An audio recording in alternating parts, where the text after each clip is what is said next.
What's up, everybody, and welcome to a very special event here on the Tournament Sideways channel. We have Magma Chamber's Dual Queue, a 2v2 tournament brought on by the community Magma Chamber. They've got a really amazing Discord community full of people committed to non-standard formats, 2v2 being a primary focus, but also limited in anything else you can imagine. Really awesome community. I'm glad to have them, have us here doing the broadcast for them is very, very exciting, as Blevins and I are looking to jump into some 2v2 action. Blev, how's it going today, buddy?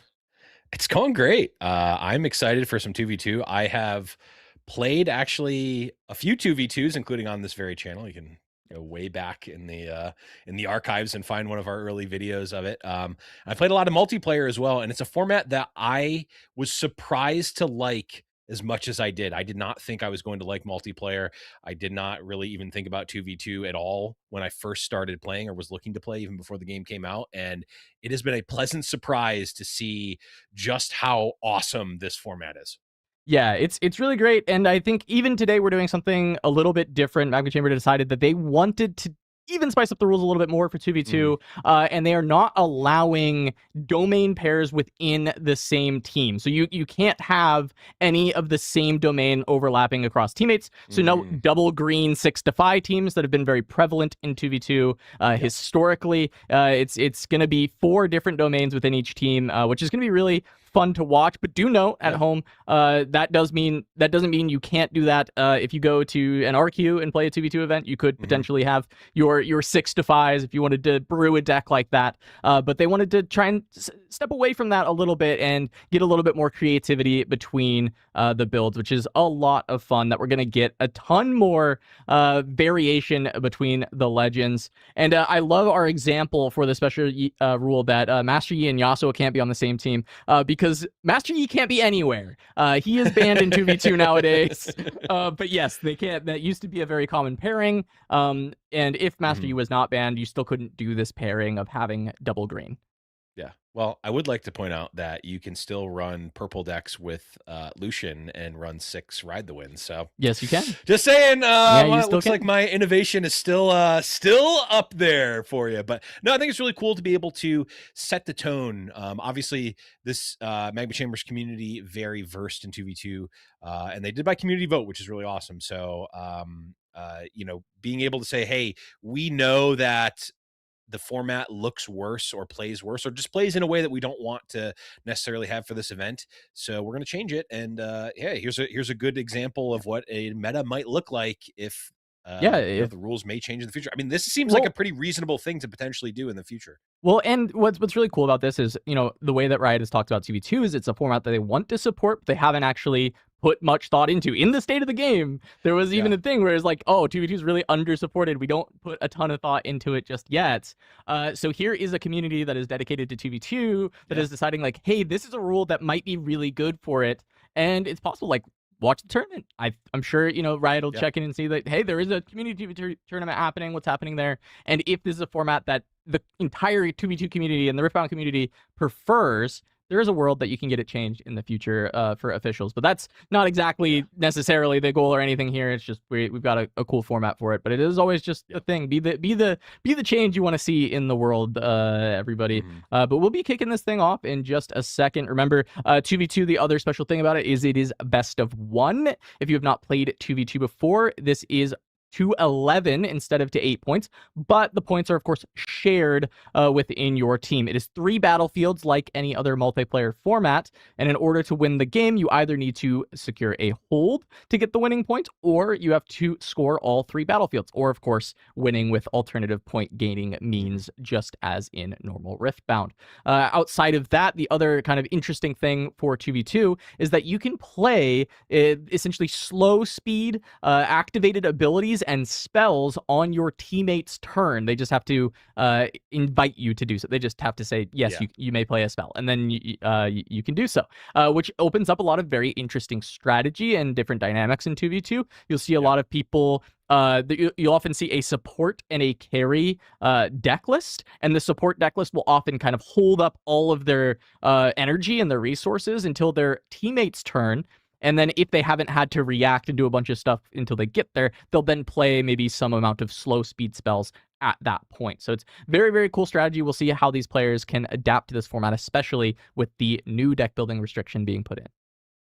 Yeah, I'm really excited to see how these decks play out, because I would imagine that there's different types of builds where, like you said, you can have the carry and the support, and maybe it's just a lot of good cards supporting a linear strategy or a more robust strategy. But I also, just from the matches that we played early on, you can do some really, really degenerate things in 2v2, like having access to a range of cards outside of your normal 2 domains can really open up some crazy things. So I'm very excited to see just how deep down the rabbit hole these players went. Oh yeah, I mean, there's also cards that are just like basically multiplayer or even 2v2 kind of specific in their power level. One that we've seen in the past was Party Favors was a really big one, right? The ability to get that extra ramp or draw for just the 3 energy because there's more players in the game. And then the other one is within yellow, King's Edict being really disgusting at being able to find some additional removal. So there's some very cool strategies. One of the 2v2 brews that I put together, I don't know how good it is, but it's a lot of fun, is playing around a Blind Fury in red, and then having a yellow Aurora deck on your side that uses like, oh, I can't even remember the name of the card, the altar that lets you put card from the hand on top of the deck. Yeah, you use that to try and get like really big units into play from your red control player, which is, you know, probably not super competitively viable, but they're just like very spicy things that you get to do in 2v2 that are not really things that you get to do in standard formats. Yeah, I mean, I'm here for Lucian combo, and just moving the Lucian combo, the Trinity Force and Skyfall on multiple turns with multiple players. Like that's where my mind would go. It's like, that's a really broken thing you can do in 1v1, and being able to open up the opportunity for your teammate to move your friendly unit as well. It feels pretty strong.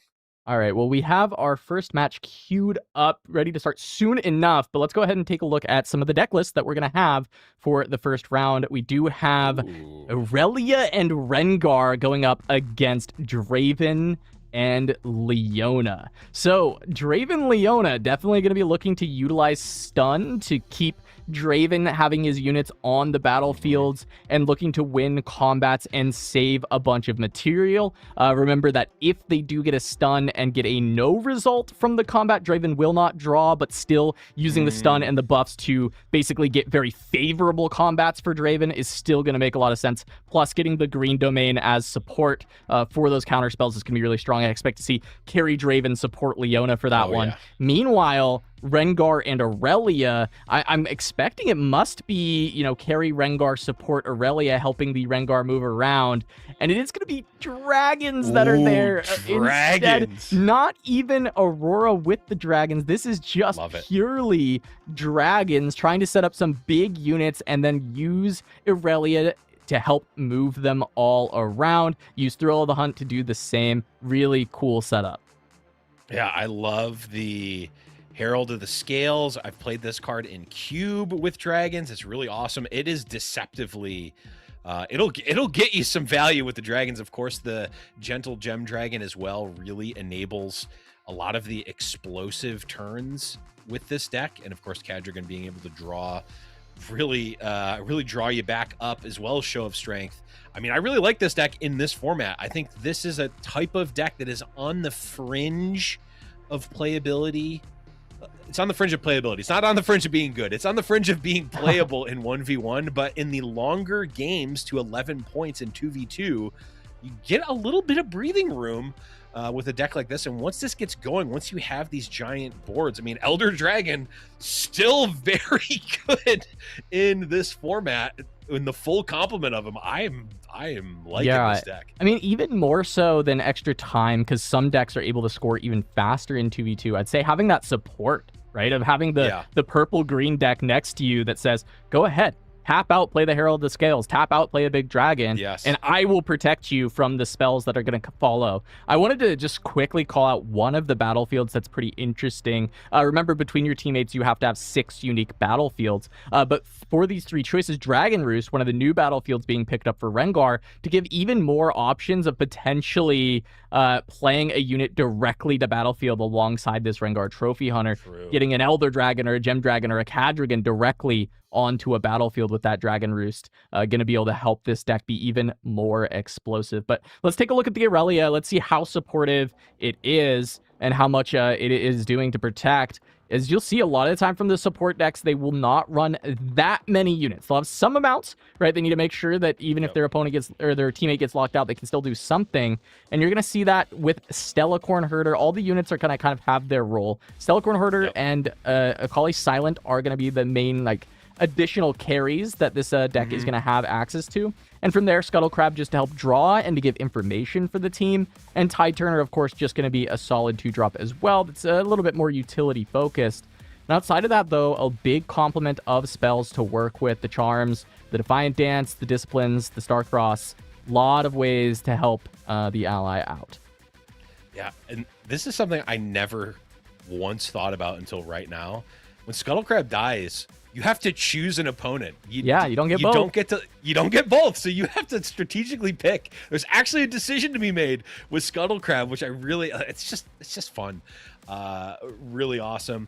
I also like Flash as well, because you can move your opponent's units back there too, which is really cool. But taking a look at this Draven, we see pretty standard here. Loving the Vex is gonna be annoying. If you can get her on a battlefield and protect her. And now you have not just the Draven deck protecting, but also the Leona there to just make it really, really tough. And Vex is going to be I'm guessing that Vex stunning procs Leona as well. Well, go ahead and move to the Leona deck right now. We've got Vex and Bone Skewer as ways to help. And it says when you stun one or more enemy units, buff a friendly unit. So unfortunately, the Vex will not be giving any buffs for the Leona, but still fun to give some stuns. And if there's any other stun synergy, like Kennen, for example, there can be some additional help. But going to be a good suite of stuns here. You see the full back offs, the full heroic charges, an extra Rune Prison as well. Lot of stuns. This is a very, very supportive Leona build. Very few units that it's actually working with, and really just focused on making sure to enable the Draven. But we've got our game ready. Let's kick off Magma Chamber's dual queue. Let's get into the very first game of this 2v2 tournament. We got to see both these players with setup. As you'll see, the overlay for TCG Arena, it looks like it's been worked on quite a bit, and you'll have the 3 battlefields in the middle, and we should have both of John Riftbound on the bottom and no team name on the top. Should be Rengar on the left, Aurelia on the right. But we're gonna kick things off. What are you thinking about this matchup out the gates, Blevins? What would you think? Who would you think has like an edge when it comes to Draven Leona versus Rengar Aurelia? Well, I think that the Rengar Aurelia deck very much focused on combat, winning with big units and buffing those units, having just massive dragons and buffing those dragons, protecting those dragons. It's not necessarily the best against a lot of stuns. We, of course, have the card Switcheroo available for Draven as well. So I don't care how big your Elder Dragon is. Or, well, maybe not Elder Dragon. I don't care how big your other dragons are. I can Switcheroo and be just as big. Keep the cards flowing with Draven. My gut would say that the Draven Leona is favored. But, I mean, you can have some really explosive draws with that dragon deck. And it can kind of get out of most things with the amount of card draw it has, and the Elder Dragon can get you out of most spots. Yeah, I'm pretty interested in this matchup because I would expect that Rengar Aurelia is going to be way quicker at like getting onto boards and scoring. Yes. Even though I know it's a dragon deck, right? So it's a little slower in like setting up some units. But once the units are kind of hitting the board, you have Thrill, you have Ride the Wind, you have all these ways that you're jumping around to the different battlefields between these two decks. And I will say that yes, big units are answered by stun, but the big important ruling that we need to mention for this matchup, it's going to come up and going to be quite relevant, is Draven will not draw if he's holding a battlefield. He stuns the big dragon and it pushes back. There's not going to be a draw from that. It returns no result, so it's not a combat win. Right. If the dragon like recalls, right? If it dies, then of course there is the draw. But that is going to maybe cause some issues if these units are too big for Draven to be able to push that damage over the top, that they're going to start running out of resources with these stuns unless they're ending the game, right? Like unless they're getting enough points on these holds to end the game, they're going to run into trouble where these dragons are just going to keep swarming and eventually overwhelm. Now, notably, no infinite combo for this dragon list from Rengar. We didn't see any way to basically kill off their own dragons and recur it. But it's going to feel like an near infinite amount of might that starts to hit the board. And how does Leona and Draven actually kind of contend with that is going to be the big question. The interesting thing is Chosen Champion Draven gets to be bigger than he normally is, right? Because we're going up to 11 points. So you can actually, you can get him up to, what, 12, 12, 13? 13, 13 before 13 winning. Before winning, which, I mean, that's going to be bigger than most dragons. Yeah, that's going to be pretty good. And you can get him pretty big pretty quickly as well. So yeah, we'll see. I'm very interested to see how this one plays out, because I mean, I'm always going to lean towards the for rooting for the body Angie deck, but I'm not sure. I don't know if I'm calling it favored necessarily. Yeah, I mean, Draven is also going to have access to like Rebuke and Starcrossed. Not as many copies of Starcrossed. I believe it was one in the main, one in the side. I'd probably expect. Well, actually, will they bring in the second one? If they don't know about the dragons, we'll see. But they also have, they have Switcheroo, which is like going to be another great way to deal with the very big dragon threats. And there are a few little buffs that Leona has, like Discipline, to try and help out. But yeah, overall, the might is going to come down to the spinning axes, the Switcheroos, ways to get kind of over the top. Another really cool thing for the support class to have for green are these 3 copies of Helm of Suppression. If Leona can get these on the board going up against the Aurelia and really try and tax her resources, that can be massive. So we'll have to see if gear destruction is brought in by the Rengar and the Aurelia, and if it can answer those helms, because I fully expect the helm suppressions to be brought in. And if you're curious about how sideboarding works, you actually flip the legends over. You see the legends on each side, and then you sideboard. So you do get to know what your matchup is and then decide what you're going to do with it. And I would expect into a green-purple likely support class that Helm of Suppression would want to make its way into the deck. Yeah, I don't know if I'm seeing these 2 decks. I'm not immediately going, oh yes, I need gear destruction for the Draven Leona matchup. So I would imagine that they'll probably go unchecked. I would think, at least. I think there could be some amount looked at for spinning axe, right? But I don't know, like, for instance, like, I don't know about this Thermo Beam. I could see maybe Brittle Steel or 2 maybe as a consideration to deal with a spinning axe that's kind of been sitting around too long. But I don't know that Thermo Beam's going to find its way in. And so then it's like kind of pick and choose and maybe no good answer. Meanwhile, no Rake. And I think Disarming Rake is generally some of the most premium gear destruction in the green color for this format, and instead there is a Prefect and an Adaptatron pair, and I don't know that either of those make a lot of sense when just thinking about spinning axe. So we may see that Helm of Suppression go relatively unchecked unless Rengar is the one finding that Brittle Steel to deal with it. Yeah, again, like, they may have the read, or they may have played enough of the matchup to know, oh, okay, there's going to be Helm. We need to counterpick Helm, basically. But my gut does not immediately go, oh, yes, green deck, we need to bring in gear destruction against them. But we shall see. I really also I just love the card Heroic Charge. It is a card that won me many games in the Unleashed pre-Rift of all places.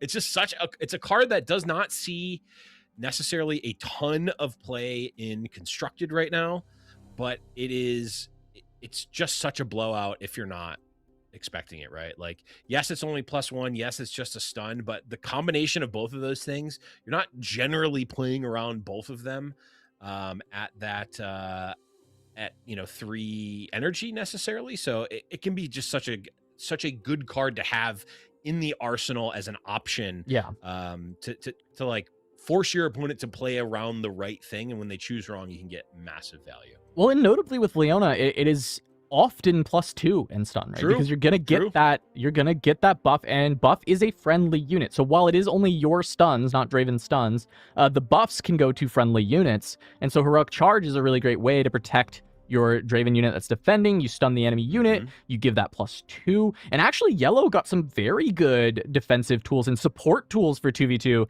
in this most recent set, with tactical retreat also being another option, right? In Unleashed, right? Unleashed, sorry, I said most recent set, not Vendetta. Unleashed gave a couple of good options, right? Tactical retreat and heroic charge being added as potential options. This is choose a friendly unit, give Zhonya's effect at reaction speed, right? The next time I would die, I would heal it, exhaust it, and recall it. This is very good for protecting some of your major threats for only 2 energy. If your opponent has to commit a lot of resources to try and take down one of your big units, you now just kind of spend 2 energy and get out of there, escape.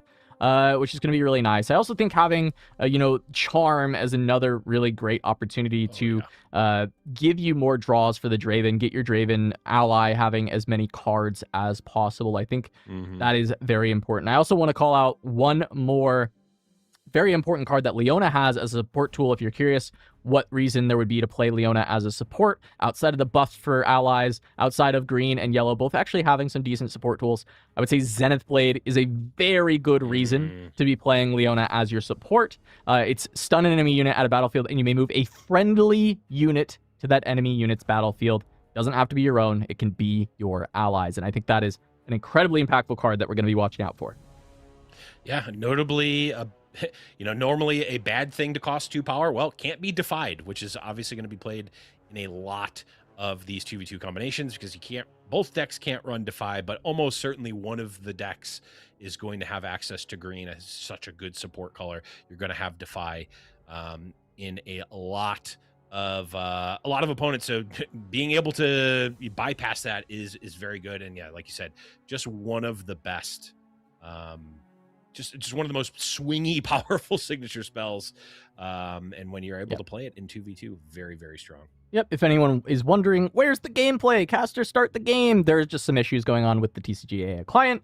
They are working on fixing that right now to try and get us our first match of the day. But until then, we can still kind of talk about 2v2 as a format in general. I know you've enjoyed it, with Lucian, of course, being something that you like to brew. I know that the creators of the Magma Chamber are big fans of their Lucian Aurelia pairing as well. They really enjoy being able to play combo, try and win the game, scoring 6 points in a single turn by scoring all 3 battlefields with the Trinity Skyfall combo equipped. I'm curious if we'll see any Lucian Aurelias in this tournament. I could totally see that being a pretty good combination, especially when you remove the ability to have domain pairings that are of the same colors. That is a red-orange and green-purple pairing as well, just like our Rengar Aurelia that we're seeing now.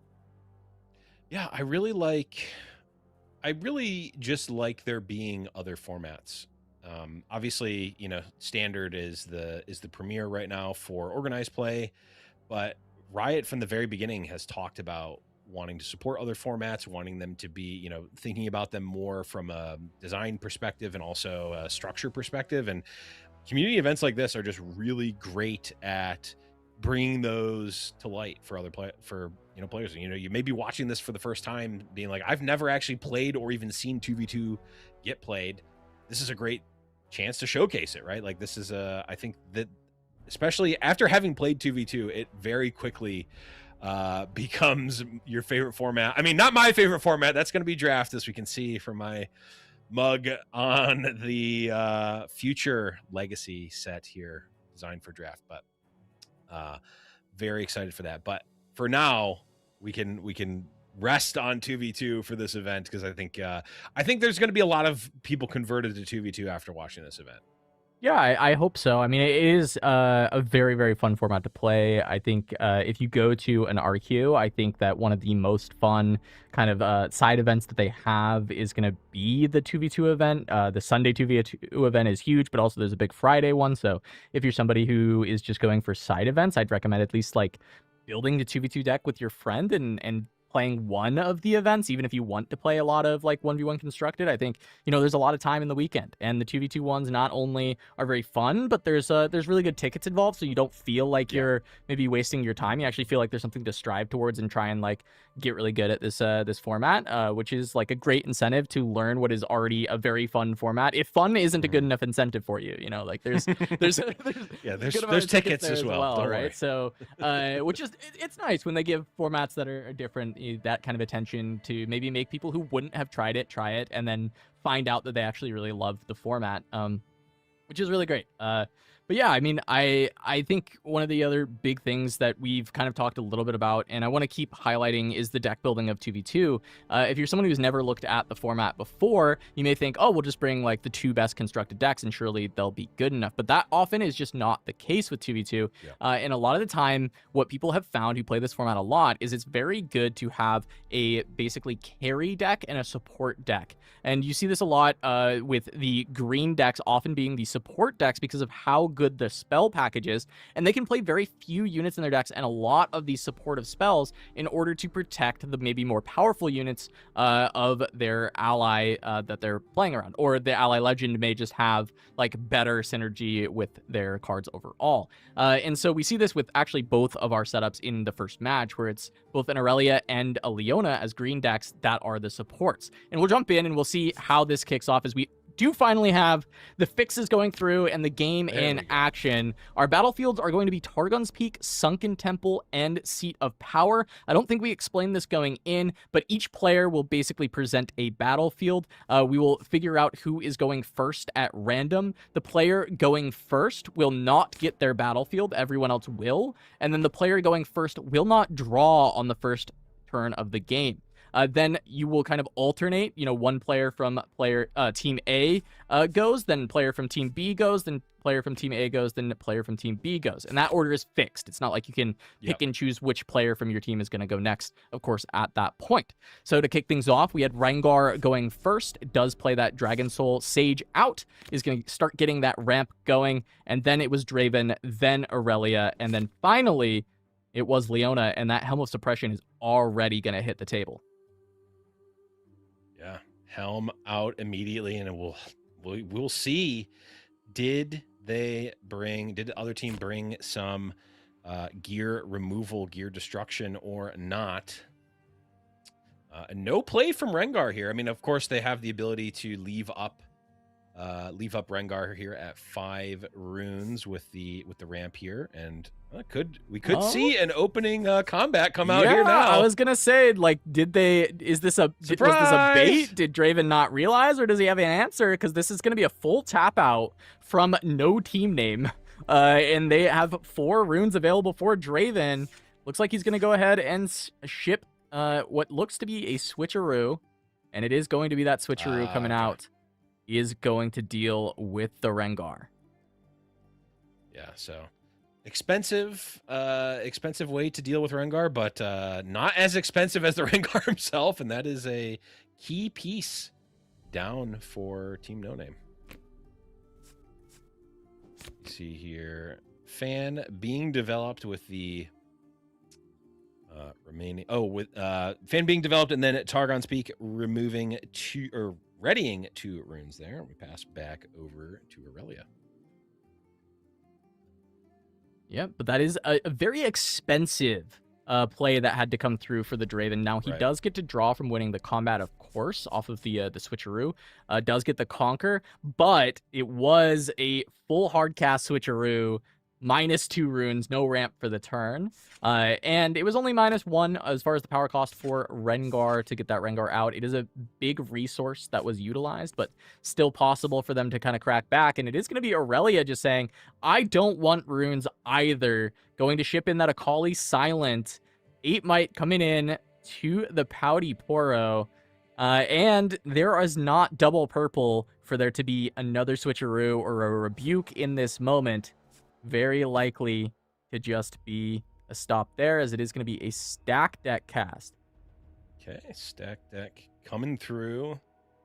Yeah, not much going to be able to be done here, but I think you're maybe fine with this. Yes, you spent some runes. You have you killed a Rengar. You're losing your Poro, but he's done his job.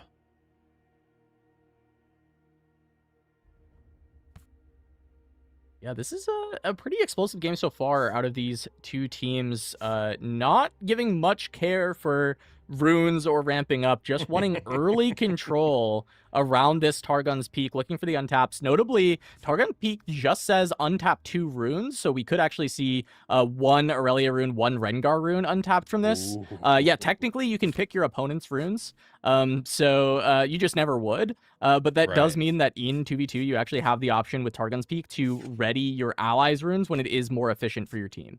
Oh my god. Okay, double Helm of Suppression online. Instead of empowering one, part of me would have liked to see the empowerment instead of the second, because of the power tax, which I think can be a lot more relevant. However, +2 energy on every cast is really tough to break through. Seeing as how Aurelia only has 2 runes, that means she cannot play spells right now. Because they will cost too much more.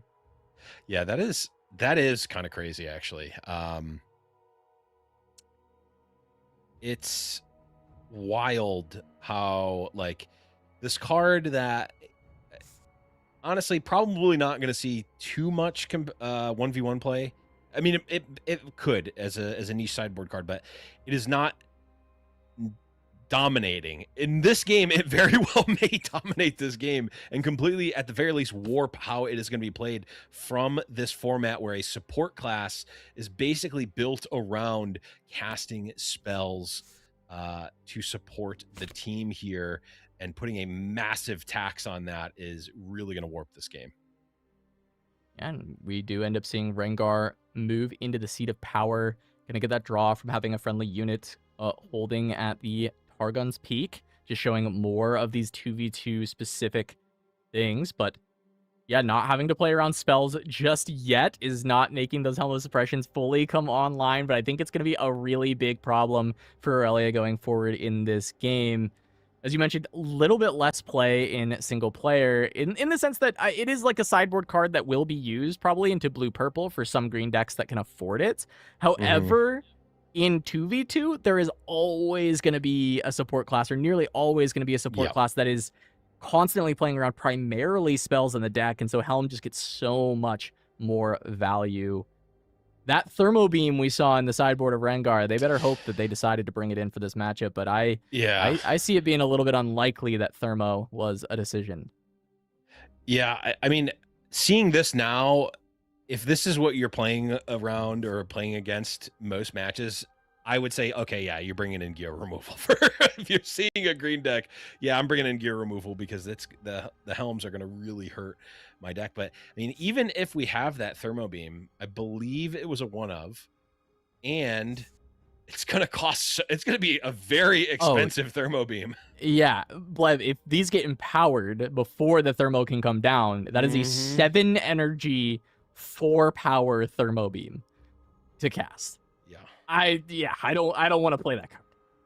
I do not want to play that card, but I will. All right. Well, Draven still having 4 energy to work with, deciding how much they can just kind of tap out in this spot, and deciding that they really can't. Gonna keep 4 up, still a good grip of cards. Trying to buy a little bit of space, basically to get the untap from Leona, so she can maybe support whatever he tries to hold without giving too much free reign to the side of no team name. But that is going to be a boots on the Akali, which is just so valuable with the 3 battlefields to work with. You can always start by moving to the Sunken Temple, get the +2 for moving to a battlefield, and then play a spell and ready Akali and move over again. The problem with that being that the double Helm of Suppression means any spell is costing basically all of Aurelia's runes. Yeah, and with Aurelia, it looks like we may see that, though. With Aurelia being at such a low rune count now, yeah, there's not really a ton of ways to recoup runes for her. There is, of course, the ramp and acceleration in the Rengar, but that does not help Aurelia recoup her runes. We'll see what we're going to go for. And just going to play a Stellacorn Herder. Say, yeah, we can keep the fan there. He's not doing too much. We just want to move in and conquer. All right, that's going to send it back over to Leona. 6 runes up. Can just empower one of these helms if they so choose, if they want to just keep going with that kind of direction. But instead, they're just going to play a Kennen. Kennen can be really nice paired with some stuns down the line. Usually, decks where this Kennen is included, he has to provide the stun for himself when he's played. But with Leona, a lot of extra backup stuns to kind of get that +2 on Kennen whenever he tries to go in for a fight. And just going to keep those double helms online to just tax any spell casts overall, as it's going to be 8 for a Gem Dragon from Rengar. Going to start the train going on getting these big units down. Felt like Aurelia was taking the role of the carry for now, but it is not the case anymore, as Rengar will get the first dragon. And in response to the Gem Dragon trigger, Draven is going to get a Kha'Zix on board right before it passes back to his turn, where he gets to untap. Really nice usage of his 4 runes to be able to find that window to play it. Yeah, really heads up play there. I mean, there was a chance that they weren't going to have that window, right? You would need to have some sort of chain, something being put on the chain to give you the option to ambush in the Rengar there. Or sorry, the Kha'Zix. And luckily it was the Gem Dragon, so we got there. I guess you're okay if you don't get the Kha'Zix in play there, but certainly I think are better off with it being there. Yep, just going to drop a Poro, pass it back over to Aurelia. 3 runes apiece for the side of John Riftbound. Draven and Leona both going to have some action available, and they're not the ones under this Helm of Suppression. It is just going to be Aurelia and Rengar having to contend with that. And definitely adding that Kha'Zix next to the Overzealous Fan is going to cause some issues for the Aurelia player to try and actually push in. Parker's going to have some trouble. The Akali would be able to be pushed back by the Fan, and readying units is very difficult under these helms unless there is something like a Guardian Angel. Gear are going to be the biggest friend of Aurelia in this moment. Yeah, and I mean, right now, if you just move in with the Akali, we're going to be at 8-8. So we wouldn't even, you don't even necessarily have to move, or you don't even necessarily have to pop the Fan there. Not going for it anyway. Going to go for the Conquer over at Targon's Peak. And there, like you said, there's the Guardian Angel. Yeah, here's how you bypass those helms. Is there going to be a readying of this? I don't think they need to. Here's the thing. Let Draven have the seat of power, right? Currently, Zander and Parker are at 6 points.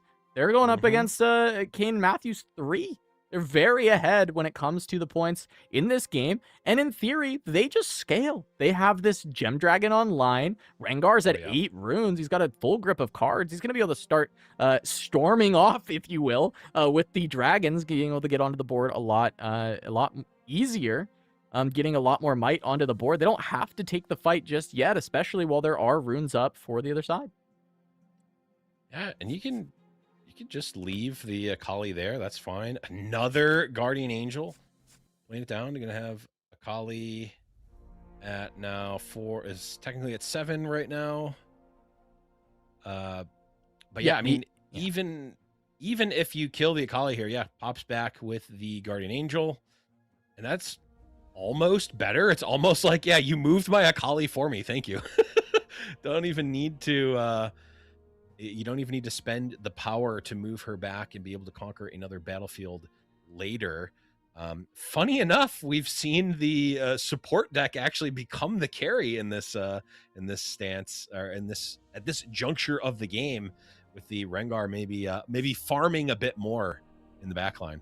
Yeah, Aurelia definitely finding more of her units, right? Stella and Akali already on the board. Even when we saw this Aurelia deck, it was a little bit closer to a constructed deck than I full supportive 2v2 deck, but we are going to Yeah. have both. We've got some supportal combat happening, right? When we talk about support decks, it doesn't mean that they can't fight, they can't play a bunch of units. You still have to play some amount, just in case your ally is not getting a lot on the board. It just usually you have a higher density of spells and supportive cards when you are the support class, and as you can see, it still makes sense to play the very powerful cards that you do have access to, like this Vi Peacekeeper when you are playing Leona.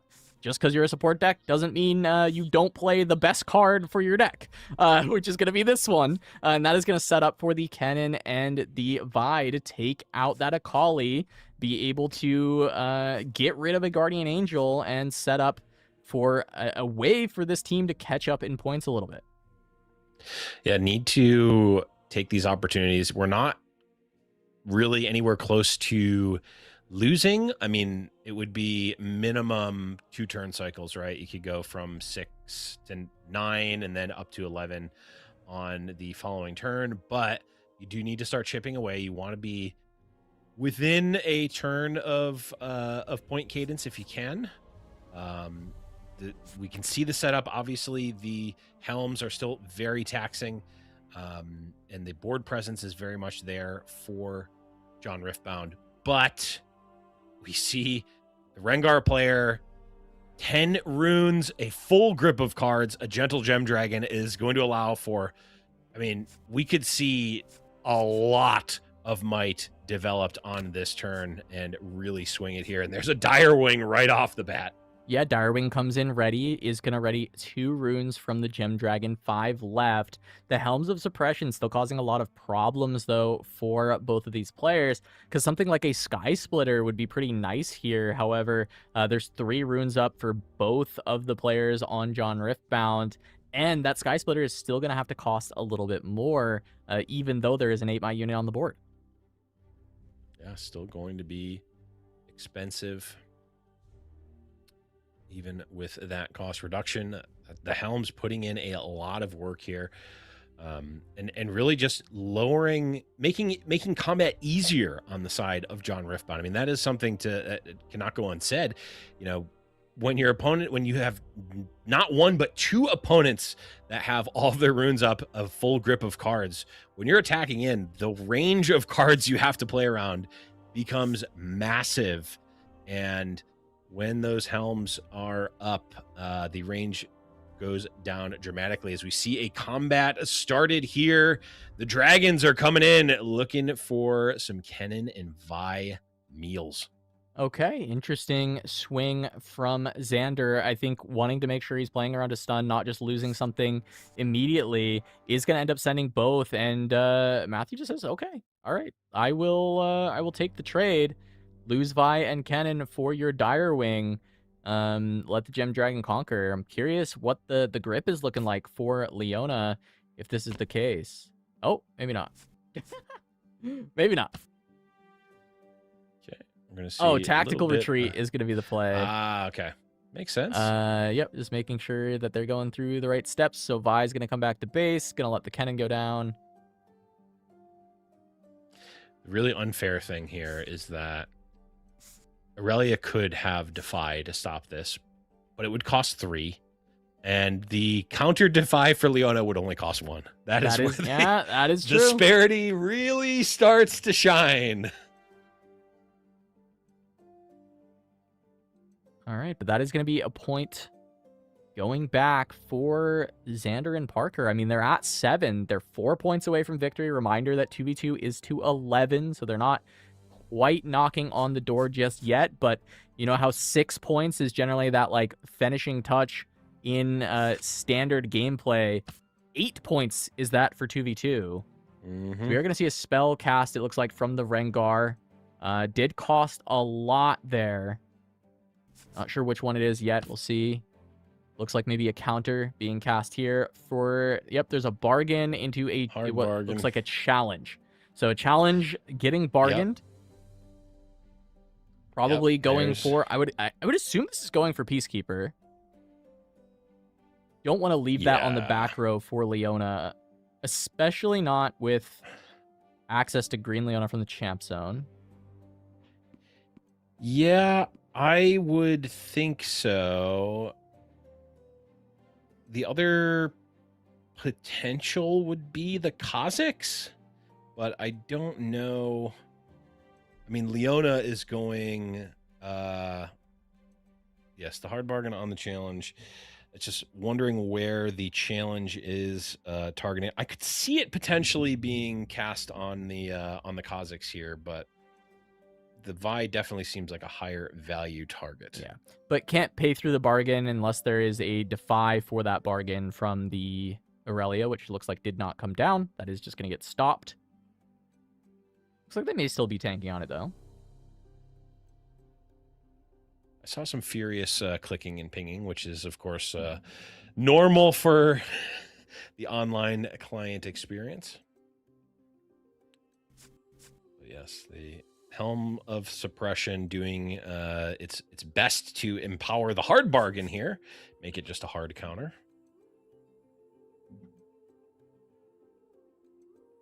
Looks like perhaps the dust has settled. We will see where we're at here as we're going to be passing over. We will be passing over to the Draven.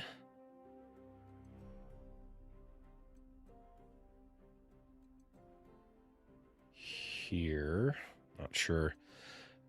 Maybe discussion going on. Okay.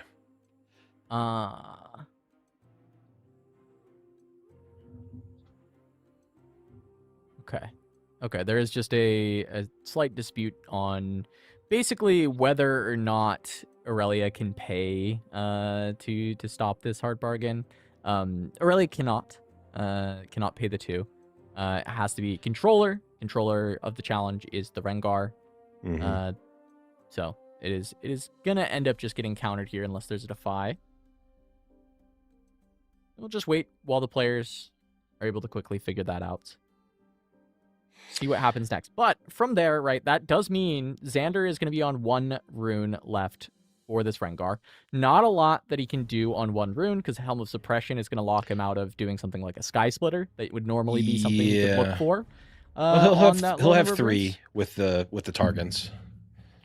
Oh, yes. Sorry. After I mean on this turn. It'll likely on this turn, yes. It'll pass to Draven and ready up 2 runes. Yep.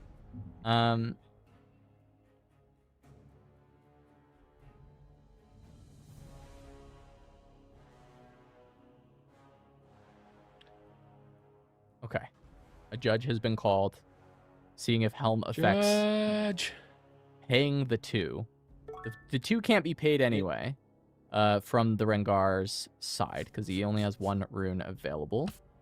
And there we go. Instead, it's just going to be a bargain onto the bargain. This bargain for 4. Oh, it was the Kazakhs that was targeted. Yeah, it was the Kazakhs. And when I say bargain for 4, sorry, paying 4 for the bargain. It is a bargain for 2, because there is a Helm of Suppression on the board. So it was just making that cost 4, but it was only for 2. And there we are. We're going to have 2 runes readied for the Targon's Peak, deciding to give them to Rengar. I think a lot of players actually don't know that you can give that to your ally, but it is going to go to Rengar for now. Giving 2 runes to Aurelia would be irrelevant anyway because of double Helm. 3 runes is kind of the minimum that you can have right now into double Helm, so... Yep. We will be seeing that go there. Draven going to get to untap no Kazakhs, but does have the Pouty Poro and base. Full grip of cards, 7 runes available. And I would say that this Draven Showboat is kind of getting to that point where it is a very relevant unit. 5 points on the board already. That's going to be an 8 when it comes down. Yeah, can conquer with the Pouty Poro, get the Draven to 9. I mean, that is contesting with most of the dragons at this point. Of course, not Elder Dragon, but we're still a little ways away from Elder Dragon being a possibility here. It really depends on what the game plan is here. Like you said, we are not quite within the range of losing on this next turn if opponent can get some conquers. Also worth noting that your teammate can actually block you from being able to win the game, right? Like right now, even if Team No Name was at 8 points, No. you would not be able to win. Oh, if they were at exactly 8. Yes. Yes. If they're at 8, they wouldn't be able to win this turn because the Gem Dragon is blocking the Aurelia from actually being able to conquer the other battlefield. Correct. Yeah. Just notably though, to fully full clarify that, because Blev is right. If they were at 8 points and the Gem Dragon's sitting there, then Aurelia just can't score 3 points on that turn, so they can't win. Right. However, if you were at 9 points and the dragon is sitting there, Aurelia can still win by scoring the other 2 battlefields because your ally controls the 3rd battlefield. So okay, you are that I didn't know actually. So that's actually 2 things I got clarified there. So yes, while you are correct, if there was not a way for them to score that extra 3rd point, then yes, they can't get there. But yeah, if they only need to score 2, it's only possible for them to score the 2 battlefields. They're scoring all the possible battlefields to get to 11. So interesting. Okay, that is quite interesting. Did not know that. See, there's little wrinkles to 2v2 that make it quite interesting compared to the 1v1 mode, which I mean, I'm here for it. This game has already opened my eyes to multiple things, including cards to potentially put in my decks, cards to play around, and also just rules of the game. So very much enjoying this. Yeah, as we see, Spinning Axe plus Blood Rush enough for Pouty Poro to get over the Gem Dragon.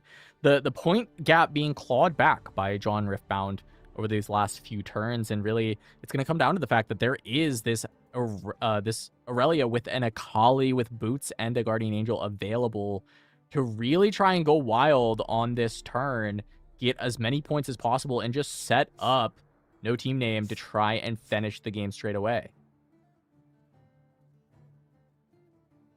Yeah, need to likely score. I mean, you need to score at least one of these battlefields, obviously. We're going to start by going for the Targons, take out the Poro, effectively take out the Spinning Axe as well, and have the ability to gank over with the boots to multiple of the other battlefields and then set themselves up to be in a position to potentially take it down on if not the Rengar's turn, at least the Aurelia's next turn as well. Yeah, notably that was a committed Guardian Angel equip onto the Akali. We are going to have a spell being cast. It looks like that is a Star-Crossed from the Draven. I saw 3 tap and a purple. Ooh. It will be the Star-Crossed. Now, how much energy is going to get spent? It looks like that's a Defy for 3 energy into the Helms. Is there a Defy from the Leona? There is not. So No. Star-Crossed going to be answered by the Defy. Aurelia's had it the whole time, but just needed to bank up enough energy to be able to play it through these Helms. And that is going to be a conquer. But I will note that the Guardian Angel committed, I'm not going to say prematurely, but just committed before going in for the conquer. Means that there isn't a free target with an equipment in order to re-ready this Akali, look for another conquer, and try and push to 10 points and really threaten the end of the game. So it looks like just sending the Stella in to go to 9 is going to be the plan for now. Gonna get the draw, gonna get the Seed of Power draw. Question is, will there be one more send to try and go to that 10th point? Not gonna be the case. No. Should be at 9, right? Yeah. Yes, should be at 9. Yeah, they were at 7. Yes, they were at 7. They scored 2, so they should be at 9 here. I know that the main allure of attacking with the Stellacorn is to just draw cards, but you still get the point even if you don't necessarily think about it first. But we now have a full complement of 9 runes here for the Leona player here. We, of course, have the Chosen Champion Leona available as well. 3 cards in hand. This is where some game IQ could have come into effect potentially of the Targon's Peak trigger. Readying 2 of Rengar's runes would allow Thrill of the Hunt to be active, which could look for the 10th point and even set up for maybe a Aurelia hold on her next cycle. But Not going to be the case for Rengar. Only going to have 3 runes active, so no Thrill available. Also possible, just no Thrill in hand, so no reason to give the 2 runes to Rengar. We just haven't seen either of these teams utilize this lesser-known effect of Targon's Peak, where you can ready your allies' runes. We are seeing the Leona being played from the champion zone. She's going to come in ready. Pairs very well with the Vi Peacekeeper. Yeah. Being able to get the stun and give that -8 might to the unit. This is going to give a lot of opportunity to try and take down this Akali, but she does still have a Guardian Angel. Gonna basically will kill a Guardian Angel. You do also really want to kill that Stellacorn herder as well, if you can do anything about it.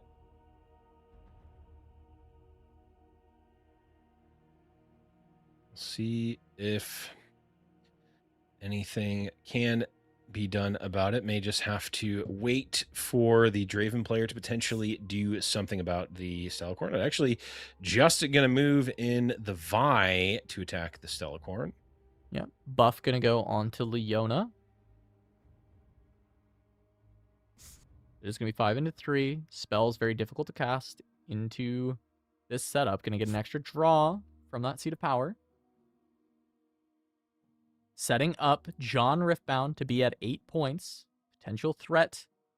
Try and win the game on one of their next cycles, but it's going to be very difficult to get there. Setting 7 into 7 for now. Is there a follow-up? We're just going to offer a trade into the Guardian Angel. Trade, obviously not ideal here, but it's going to be a little bit until the Aurelia is able to go. Looks like a spell is being cast. Looks like Discipline. 3 runes were available, just 2 spent. Yep. It is going to be a Discipline onto the Leona.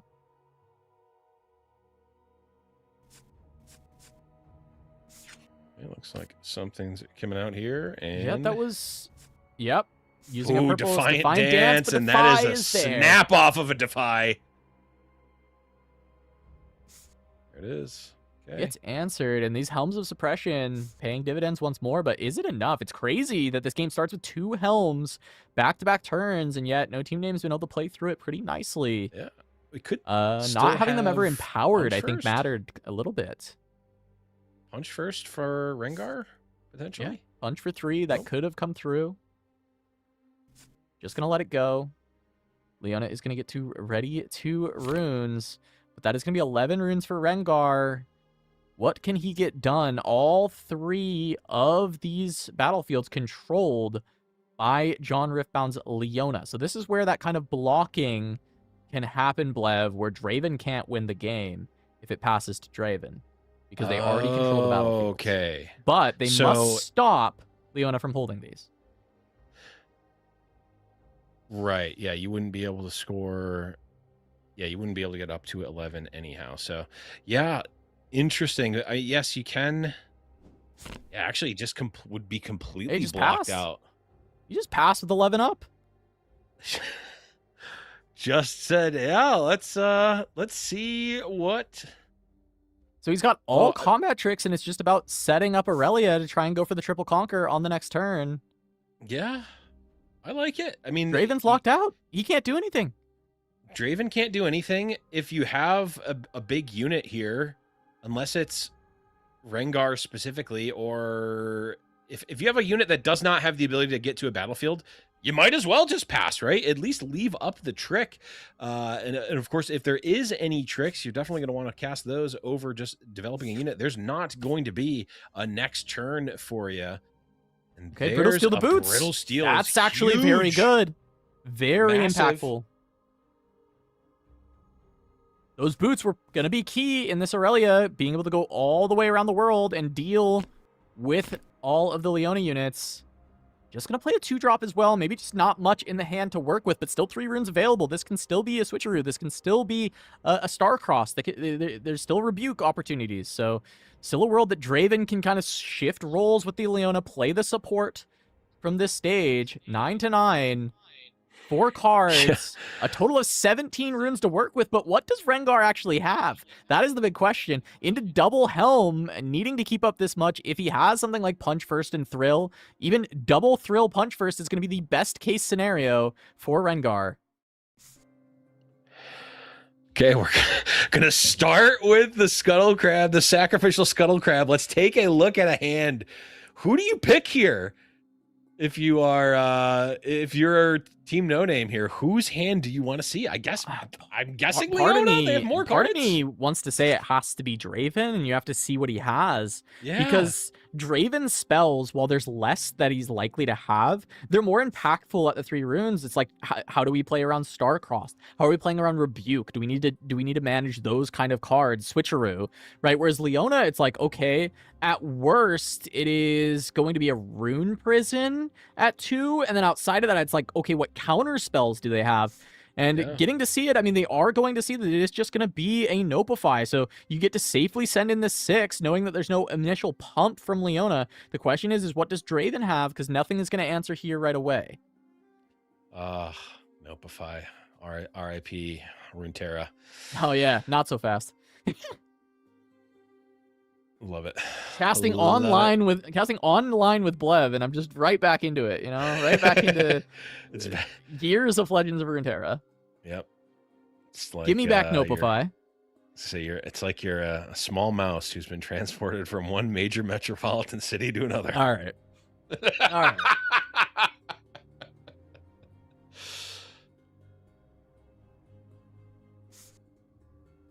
All right, just going to be able to pick up that first Conquer to go to 10. But what is there for the Aurelia? And really, better question, what is there for Rengar? Passed with 11 runes, 0 development, all eggs in the Aurelia basket. First combat, passed with no protection, no attempt to stop it there. Yeah, I mean, you don't need to stop that one, right? Like that's not the combat that you need to win. You can wait, make your opponent spend more runes. I mean, right now they have to Team No Name has to do something before they need to do something here to try to stop this, right? We can't just win this combat and then that's good enough.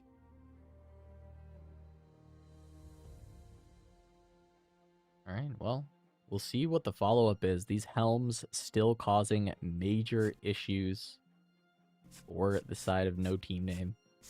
Zander and Parker constantly having to deal with this. That looks like a ride the wind to me. 4 and a purple into the double helm is going to go towards the Leona. Going 8 into 7.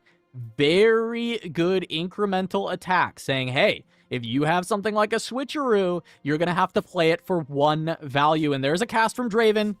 What is it? 2 tapped. It's going to be the Rebuke. Oh. And immediately, we see the Thrill of the Hunt for the Rengar.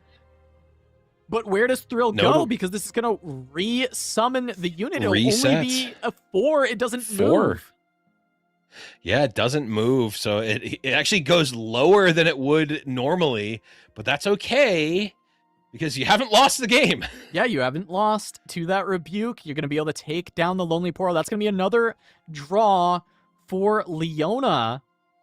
Notably, the Scuttle effect for looking at the hand should be done. I believe it's just where they reveal the hand, and then you're allowed to look at face-down cards this turn. So the hand is not revealed here. They shouldn't actually end up seeing this draw.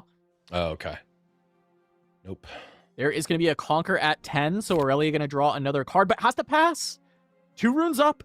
Spell's not going to be available to try and make something happen. The pass is going to come through. Leona is going to get to score a hold to 10. Does she have any more accelerate options? I don't actually think so.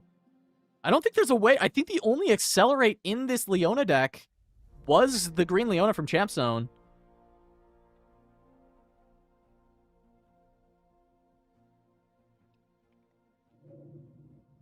So what do you do? if this is going to come down to Draven looking for a double conquer on his turn to go from 9 to 11 points, two drops on board, but not a lot of runes, how do you make this happen? Is it just another Helm? Is it just another way to stop spells? It is! 3 Helms! Yeah, I mean, you not only have to set up the Draven, I mean, we need to not lose to Rengar here. I mean, we're probably not going to, but that's not a guarantee. Full 12 runes, massive grip in hand for the Rengar here. Yeah, but that third Helm, I mean, actually 2 Helms was already locking Aurelia out, but third Helm, it's going to make it even harder. Rengar, Thrill of the Hunt going to cost 5, so trying to play a unit and look to play 2 Thrills, not really going to be in the cards. What does he have, though? That's a lot of runes being tapped, but it's not an Elder. That's only 8. Nope. Gem Dragon to start the chain. Yeah, but Gem Dragon, it's not getting anywhere. Gem Dragon at home doesn't do much, but you can thrill it in.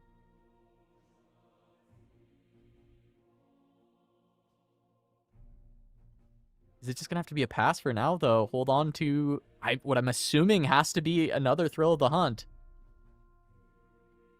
If you had Thrill, you could kill the... At least threaten to kill the Leona and then use the Targons to ready runes for Aurelia if they had something. Yeah, but there's the pass. There's the pass over to Draven. If Draven can double conquer, they do win. They control the Targon Speak already via Leona. They can always start with draw 2 on Seat of Power, but they are risking getting thrilled into. But if they have, look, if they have some answers, maybe that's the world that they can play.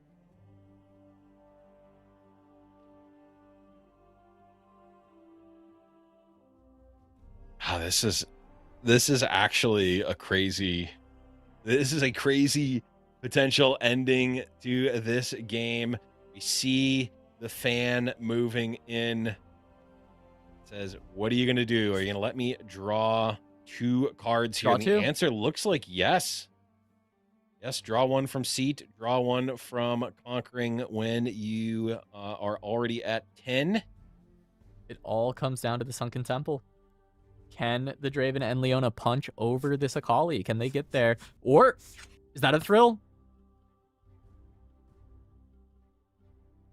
Oh, is it a Responding thrill? to the seat trigger so that... Wait, this doesn't make sense to me. Responding to the seat trigger. No. Draven already drew a card, though. Draven drew the card, and they can still... Wait, yeah, they... So they draw the card from Conquering, and then the seat trigger And then happens? the seat trigger, and responding to the seat trigger, I suppose? But that does mean that Overzealous Fan is now the defender? Is this a thing that you can do? I don't... This is... This is a bit ambiguous, because Draven already drew. Yeah. You need... We Oh, need to dial Hot Pepper University. did they just put the card back? Maybe they just put the card back. Okay, I think they've sorted it. Okay. Okay, so this is... Okay, so Overzealous Fan... I was like, I don't even know if you can do this. Overzealous Fan is They were the a bit attacker. overzealous. They are responding to Yes. the Overzealous Fan moving into the battlefield as an attacker. Overzealous Fan trigger is not on the stack. It is the attacker here. It will die. Gem Dragon gets it. This is now a Conquer. Draw 2 for Rengar, but only 1 rune available. But now if the turn passes to Aurelia, they win via this Akali. Yeah. Gem Dragon also gets to re-ready 2 runes, which doesn't matter because there are 3 House of Suppression in play. Yeah. That looks like that is a Blood Flurry. No, it's a Cleave. Okay, so it's Cleave, the okay. other side of the Cleave. It's not a Blood Fury. So Cleave is going to make this 5 into 4. Gets over the top. He's going to draw for combat. Now has the Conquer to draw. Can pay 1 to draw again for Sunken Temple. Yes. Because Gusmonk was a 5 with the Cleave. Is going to pay for the draw. A lot of cards.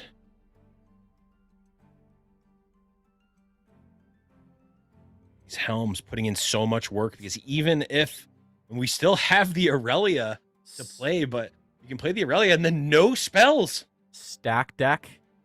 What can he find? I mean, Ride the you're Wind gonna Cleave want- doesn't even get over the top. No, but you could find Star-Crossed or something else to... Well, Ride the Wind Cleave and a stun spell from Leona actually can get there. How close? Ooh. They're not close enough. Pass to Aurelia. If it passes back around to Leona, the game is done. John Riftbound wins. Kane and Matthew would get it done. If Aurelia can double conquer, that's the game and going the other way. If they can stop Leona, they can't. Game is passed. Over to Leona. There's the hold. That's it. 2-11. Unless this was like a misclick. But it seems like they have just conceded because nothing from Aurelia there. So that is a whole 2-11. That should be the game. We'll wait a moment for confirmation that this was not an accidental, like, in-client, pass the turn, something bad happened. Right. But if they were at 10, pass the turn to Leona. That is game. Okay, it looks like that may have been what happened. Takesy backsies here. Looks like Ride the Wind.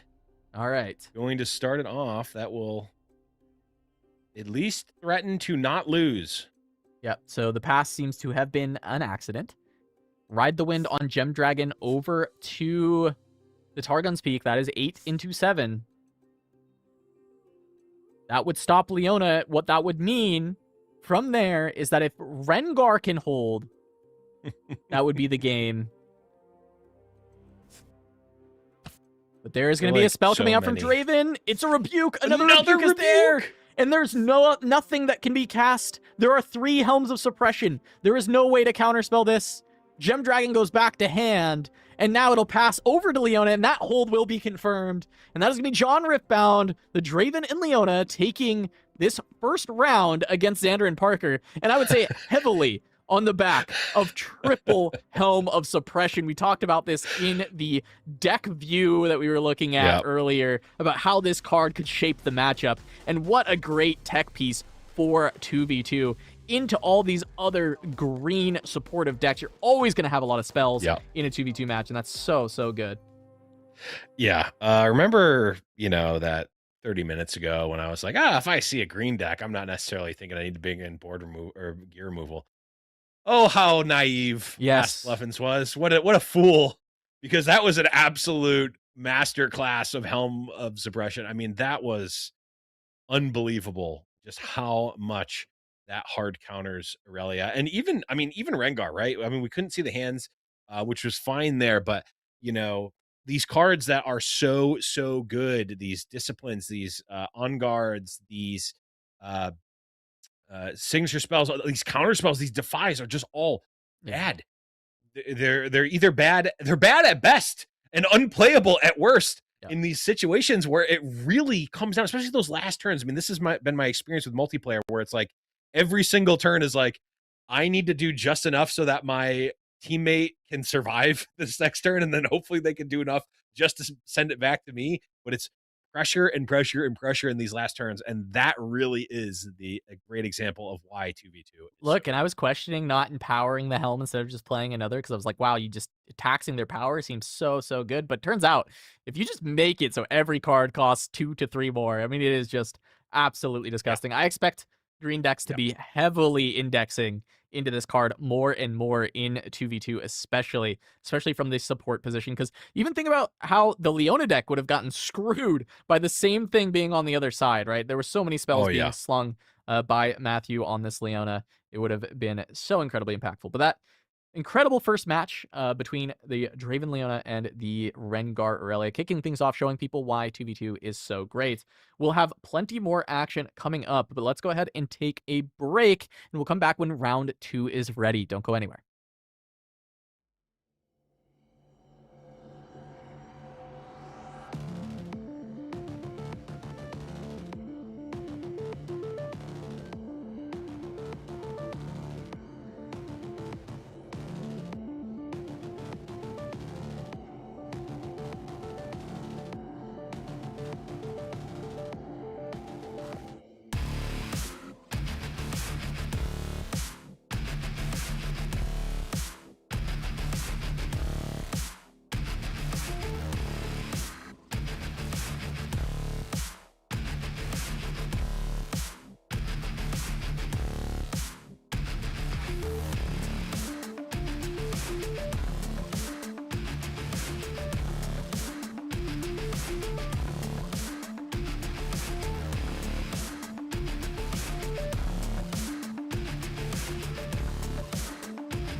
You know, I feel like every time I'm paired with you, Blevins, there's like a cold open requirement. But we're going to skip right past that because this is the Magma Chamber Dual Q 2v2 tournament. I am Charmer.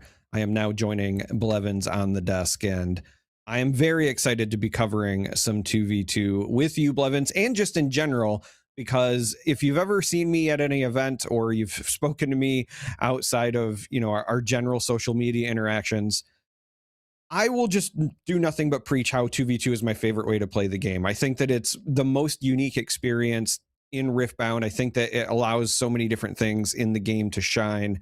And the fact that we're, you know, able to actually start covering events for it makes me so incredibly happy.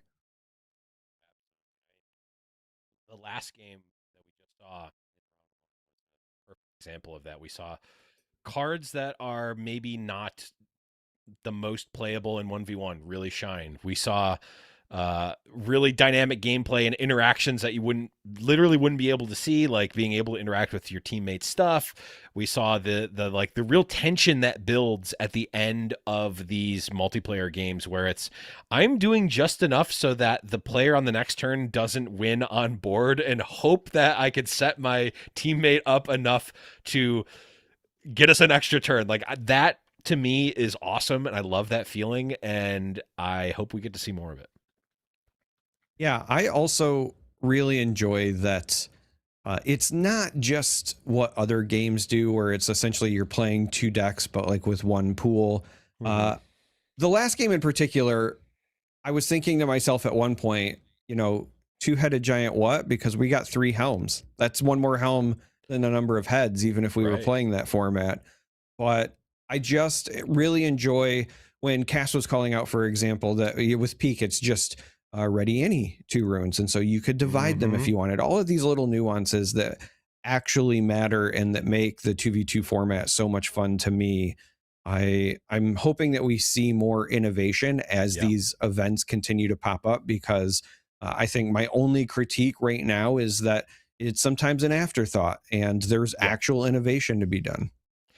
Well, the main sort of meta that we've seen is 1 carry deck, 1 support deck. And that in the last game was unit-based decks with a spell-based deck, right, to support. The units playing to the board, the supports playing spells to save those.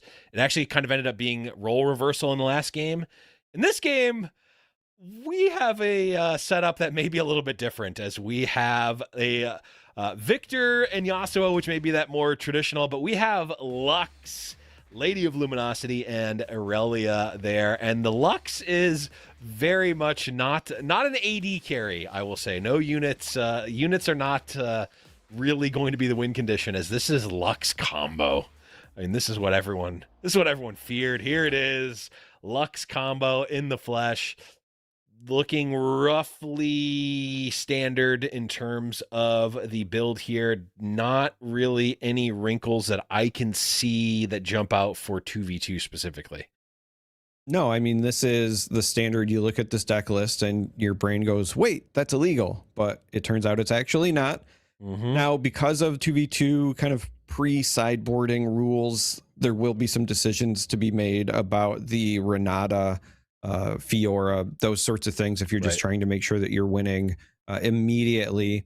But I will say Lux is already an annoying deck to play against in general, but when you get the additional benefit of having a support character in the 2v2 format, as well as some of these new additions, you and I have been talking about how much we love applied researchers. I think this card is absurd just in general, but it does literally everything Lux wants it to do, and I think we're going to see that get abused here quite a bit.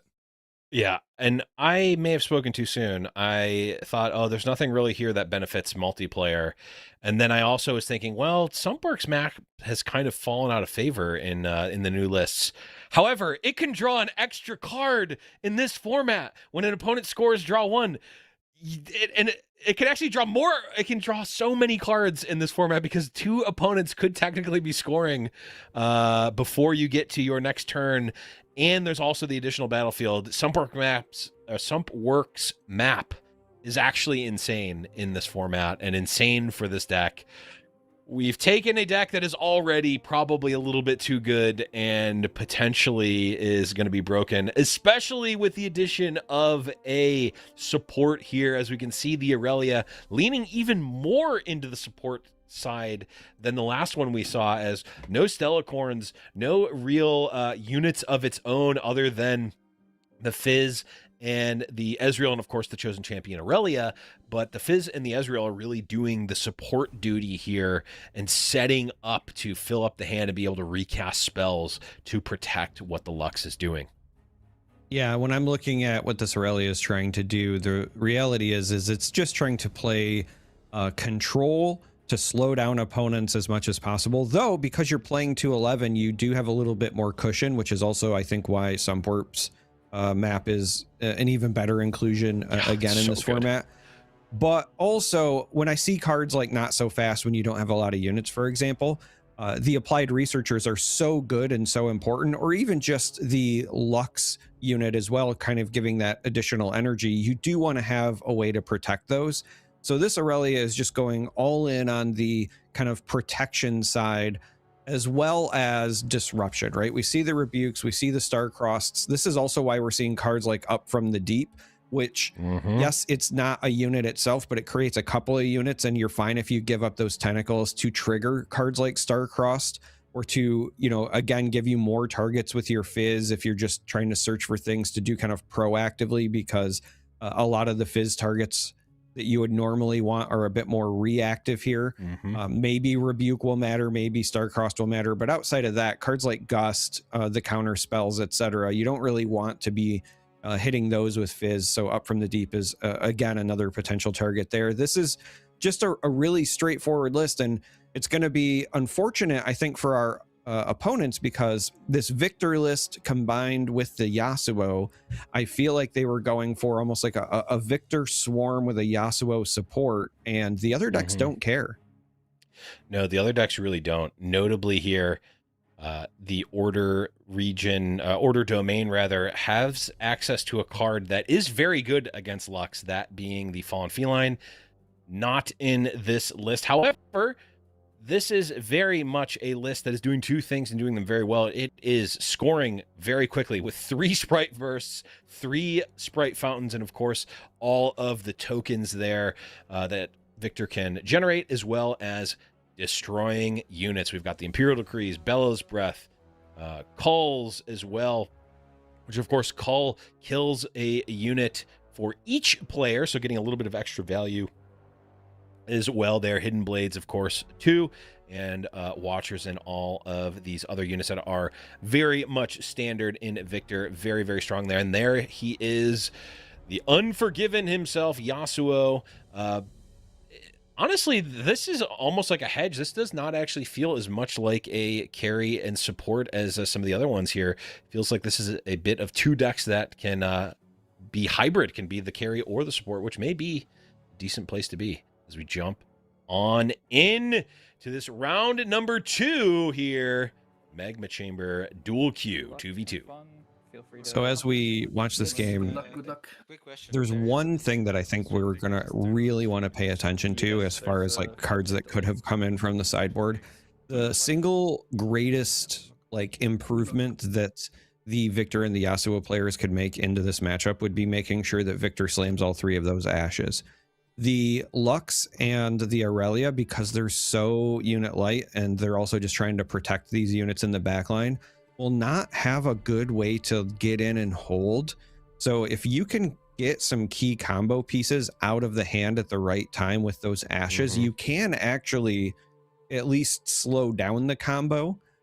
And there might be a bit of a struggle with getting those cards back, just given the unit density that we've seen. So we'll have to pay attention and see if, you know, ashes become part of the game plan. Yeah, Ash does definitely feel very strong to be able to disrupt, like we said. And there we go, seeing a 2v2 special here. Player A playing a card, player B using their legend ability, in this case Yasuo, to move that up right away. And there it is, the Gust having to come out right out to immediately bring that unit back. They pass. Good to go. And again, just trying to slow things down on the side of the combo players. They know that these are decks that can potentially score 3 points a turn, given the, you know, again, unit density as well as the ability to either play things ready or combo with the Yasuo legend ability. And so if you can slow down any point scoring early on, I think it's the right thing to do. Ton yhden gearin. Ja sit mä voin tuppaa. Yeah, definitely going to want to score basically as quickly as you can to keep up that tempo. And there we go, thinking about where they want to move to send this recruit as Yasuo. Yeah. Looks like that is going to be sent over to Targon's Peak, and that first point of the game being scored. And here, I would imagine these decks are very much built for 2v2, as we were seeing the 2v2 unique ability of using your legend ability on your teammate's card, and so I would imagine we may see some creative uses of the Targon's Peak here. Yeah, there's certainly that. The other kind of neat thing, we have obviously seen Yasuo used on Victor's turn quite a bit, but there's also neat things you can do where you can potentially leave some energy up as the Victor player, and then if it ends up not being used for something reactive like a stupefier or whatever, then on Yasuo's turn, you could still make your recruit token and then ship it. So it just gives you more flexibility from both players. But right now we're seeing Lux play their chosen champion.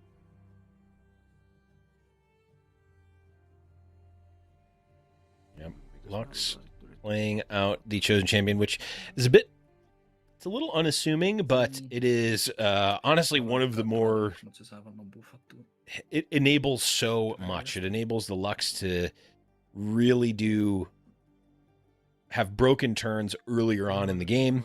Just makes those combo turns so much easier. And that really is what this deck is going to want to be doing, is just make it as easy as possible to go off. Of course, the pressure is going to be on from this Yasuo Victor combo, where they're going to be able to score basically on every single turn, given their legend abilities. Now, as we're kind of seeing what's going on here, the Aurelia player is obviously holding several runes up, kind of feigning those counter spells. We do see the one not so fast, but no Defy. Now, if there was not that Forge of the Future, those stupid, sexy Forge workers, making that recruit token to protect the Lux, this actually would have been a situation where Call could have been like a sneaky detrimental swing. Like, yes, you assume they have the Defy, but also sometimes the only way out is through, and you have to force them to use it, right? In this instance, no ability to really snap that down, but it's kind of a curious window of opportunity where you see a player playing green, they've got all of their runes up, and yet there's still actually an opening. Yeah, and it is funny that the stupid sexy Forge workers are randomly giving you your Lux protection here, because I don't know. I mean, maybe that is just the consideration. You know, Victor is likely playing the Call, so you're going to want to protect there. But Charm is going to be able to do the trick. Well, except for not so fast. I have to assume that is the consideration here. Yeah, I would imagine it's going to be not so fast. You could, of course, Defiant Strike, or Defiant Dance, rather, but you don't really want that Lux at the battlefield anyway. Right. The consideration here is, like, you could let it go and then try to take advantage of some of the combat tricks, but then your Lux is also stuck at the battlefield. And yes, you can bring it back next turn, but if you're bringing it back, you're also not using it for energy. You want it to be ready and in your base to utilize it when you get to your turn to start churning through your deck. So I think this ultimately was the correct call. The not so fast was used, and we're going to see some more development from the Victor player. And now we're on to Irelia. And we'll see if this Ezreal comes down. I imagine that is the plan. Yes, here comes the Ezreal. And out of your discard options, I think it's between, I was going to say Defiant Dance or one of the bounces, but considering, again, you're trying to avoid combat anyway, the Defiant Dance is, I think, less important. Yeah, basically, if any unit gets killed, you don't really care that much. You don't really care that much. Obviously, you do want to protect that Lux, as it is going to be able to make the turns go so much easier. They're going to be able to potentially ramp out to Time Warp earlier if need be. But we've got the Daan so fast to potentially keep it alive. Or even, I mean, gust the Lux back to hand could also be relevant. All right, and we're going to see more Yasuo fun here with a Twilight Step, trying to move a unit with 3 might or less. This is a great card to set up these multi-conquers, which has a lot of value in 2v2, but it does look like instead they are targeting the Lux. This is going to be a Charm Light. Now, there is another not so fast that was drawn from the Ezreal, so we'll see if that is the play, but that also would then signal to the other players an exhaust, right? And exclusion of runes to continue to save things. Yeah, I mean, you say Charm Light, it's Charm heavy. It costs extra, but also we have that flow option available at a later turn. It does cost more when you play it for its flow cost. Yeah, but it is another potential. Trying to be considerate and not use the word heavy on a card with flow, but you do you. I don't get it, Charmer. Why not? This is gonna, I think, take some consideration. Oh, we see some thumbs up. Is this gonna go through? Yeah, I think that the real concern was simply going with a full tap out, whereas if you go this route, so again, you want the Lux to be in your base, but if you go this route, you have both Existential Dread and the Gust. So this actually gives you, though. Yeah, this is the classic. Existential Dread says only attacking unit. Right.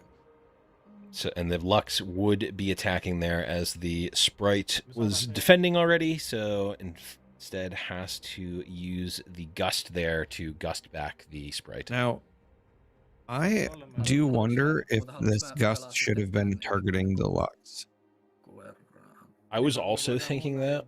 And my consideration for that is, once you see, okay, Dread is attacking, so I actually only have one option, probably should have not so fasted, but you can't go back in time. Here now, this Lux is still on the battlefield, and I was just about to say, any sort of movement thing can push something up into this battlefield, but going even a step further, yes, the Aurelia was going to get an opportunity to, you know, ready and take a turn, but Lux wasn't going to be moving that thing for a while. Or is Lux actually the next player? Never mind. I just realized turn order. I believe Lux is the next player. Oh, yeah. It is Yasuo's turn right now. Yeah. Yeah. Okay. Yeah. It is confusing with the, I mean, we can see the red indicator to see whose turn it is, but it is confusing given the spells that are being played and when they're being played. So looks like the Stupefy is coming through. That's going to make the Lux go down to 1 and is going to proc that trade. And that's job done. I mean, Lux gone. It definitely slows down the combo of the Lux very, very fast. Or it slows it down quite a bit.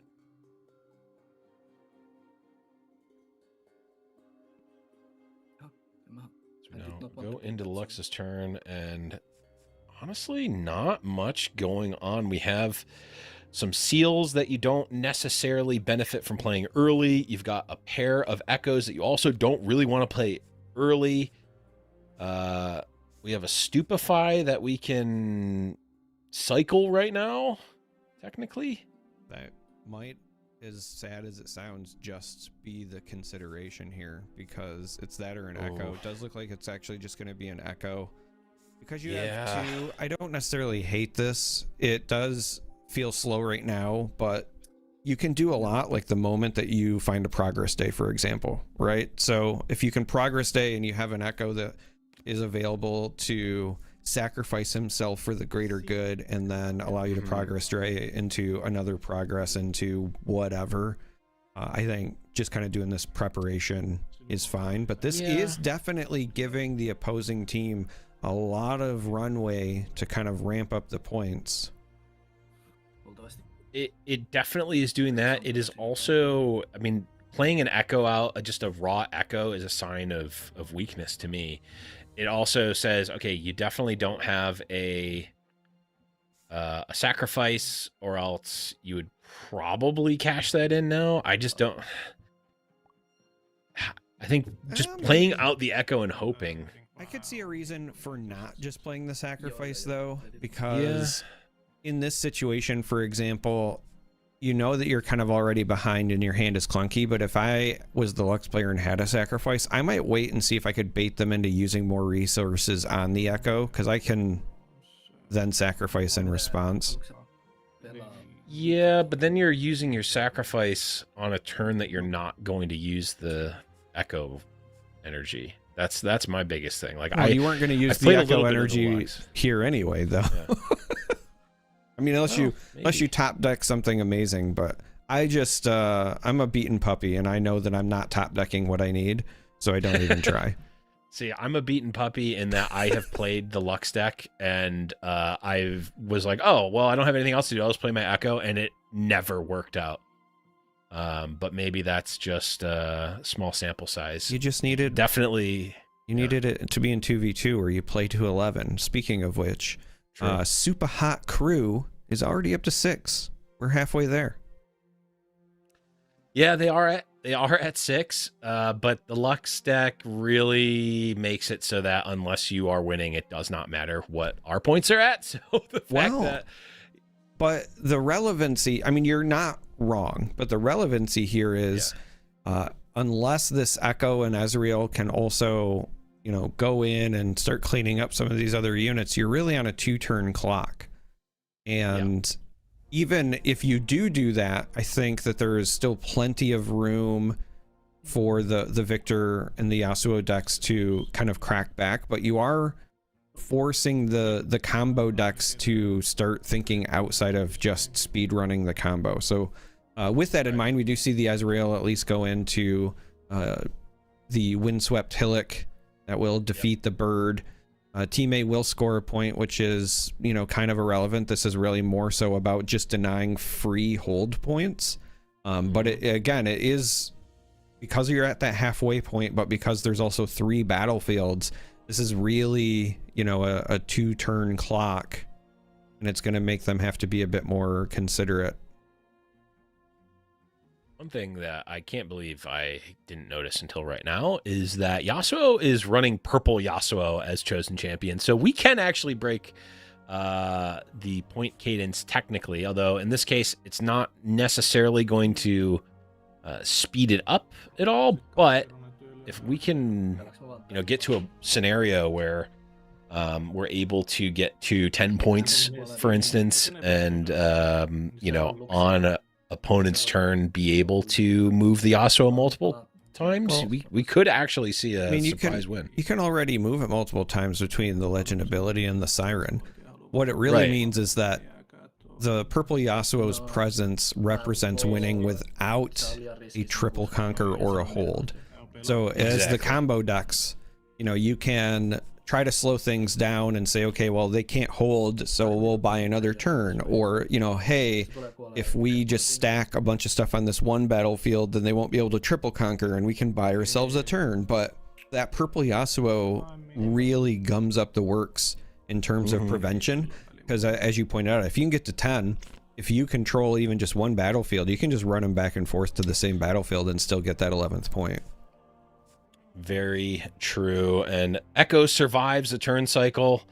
And, well, there's a researchers there empowered, which means now so much is online potentially, or at least theoretically, Spells are reduced in cost. We have the Echo to bank a lot of energy. The effective energy on the side of the Lux is massive, but they need a little meat on the bone. Right now, they've got nothing.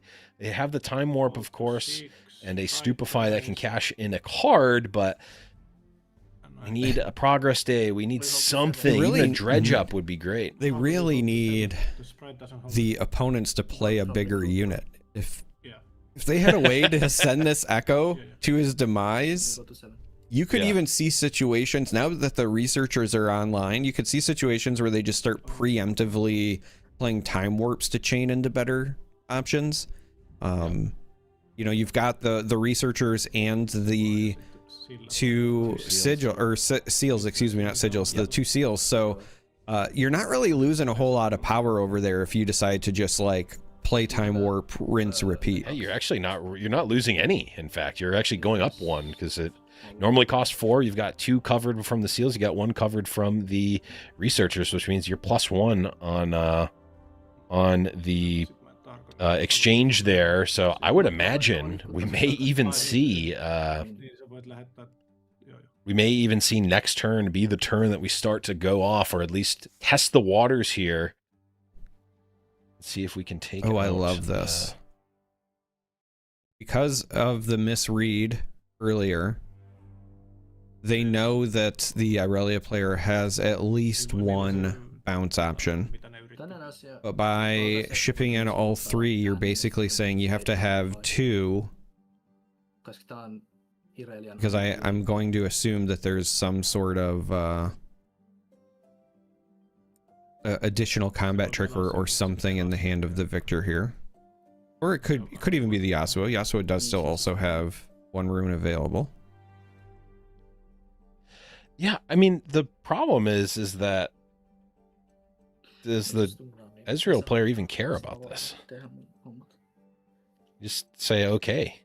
And this is just like you said, like we want opponent to develop their board right now, so that we can send in this Echo and actually cash him in. This is allowing that, right? The Xin Zhao is going to just eat this Ezreal for free. The whole board is going to remain there. I mean, this is actually better for the Lux player in my mind. Well, the issue is, if this goes through, they go to 8. You've got the victor on the other side plus the recruit that could maybe be pushed by an ability or something to that effect.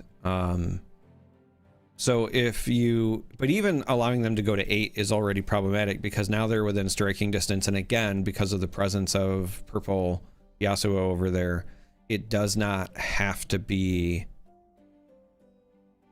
triple conquer, right? Like I'm looking through. There actually might be a reason that they're sending everything here to the Hillock, and they might purposefully even just not go to the peak, allowing Yasuo the ability to conquer into there, because you cannot share battlefields. So if you are new to 2v2 and you're kind of wondering why that would be relevant, the Yasuo player can't actually move any of their units to a battlefield if the victor player controls all 3.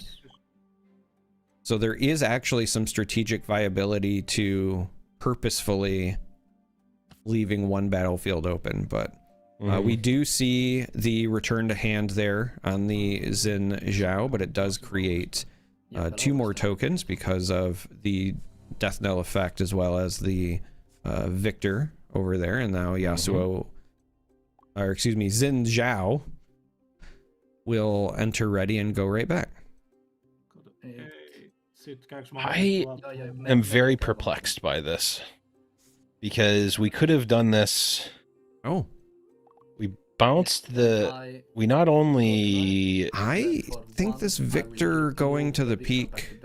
Oh, okay. I was gonna say, I think this could be a mistake, but I just realized that Siren had still not been activated, because again, you have to leave 1 of these spots open.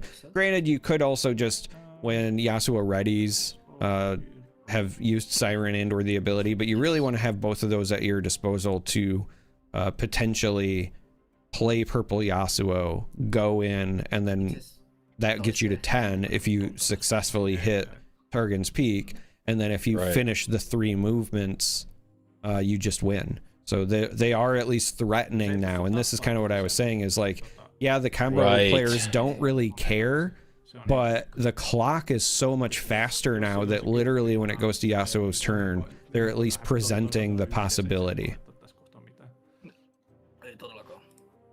Well, yes, they are, because they can move, and then we're threatening the possibility. It is going to be expensive. All right, 2, 4, 6 will be at 8. 5 for the Yasuo, 2 and 1. It's still not enough, right? It's not, but on the other side though, you don't know as the Lux and the Irelia players if the Yasuo has a ride the wind, because that's all it would take. If you play your purple Yasuo and a ride the wind, like you just win the game on the spot. True. Yep. And what's even worse is if you're this Irelia player, you're panicking because you have no interactivity right now. The hand that you have, because you lost your Ezreal, star-crossed, unless you're, returning something on the opposing side, isn't really helpful. Well, we would have to play Tentacles here. Right. If we play Tentacles, we now have you have 2 for the star-crossed.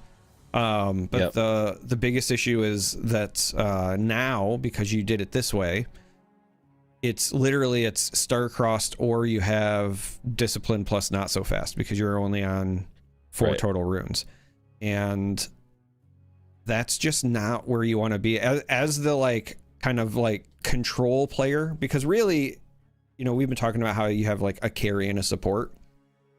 Lux is technically the carry, but this is really more like you have a combo and a control against, the typical carry support archetype. Hold up, did we just discipline our... Oh, we're disciplining the tentacle to move it in. Okay, this... Okay, and if we... if we conquer the Targon's Peak, we at least get an extra... We get 2 runes, but this... I feel like just takes away the Starcross. Maybe... Do they not see the line of... Yeah, I mean, it's that, but it's also just could be that they might not think there's anything they can do about it. Now, the good news for them is there is no... Or at least there was no ride the wind in hand going into that. But again, that would have been my concern.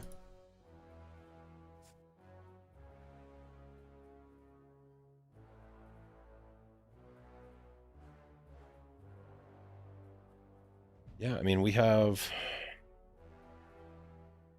6. We've got... I don't know, did I miscount? We only have 7 runes on the Yasuo side.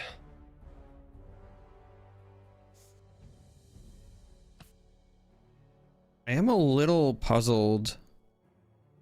Help me, Blevins, because I will admit very publicly that sometimes I'm an idiot, right? But I am a little puzzled why they felt like getting that 1 point there. Again, I get playing the tentacles, but you now don't have the ability to play Starcross because Researchers only applies to the Lux player. I mean, Starcross, again, even without the tentacles, what I was starting to lead into before was you theoretically could have also bounced the recruit on the other side. Starcross just says return a friendly unit and an enemy unit. So you actually have more flexibility. So when you were like, oh, well, you can play the tentacles, I was about to say, well, you actually don't have to. But it just was still a situation that felt bad going into this either way, any way you look at it. But they kind of got bailed out by the fact that, oh no, there is the ride the wind in the hand. No, this is going to, this will do it, right? Well, I mean, this no conquer, if they,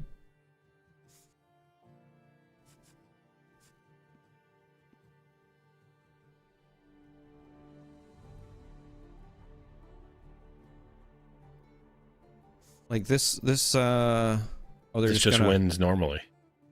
yeah, they're just gonna push in that. That's fine too. Oh. Okay.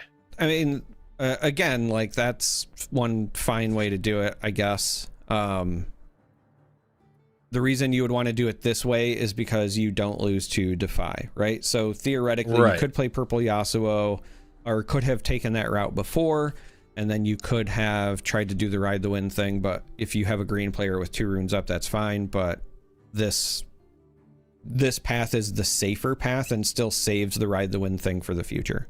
So this should just be game. That should be it. Looks like they're just showing each other hands and stuff. Yeah. Yeah. I feel like there was at least a way to threaten to stop there on the side of the Aurelia. Yeah, I think they had to have at least Star-Crossed available. Like that's what it comes down to. So what I was trying to say before is, like, you're worried about the Ride the Wind because at the time, like, yes, the Victor and Yasuo player did the correct thing and they did not go down that path. But as the Irelia player, if you know, okay, I don't have the Defy, I can't stop Ride the Wind, you know, I can't just assume they're not going to do it because it might get stopped, right? Like sometimes you just have to make them have it. And so the only way that you have any sort of out there is with Star-Crossed, but Star-Crossed also gave you outs into everything else. And like I said, Star-Crossed does just say return a friendly and an enemy. Yeah. So what I was getting ready to say before they played that flow is you don't technically have to play the tentacles. I can understand doing it if you're just resigned to, like, I'm going to do that and just Star-Crossed, but ultimately you had to have at least Star-Crossed up. You could have also left the rest of your runes up for one, feigning that you've got something else, and 2, the not so fast. If they don't have it, but maybe they're trying to slow you down somehow, then, you know, having the not so fast, I guess, doesn't hurt. But ultimately, it doesn't matter. It turns out that combos can be beaten if they brick, and that was a pretty hard brick from the Lux player. No sacrifices, no progress days, nothing really to get the engine off the ground. So yeah. Congrats. It would have been, to go off last turn would have been, I mean, I guess it would have been possible because they played the Echo before, right? But it would have been tough there.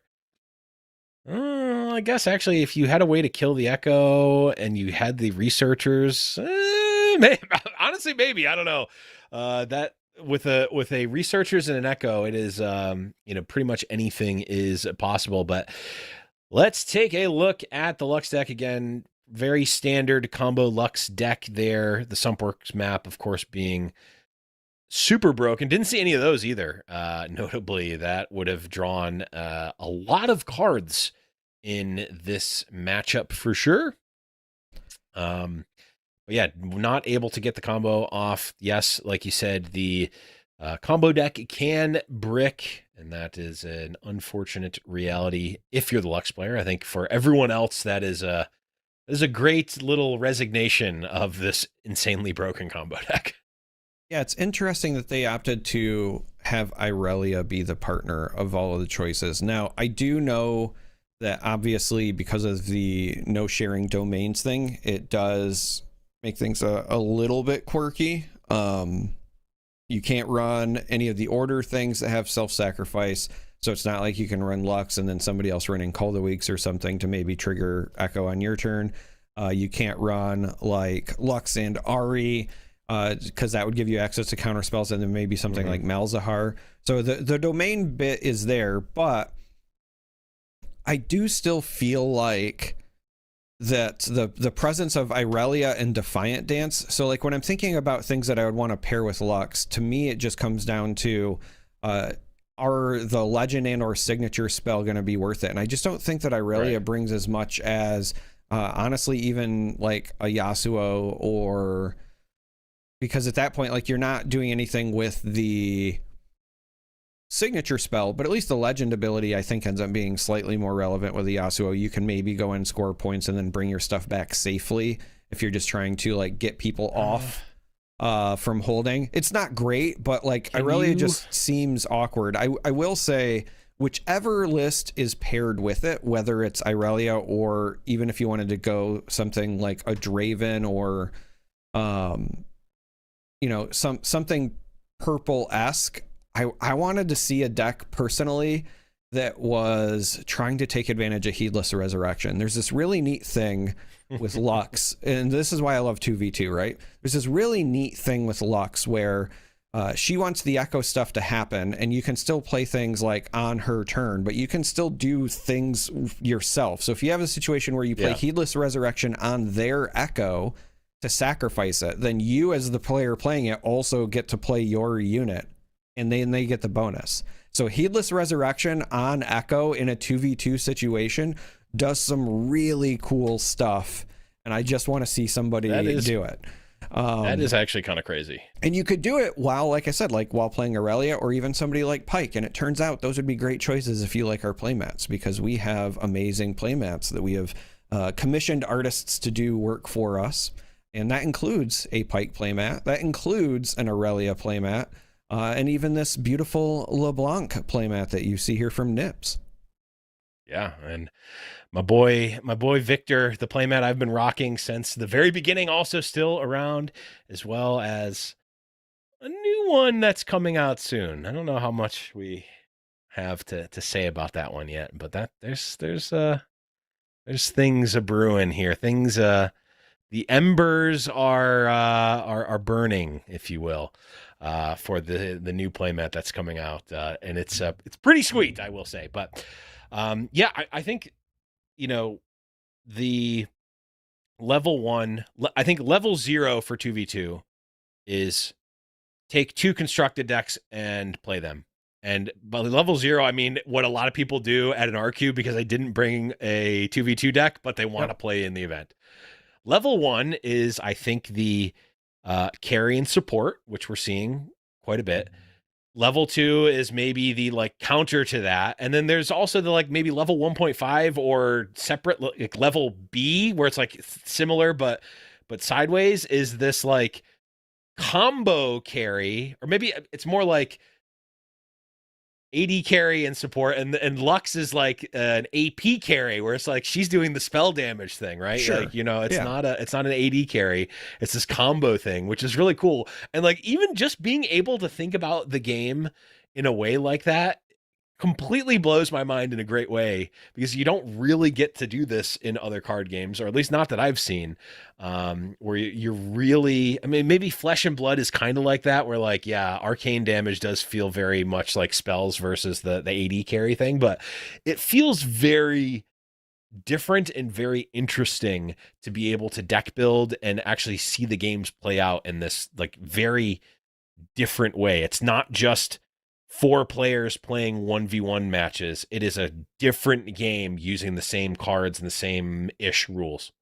Yeah. And again, I would say for me, like the 1.5 is kind of doing what I was just mentioning with Heedless Resurrection. And that is you go to any like card database and you just search for the word friendly. And then you start thinking about, if I'm using this and it's not on my units and I still get the benefit, what happens? And that's why I do think that we saw Yasuo reach the point of being banned. I'm still not even convinced that that needed to happen from a power level standpoint, and I would not be shocked if at some point Proving Grounds Yi comes back to 2v2. I do, however, think it was the right call from an innovation standpoint, just because people were so convinced it was the best thing to be doing that you're just trying to be like, actually go do something else and then come back. Yeah. There's just not enough events to force the innovation, right? Or to incentivize the innovation. It's like, oh, I just need to win these RQ events. So to get my tickets, to get my medal cards. So I'm just going to do the thing that will probably do that. That's why we need more 2v2 events like this very one. And speaking of more 2v2 and more 2v2, and more 2v2, we have more 2v2 right now, as we have a backup match ready to jump on into. Charmer. Let's go. Let's see it. Here we go. Still in round number 2, we have got Vex, Fiora, and Ornn Kennen. Okay, this is not what I was expecting to see, and I am here for it. Yeah, now we're cooking. There's the helm again. Yeah, and I will say this. Helm and Ornn already makes sense. I think Helm and Ornn for 2v2 makes a lot of sense. But what I did like about the Leona player before was that I think a lot of people, when you see Ornn, you're like, okay, whatever gear hate I need, it has to come in. Whereas for this game, it's more like, okay, well, if they're playing a Leona, oh, whoops, they actually have 3 Helms. Wish we would have planned for that. So I liked the surprise factor from the Leona player. That being said, though, the cool thing about Ornn is, like, yeah, you're gonna play so much gear that, like, unless it's a thermo beam, they better have a lot of gear hate, or you're just gonna kind of keep piling it on. As we join this game in progress, it's neck and neck. We have Team 15 on 8 points, Team 3 on 7 points. The Ornn/Kennen team not only has the points lead, but does also have the signature legend Ornn, big old blue buddy, on a battlefield. Currently, I believe only at 6 might, though, because I believe the helm is actually the only gear Ornn has at the moment. Right, so he should actually only be 5, right?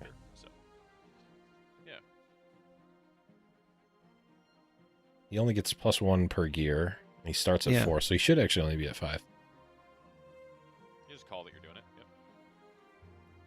Unless, is it friendly gear? Oh boy. Because again, Ornn gets way cooler. Seal.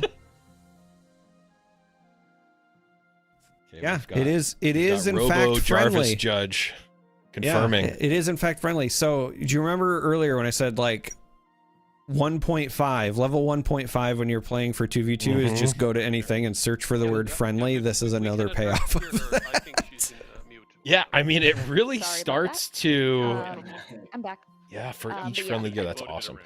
Yeah, Once you get to that level, it really, like, something like Ornn looks way more enticing to me, right? Like, especially in a deck like Kennen that wants to have, you know, it wants to have seals, it wants to have the last rites. Not really too much more that you would necessarily want, but even that, I mean, just adding a couple of extra points of power, of might, to an Ornn that is in your chosen champion zone, like, that's perfectly fine. Fiora going into the temple, getting a conquer. Also going to get ready to buy the first mate. Believe this Fiora has ganking because of being mighty, but no, that's just gonna bring it home. Oh no, that's wrong Fiora.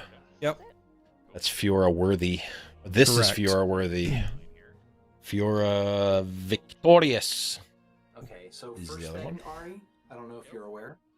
yeah. This is the ready for paying First a thing, move to bear. order power when becoming mighty, but. We're going to the Ornn player's turn. Ornn successfully held. Whoa. And then disappeared for some reason. Went to the trash of the Fiora player for some reason. Just banished to the Shadow Realm. Maybe a visual glitch? Yeah, maybe, because now it's also seems saying like a Team A visual went glitch. up an extra point as well. Actually, So they might be trying to sort that out, but that's okay. Maybe you play the Poro bot. I'm guessing it's a visual glitch and they went to one of the battlefields here. So we should either be... Although, yeah, I don't know how they would get to that battlefield. You actually want to play the Poro bot. Okay, we're going... At the battlefield to hold there. We're getting the star tip rune here. And then you do the gank across, yeah. Right. Patched Porobot. Resends Ornn to the Shadow Realm. Sends Ornn back to Oz. I feel like every time a card is coming off of a deck, Ornn disappears for some reason, because when they tried channeling the rune, Ornn went away, and now they're supposed to potentially be drawing. Though they don't have enough gear. Yeah. Oh no, I wonder if one of these players is the player I played online earlier, where they were just so sure that it counted itself. Well, it does not, unfortunately. No, it definitely doesn't. But now, second one. The should second draw. one, Bard. second one will draw, and maybe someday Ornn will come back. Hopefully. Does He's just chilling.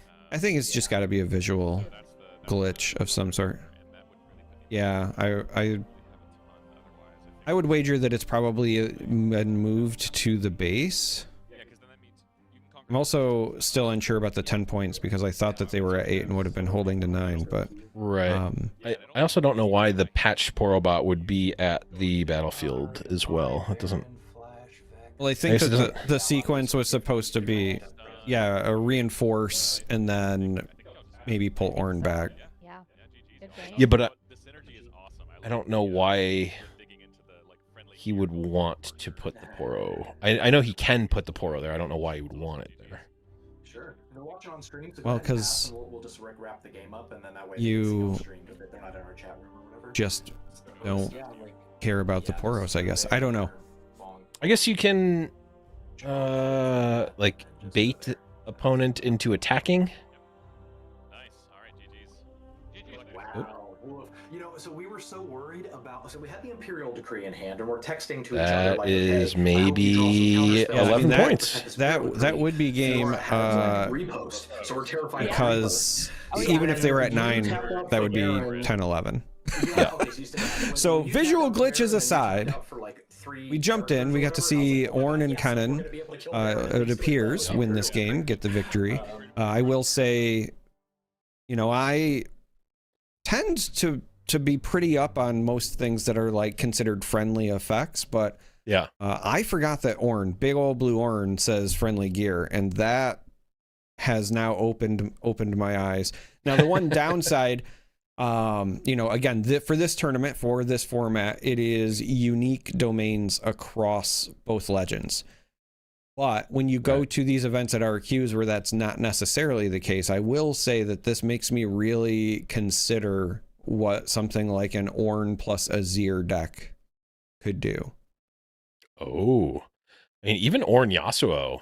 Like, Yasuo runs some amount of gear. But yeah, I mean, if I'm going to run something critical else mass. that's green, like if I've got that overlap and I'm going to do the thing, Right. like Ornn plus Azir seems kind of insane to me. Yeah.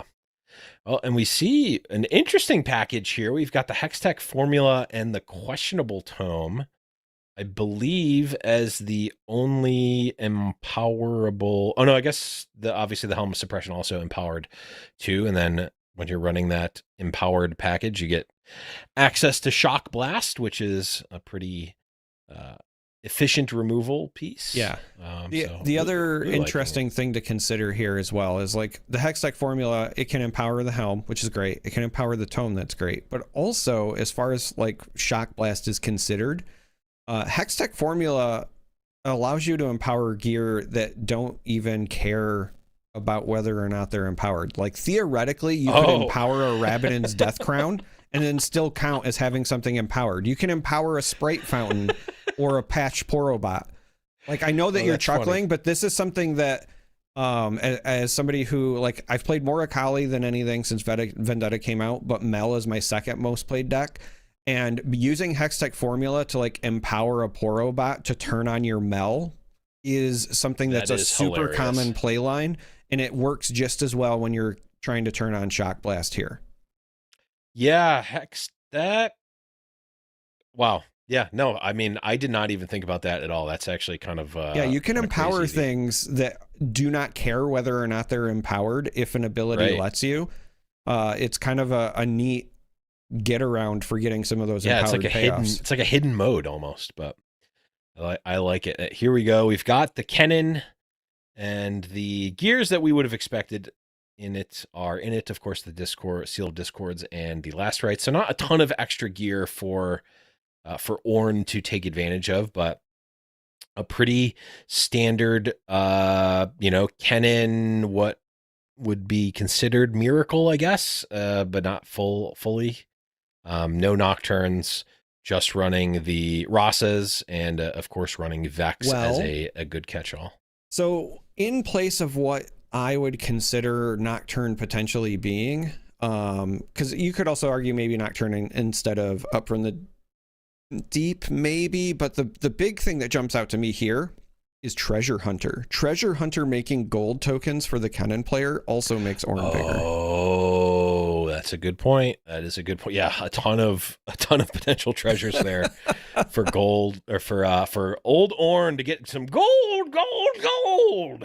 Yeah, there's a lot of things that you can do with the deck building, and I really dig it. So congrats to the Ornn and Kennen. We only got to see the end of it. Obviously some visual glitches, but it's not a live show if there's not some sort of weird technical hiccup as far as I'm concerned. With that in mind, that's going to be it for round 2. We're going to be taking a short break, but when we return, more 2v2 action will be on your way, so don't go far. We'll see you then.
Welcome back to Turn 'em Sideways coverage of the Magma Chamber Dual Q 2v2 tournament. I'm Casanova Charmer, and we've been having a little bit of delays here. There was just a major tech issue in one of the matches, so they had a maximum delay, and it's gone all the way to time, so they're in turns in that delay. So apologies for the wait here, but we will be jumping into round 3 soon enough. But things have been going well overall. Very excited to kind of be bringing this first like 2v2 online broadcast into the mix. A lot of the simulators didn't work for 2v2, but I know TCGA put in some extra work at the last minute to make sure that this could even come together. So big shout outs there as well. This has been a lot of fun so far, Charmer. I mean, what has been the biggest thing that you've loved seeing so far for the thing that I've loved seeing is just the deck diversity. I'm glad that people were willing to try some different combinations. Obviously, that's partially enforced because of the unique domains rule for this event specifically, but I still like that it's not, you know, everybody's like, hey, this is just like my 1v1 deck and I'm going to bring it and pair it with somebody else. It does look like people are at least putting enough forethought into what could pair well with each other, how they want their game plan to function, etc. The other thing is just learning, because earlier we saw what we thought was a visual glitch, but it turned out it's actually the Baron pit. So if you were watching earlier and you saw Ornn disappear a few times and then points go up that we didn't understand why they were going up, it's because there was actually another battlefield. There was a Baron pit. Baron had apparently been played and Ornn had went to that battlefield. That's why he had disappeared and why their points went up, because he was just conquering that battlefild. Yeah, all right. And if you like what we're doing on the stream overall, if you like these broadcasts when we can partner with people, you can support Turn 'em Sideways themselves by checking out our shop or by checking out our sponsors. We are partnering all month with Vegas Singles. They are an LGS in Las Vegas that do a lot of local events, but they also have an online store at vegas.singles where you can pick up all your Riftbound needs. They have a massive collection and they have really good buy list that you can check out, and they'll give you a trade-in boost if you send in stuff for the buy list in order to get even more off your singles. And you can use code TURN5 for 5% off your entire singles order. They also have tracking on all orders, and on orders over $50, you can get free shipping in the US. So check out vegas.singles and support your LGS or just an LGS with Vegas Singles. These guys have been great to us, and they're supporting us all month. So shout outs to them. But also, if you want to support a Turn 'em Sideways even more directly, you can check out our playmats. I know Blevin's talked about those before the break, but might as well plug them again if you haven't seen them. We have the LeBlanc, we have the Pike, we have Draven and Aurelia, we have Victor, we have Kaisa, and we have more on the way for Vendetta. We actually have quite a few more mats on the way. We also have our Sideways spin down dice and coins and more products being added all the time. So check us out at shop.turnemsideways.gg. And I want to give a very special shout out to the Magma Chamber. Check them out on YouTube at the Magma Chamber, and as well as join their Discord. They have a lot of support for these non-standard formats. 2v2 in particular is the one that they love the most, but there are chats for limited and everything else in between that is not just your classic 1v1 Riftbound. And yeah, really great guys. I love that they're putting on this event. I love that they brought us along for the ride to come do this stream with them. So big shout outs to Cyber Baby and Dreads for putting this together, because this is really, really cool. Yeah, I'm looking forward to the future. And when I say the future, I mean, like, let's be honest, 3 or 5 years from now. But as somebody who covered Artifact when the game was alive for the few months that it was, I became accustomed during that short period to covering games where there were multiple boards, right? Because in that game, you would hop from board to board. And I was reminiscing last night about that experience and thinking, you know, there exists a world where we'll get our 5v5 and we can actually follow the coverage board by board the same way that Artifact did. That's my hope and dream anyway, so that we can hop from, you know, the 2v2 to the 1v1 to the 2v2, drop in and out during the exciting bits from a spectator's vantage point. I think that there would be a lot of fun doing that, but that's, you know, way down the line. but I can dream. Many formats to cover. We had the announcement about draft being supported more in Legacy. 2v2 was mentioned in the State of the Game article, how they didn't feel like they were putting enough support to it yet, but they want to in the long term. This is a cool way to start getting more support towards it, right? Show community initiative, show that there's a want, a desire for these additional formats to have something. I mean, my dream is that one day we have enough RQs, we have enough of these events that we can have your limited RQ, we can have your 2v2 RQ, and it not feel like, oh, the only one in my even remote area is this like side format that I don't like. Would be unfortunate for somebody, but hopefully it's like there's enough events that it's like, oh, well, now there is a side one that's like one of these formats that I don't get to see all the time, and I get to go do that and go out of my way to go make sure that I get to go play the formats that I enjoy. I just love Riftbound, so I just kind of like all the formats and learning more about this game time and time again. We get so much cool stuff from 2v2 that you don't get to see in your normal 1v1 because of all the like friendly effects and how they interact with each other.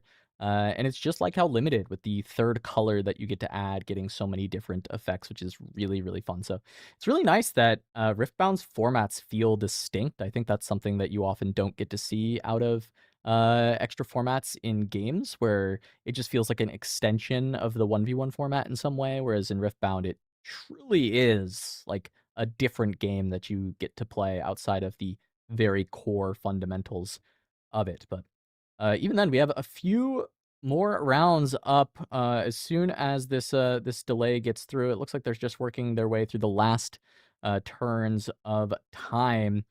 We've seen some pretty cool decks so far. I think for me, the big standouts have been that Draven Leona pairing and the Ornn Kennen that we briefly saw. Maybe we'll get a full game of the Ornn Kennen a bit later. But on top of that, I've heard pray tell of a Lucian Aurelia that we teased that combo existing earlier. That's been doing pretty well so far. They are one of the teams in the delayed match right now, so we'll see if they end up getting out of that round undefeated and can continue on, and maybe we'll get a chance to see them. I think that's a very interesting and a very fun potential combo, whether it's Irelia or Yasuo. Any of those purple-green movement-based legends pairing with somebody like Lucian, who has the cool combo stuff, also has some mobility as well with Relentless Pursuit. I hope they win so that we can, maybe feature them and get to see what that deck's all about. I will say, sometimes you don't even know that you want something until somebody mentions it. You were talking about sealed/draft and how you get to play the 3 colors and all the cool combos and things that enables. I now want a buy a box 2v2 sealed event.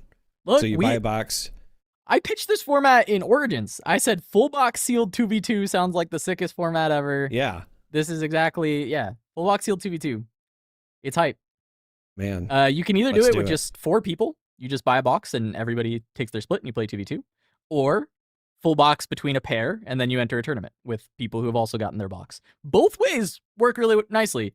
The power level of the one where just one pair gets a whole box is much higher, right? Of course, because you get the full box of all the hits, which is a lot of fun. But yeah, I mean, that's another sick format that you can do with your friends that maybe I'll do on the channel one day, because I just want to do that because it sounds fun. So yeah, that does sound fun. Oh, all right. Well. I guess I want to pose the question to you all in chat. What pairings have you tried in 2v2? What pairings do you think would be sick in 2v2? What would be fun? And this can be outside of this tournament's format, which does introduce the domain pairing that you can't have both partners having the same domain. That was added by community vote within the Magma Chamber, deciding that they wanted to have that to prevent the basically 6 green dominant meta that has existed, or sorry, 6 charm, 2 green or 2 green per team and having 6 charms. That's dominated a lot of the 2v2 meta, so they wanted to try and avoid that for this tournament. But currently, you can still have those domain shares when you go to an RQ. We'll see if that rule gets changed down the line or if it stays the same. But what pairings do you all like to play, whether it is when you can't share the domain pairs or when you can? I'm very interested to hearing what people are liking to do in 2v2, what things they've tried, what things they have theory crafted and not yet had the chance. It's a very fun format. I love to hear from the people. I personally, I've been playing a lot of like Lilia. So I have a Lilia like support build for 2v2, and I've been trying to get folks local to play 2v2. So it's not like paired with something. It's more so just like, hey, let's play 2v2 and I'll play my Lilia list. But I do think that it would be a lot of fun to pair it with a LeBlanc when you don't have the domain restrictions, simply because of the way that both of those legends care about temporary and the way they interact with each other. You can do some really neat things. I also feel like there's a lot of fun to be had, and I know that you and we kind of played around with this idea back in Origins, but just building around Promising Future with potentially both decks. So if you're able to, you know, do the pairings, maybe it's like Jace and another Aurora deck, but even if you're not like doing the Aurora stuff, just the idea of like one person's playing Promising Future into, you know, the other person playing a Ruination, because again, the way that the things resolve, you can sometimes get it so that a bunch of people play their biggest stuff and then like you Ruination at the end, so it just kind of negates everything, but now you're getting rid of some of the threat density in their decks, or, you know, popping out multiple Barons so that they all go and contest or create new battlefields. I just think that there's a lot of neat things. You know what, actually, this is an interesting question that I think we need to pose to Grenton the next time that he's on, if this hasn't already been posed. But in 2v2, since you can't co-occupy a spot, if there's already a Baron at a Baron pit and my partner plays a Baron, does it create a new battlefield? Does that Baron go to base? It just goes to base, like any other Baron. If there's already a Baron pit, Baron just goes to base. Yeah. Okay. Yeah.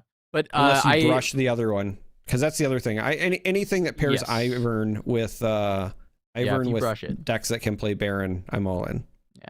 But I've recently become an expert on Promising Future, because we recorded a video with Daan that'll be coming out sometime next week about Promising Future. And it's fun because I just figured, you know, while we're stalling, waiting for the next round, I'll bring up this topic because you mentioned the Ruination. It's like, oh, you can play the Ruination and like get all the stuff that people played. Well, that only works if your opponents play bad, because for the Ruination to actually destroy pretty much anything, it has to be one of the earliest things that is selected. So you basically would want to pick the way that it goes on the chain is like, say that you're the turn player and you pick your thing and you reveal it. And then the next player, starting with the next player, they're going to reveal their thing. If the next player reveals a Ruination, theirs is going to go on the bottom of the pile. And then if the next player sees that Ruination and reveals a unit, then they put it on, and the next player reveals a unit, they put it on, and then that's all good because that early player is going to finalize the spell and it's going to ruinate, and everything is like, it's going to be on the chain ready to go, and then you'll finalize everything else, and then boom, Ruination explodes. Easy clap. And so you kind of have to play poorly in the Ruination for it to work. So the selection of the player before you is officially known, Is visible to information? you, yes. Okay. Yep. Starting with the person who cast it, they show it, and then the next player will show to see them all. Yeah, I Pack know Ezreal with Annie Downwell full spell victor, or with Infinite Annie Downwell full spell victor. Yes, we have seen some Pack Ezreal Annie or Pack Ezreal spell victor combo do really well in 5-0 at events, even during the Yi meta. And that should be really, really fun. And then someone said Kaisa MF was whooping Yasuo's. That one sounds good as well. You got removal, you got MF to get the Elder Dragon online. Lilia LeBlanc is really fun. Sorry, I forgot that there's a delay. So I asked chat a question, and then we had a full delay, and now we're getting to see them. But before we get into round 3, it looks like round 3 is being paired. We have a quick teaser on some of the upcoming Turn 'em Sideways merch. This is my first time seeing this. But what you are seeing are some blurred future mats and blurred spin downs. And if you can make them out, I would call you a genius, but I feel like you can make out just about everything here, with only one of them being very confusing to most people. But the knowers will know. The one that's probably the most confusing, it might be the one I'm most excited about. It's either that one or the other campy one. The two campy ones have me very excited. Yes, this is gonna be hype. Let us know in chat which of these new blurred out products you're most excited for. But it was 4 different mats and some new dice, so very, very exciting stuff coming to the shop. But round 3 should be coming up in a moment. As soon as we've got the decks, we'll fly them, and then we'll be jumping straight into game. It has been paired. I'm trying to get the update on it, if we ended up getting the Lucian or not. I think we did, but maybe I'm wrong. I'll wait to see. We won't jump the gun just yet.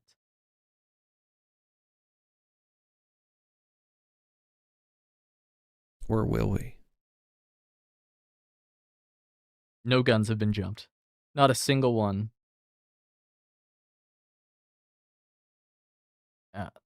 There we go. We shall see. Let's... Yeah. All right, we're going to prep real quick for the round, and then we will jump back in with round 3. Just give us, like, 2 minutes, and we'll be back.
Welcome back to Magma Chamber's Dual Q 2v2 with coverage brought to you by Turn 'em Sideways. I'm Casanova, joined by Charmer, and now we have Cyberbaby joining us on the desk. Cyberbaby, I know you're part of the duo that brings you all Magma Chamber, but why don't you go ahead and introduce yourself to the audience, what you do, what Magma Chamber does. Tell us all more about it for the people who are more Turn 'em Sideways viewers than Magma Chamber community members.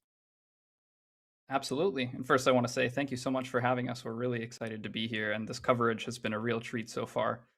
So yeah, for those of you who don't know, I'm Cyber, and I partner with Dead17, and we together make up the Magma Chamber. We are trying to push forward all of Riftbound's alternate, kind of non-standard formats. Surely you've all played some 1v1 Riftbound, but really we're here to play like free-for-all, 2v2, draft and sealed. Love all of the non-standard formats, and really want to get a bit more visibility for those. So yeah, we have a Discord server if you're ever interested in learning more about those formats, or having somebody evaluate your pre-rift sealed pool, or take a look at your 2v2 lists. We're always happy to do that sort of thing.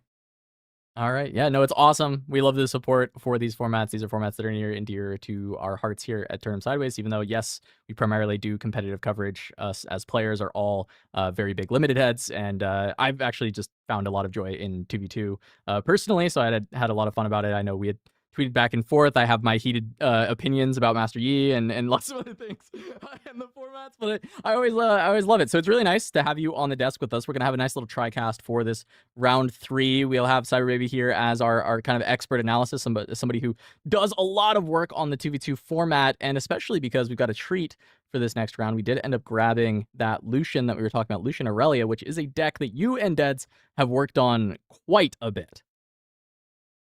Yeah, I certainly can't take all the credit. It was more of his brainchild. After Bologna, we played 2v2 for the first time at RQ Bologna, and we were like, man, there's actually like so much room to cook in this format. We just like slapped together this crazy like Victor Ezreal control list and went to time like every single round and made our opponents' lives miserable. And that kind of showed us the potential of like, wow, you can really do some crazy stuff in this format. So then he got cooking, came up with this Lucian. One of our teammates at RQ Bologna was playing Lucian, and he was like, why don't we just accelerate Lucian to like all 3 battlefields in one turn? So that's how we came up with the idea, and it's actually like a force to be reckoned with in this format. Yeah, let's take a look at these decks as we're about to jump into the matchup. It'll be Aurelia and Lucian versus Ornn and Sivert for this round 3. So let's take a look. Let's see what is in store for us with these deck lists.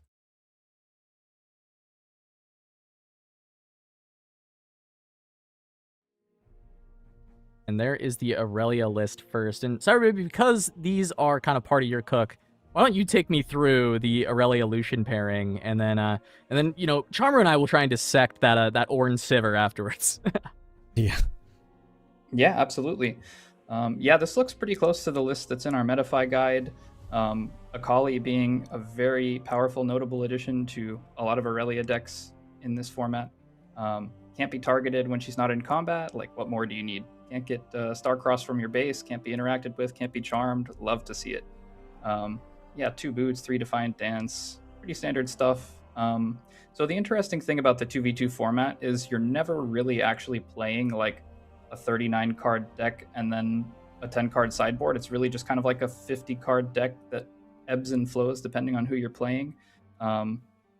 So I would imagine we're definitely going to see the Disarming Rakes come into the main board for this match. Starcrossed as well, kind of hedging against Sivert Aurora.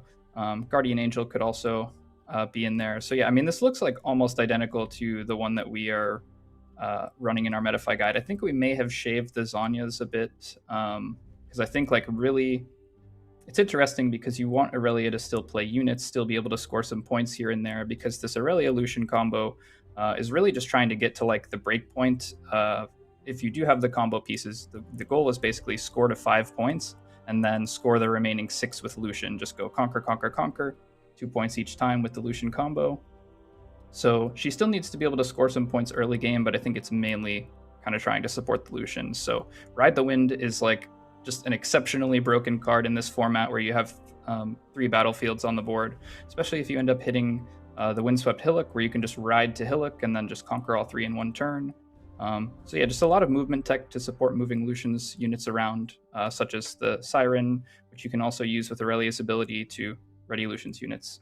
Yeah, so let's take a look at that Lucian. You mentioned the combo. I have a lot of experience with this deck. I brought it to Arceus playing around the Skyfall and Trinity Force combo, but now there's actually quite a few new cards that are being added to this Lucian list with that Pendulum Blade and the Jace Hammer in hand. How are you feeling about some of these additions now that Vendetta has come out? I think Jace is immaculate. I saw that card spoiled, and I immediately knew it was going in the Lucian list. Because with this deck, like, really struggled into Yi because it is such a combat-focused deck and doesn't really have ways to remove units outside of combat. So that was why it kind of fell off in the more recent 2v2 meta. But yeah, now that Yi is gone from the format and Jace gets brought into this deck, like, really the toughest thing about this deck doing the combo is like finding ways to either give ganking or just jump from battlefield to battlefield, like with Ride the Wind. And so now that Jace gets to be readied multiple times, it's the perfect Aurelia synergy, gives himself ganking. So like usually what the move with Jace is when he untaps to ready for turn, you just give him the deflect 2 and tell your opponents like, okay, if you have Starcrossed, you better do it in response to this. Otherwise you're going to be paying a lot of runes to interact with him. And yeah, then otherwise, if you don't need to use that deflect, then he's just like attacks for 7 for 4 mana, which is totally crazy. So love Jace, super fantastic card for this deck. Pendulum Blade as well is really interesting when you're trying to do the synergies of moving between battlefields. It allows you to sequence your battlefields really nicely. So you kind of decide, okay, like if my opponent has like 4 might, 6 might, and 10 might at a battlefield, then you can sequence the battlefields to kind of gain might as you jump around, which is very useful in closing out the game.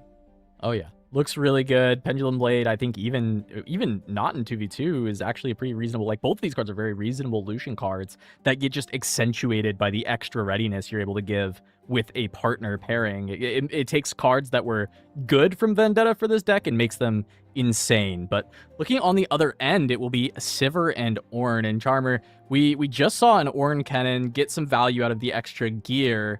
And once again, we're going to have that blue Ornn ready. And, well, if we're talking about gear, Sivert is going to be able to make a lot of it, whether it is just by making gold from her legend ability, or if she ends up going in the direction of Aurora, there's still going to be things like Pack Trove as potential options that can go in the deck. So tell me a little bit about what you're seeing from this Ornn list that you're looking forward to.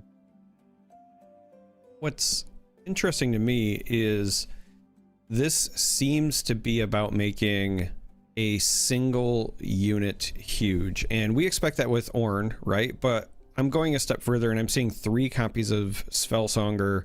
I'm seeing the 3 copies of Mask of Foresight, which actually is pretty interesting because it's going to make those Scuttle Crabs not completely irrelevant. I'm seeing cards like Convergent Mutation as well, where you can have one big unit, and then if you do have the Scuttle Crab or something like that, you can increase its might to match the size of your Ornn, and then suddenly those Scuttle Crabs are, you know, massive. But again, because it's friendly unit, you can also use this on your teammates' units as well. And so even though this is gonna just, you know, make a super Ornn, cards like Convergent Mutation do allow this deck to still kind of functionally serve as a support deck. We've been talking about that kind of support carry setup, and cards like Mask of Foresight, again, they're going to help your Ornn, but that says friendly, so it's going to help your teammate as well. And I think that's what really jumps out to me the most is like, yes, this is going to make one massive Ornn, but it's also surprisingly versatile at helping your teammate. Yeah, notably as well, we've even got the Temporal Breach, I believe. That this can target any unit, so this is a way to basically flicker an Elder Dragon that can be brought in if that is a felt to be a necessary piece. Can't be used from hidden, so it would have to be played at that slow speed in order to do so, because you couldn't have it hidden and then have your allies Elder Dragon interact with a battlefield that has your hidden Temporal Breach, but still can kind of do that slow speed play, which is quite interesting as a potential effect. And then the Helm of Suppression that was so powerful in the previous matchup. But to make sure I'm not jumping the gun, we actually haven't seen this Sivert list to tell you 100% it's Aurora. I would assume it is, and we would assume wrong, as there is not going to be any flickered elders in this case, and instead it is going to be an absolute cook for the Sivert side of this. And you were saying it could be a supportive Ornn. This is certainly support Sivert. However, of course, that convergent mutation point still stands. It can certainly look for some opportunities to make one of these smaller units that Sivert has into a much larger unit. But I want, Sivert, I want you to help break down some of these really unique cards that have been put in here. Cards like Meduli the Gatekeeper, and cards like even Repair Specialist. This is only gear you control. It's not going to benefit from Ornn, but the fact that you want to put gear in your deck is still going to be something that moves back and forth. Yeah, this is a fascinating list. I will say I have been hearing rumors that Meduli the Gatekeeper is like totally broken, and we've done a little bit of testing, and I can't say I'm super convinced, but I've been hearing that it's like crazy in Yasuo, and so I mean it's definitely got some potential. It's a very interesting card. You know, it's one of those cards where you pull from a pack and you're like, okay, this is going in the bulk pile, but like to see it get some life breathed into it, like of course I have to like root for my own decks in this matchup, but this is super interesting. This is not what I was expecting out of the Sivert deck at all. So I'm like low key kind of rooting for this deck because I want to see what it's capable of. See, I just had a feeling because like I was like we start talking about how these things can synergize with Elder, and I was like, you have to show me the deck, right? Because if I do all this analysis and it's not Elder, then it's all for naught. And by God, this is not Elder. Stare Down is another one that I think is insane. She's a friendly unit in a battlefield. So this is just like pick your Ornn and tell their enemy units to run away. I'm not sure exactly what matchups this is going to be the best for helping you, but it's still a nice way to ensure that you can push over wide holds, not tall holds, but still very valuable. Charmer, it sounded like you had a point as well. Is there a card or anything that you were interested in this build that was really sticking out? Well, so specifically when we're talking about like building decks together, I was about to say I love Meduli, and I think I can understand why folks might think this thing is broken, because when you combine Meduli with cards like Punch First, you can very easily set up a situation where you're just paying power for Meduli to go from, you know, base to battlefield to battlefield to battlefield, right? That one Punch First gets you up to 11. And it's very, I think, reasonable to assume that you can just hop to any place that is occupied at that point.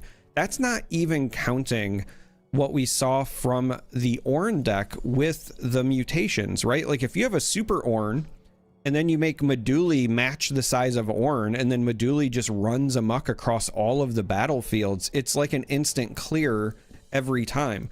And then, of course, if they say, okay, well, I'm just not going to have occupied battlefields, A, you're slowing down their game plan, and B, they still have 3 copies of Ride the Wind plus these 2 fizzes, so they can just decide to send Ornn all over the place anyway. This is really kind of creating, when you see this deck in conjunction with the Ornn list, a real kind of like pick your poison style gameplay. I actually love this. Yeah, very, very cool setup. Is there any other unique kind of interactions that you're seeing, Cyberbaby, for these 2 decks that maybe we're missing about 2v2 in general? Like how you expect them to navigate, even just into the Aurelia Lucian, like how you expect these 2 deck pairings to kind of face off? Yeah, I mean, the first thing that comes to mind is this disposal order. It's very curious. Like I could see running it as like some sideboard tech, but I don't know, like I guess this must be like a meta call saying like, okay, we're gonna see a bunch of Kennen, a bunch of Fizz, maybe some Lux combo, but like 3 of, I don't know what to say about that. Maybe they have some like secret spice. I don't know if they're just using it to draw most of the time, or if that's just like an easy side out slot. But very interesting stuff. Really not sure what to make of that card. In terms of like the matchup itself, I think to keep Lucian Aurelia from running away with the game, you really have to be like setting up big holds. So one of the hardest things to do in 2v2 is win the game. I know that sounds like, of course, obviously the hardest thing to do is win the game. But what I mean by that is like in 2v2, you either double conquer 2 battlefields or you hold. And holding in 2v2 is notoriously pretty hard because you're fighting 2 different people's units. But additionally, like conquering an extra battlefield is no easier. So I think it's very hard to score the final point, and so Lucian does have that advantage where even if you don't like do this crazy combo turn where you score 6 points in a single turn, you can at least just score that final point with the Trinity Force and Skyfall combo. So even if you just have to like If you say you know that they're going to board these auctions in, then you hold your gear and you just kind of score points. You know that you can be faster than them, and then just final turn, just, you know, drop the combo, play the full score combo. one extra point with it, and win the game. Yeah, I think that is going to be the big thing to look out for then, right? It's going to be, can this Ornn-Sivert pairing deny that final combo score? Because realistically, throughout the entire game, or actually an even better question is, how much can they deny from the Lucian Aurelia early on? Like, can they keep them on very low points where the combo isn't even on the table? It could be a very real possibility once they start getting a big unit onto the board and trying to protect it. The hard thing is holding against Lucian is already a hard task. And now we're throwing Aurelia's spells into the mix and Aurelia's buffs to be able to make these units even bigger. And that can get even more difficult, especially because we just introduced that Pendulum Blade to the mix. Pendulum Blade on a Jace, and you just like keep stacking Assault and keep stacking the +2s from the Pendulum Blade, and now your Ornn that's a 16 is actually just not big enough. Like that actually just is not even a strong enough unit. So that's where things can start to get very difficult.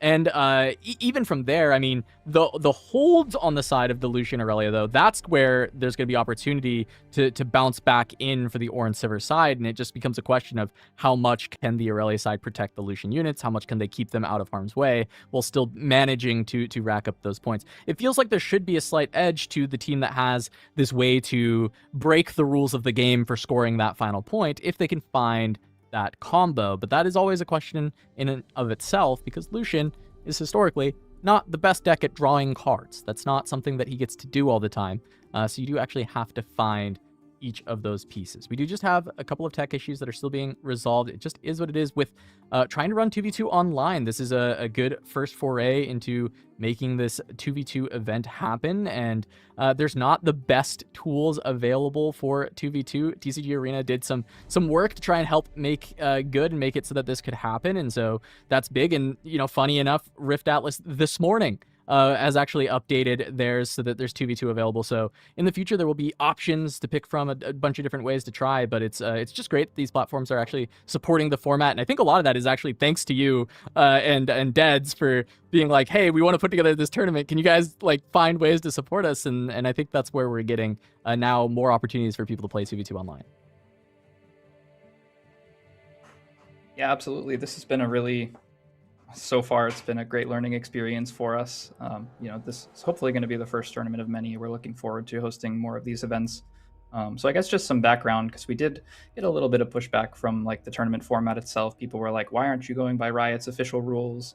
Because we're doing this kind of no domain overlap. And we actually put it up to a vote in our community. We wanted to see what the people wanted to play, you know, regardless of Riot's rules. We're more about like, what is an interesting format to play and watch? We want people to cook. We don't want to, you know, just everyone play Yasuo Yi or something like that. You know, we don't want a repeat of last season. So this was, we crafted this format like before the Yi ban. So maybe things would have turned out differently. Yi ban was actually one of our options to choose from. So we let people say, do you want to just ban Yi and play it like that? And, you know, turns out that's the format now. Yeah, no, that's really cool that's the background for it. And we said earlier on the stream, I know you've been busy running the event yourself, but, you know, you and Deads and the rest of the team that you've got working on it. But for us, it was like, okay, yeah, you run a different tournament. 2v2 in the state of the game was said that it was under-supported by Riot. They said it themselves. They've under-supported the format, but they're interested in it. And this is a way that you put out a format with the community saying, hey, we like playing it like this. Maybe this can become the official if it works out in that way down the line. And we'll see how it goes, because maybe just the Yi ban was enough, and it's still great to have those domain pairings. But let's jump in to round 3. It's going to be Lucian Aurelia versus Ornn-Sivert. OH Ionia versus Team Scuttle. Kicking things off, it looks like Aurelia to start. Yeah, I can do that myself. I was just about to say, I think we were about to see a double Hillock, but it does look like they're swapping that battlefield. Hopefully it'll go smoother from here. Yeah, we'll see what that third battlefield ends up being, but for now, Hillock and Sigil of the Storm. I wonder if they're going to have to do like a little false start here, who's supposed to be starting, but it looks like Aurelia was starting and passed the turn.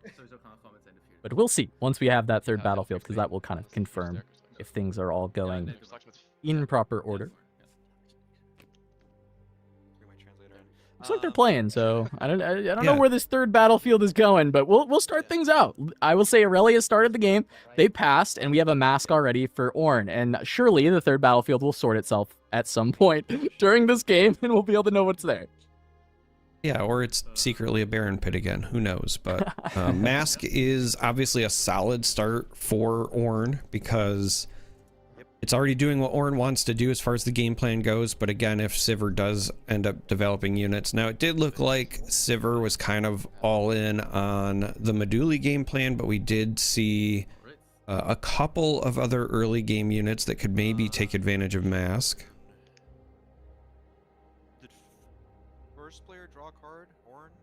Yeah, I think Mask is kind of a boogeyman in this format. That's another reason why people really didn't want the domains to overlap, because you have to play against 6 Mask, 6 Defy, all of the other gross green spells, 6 Discipline. It's just like very efficient, very good cards. And so the actually, when Deads and I were playing this list back in Lille, the only game we lost with this list was to a Yi Yasuo, and they ended up getting like 3 masks out within the first 3 turns of the game, and so we just like could not overcome the might that they were stacking on these battlefields with their like 6 might poros. It was completely ridiculous.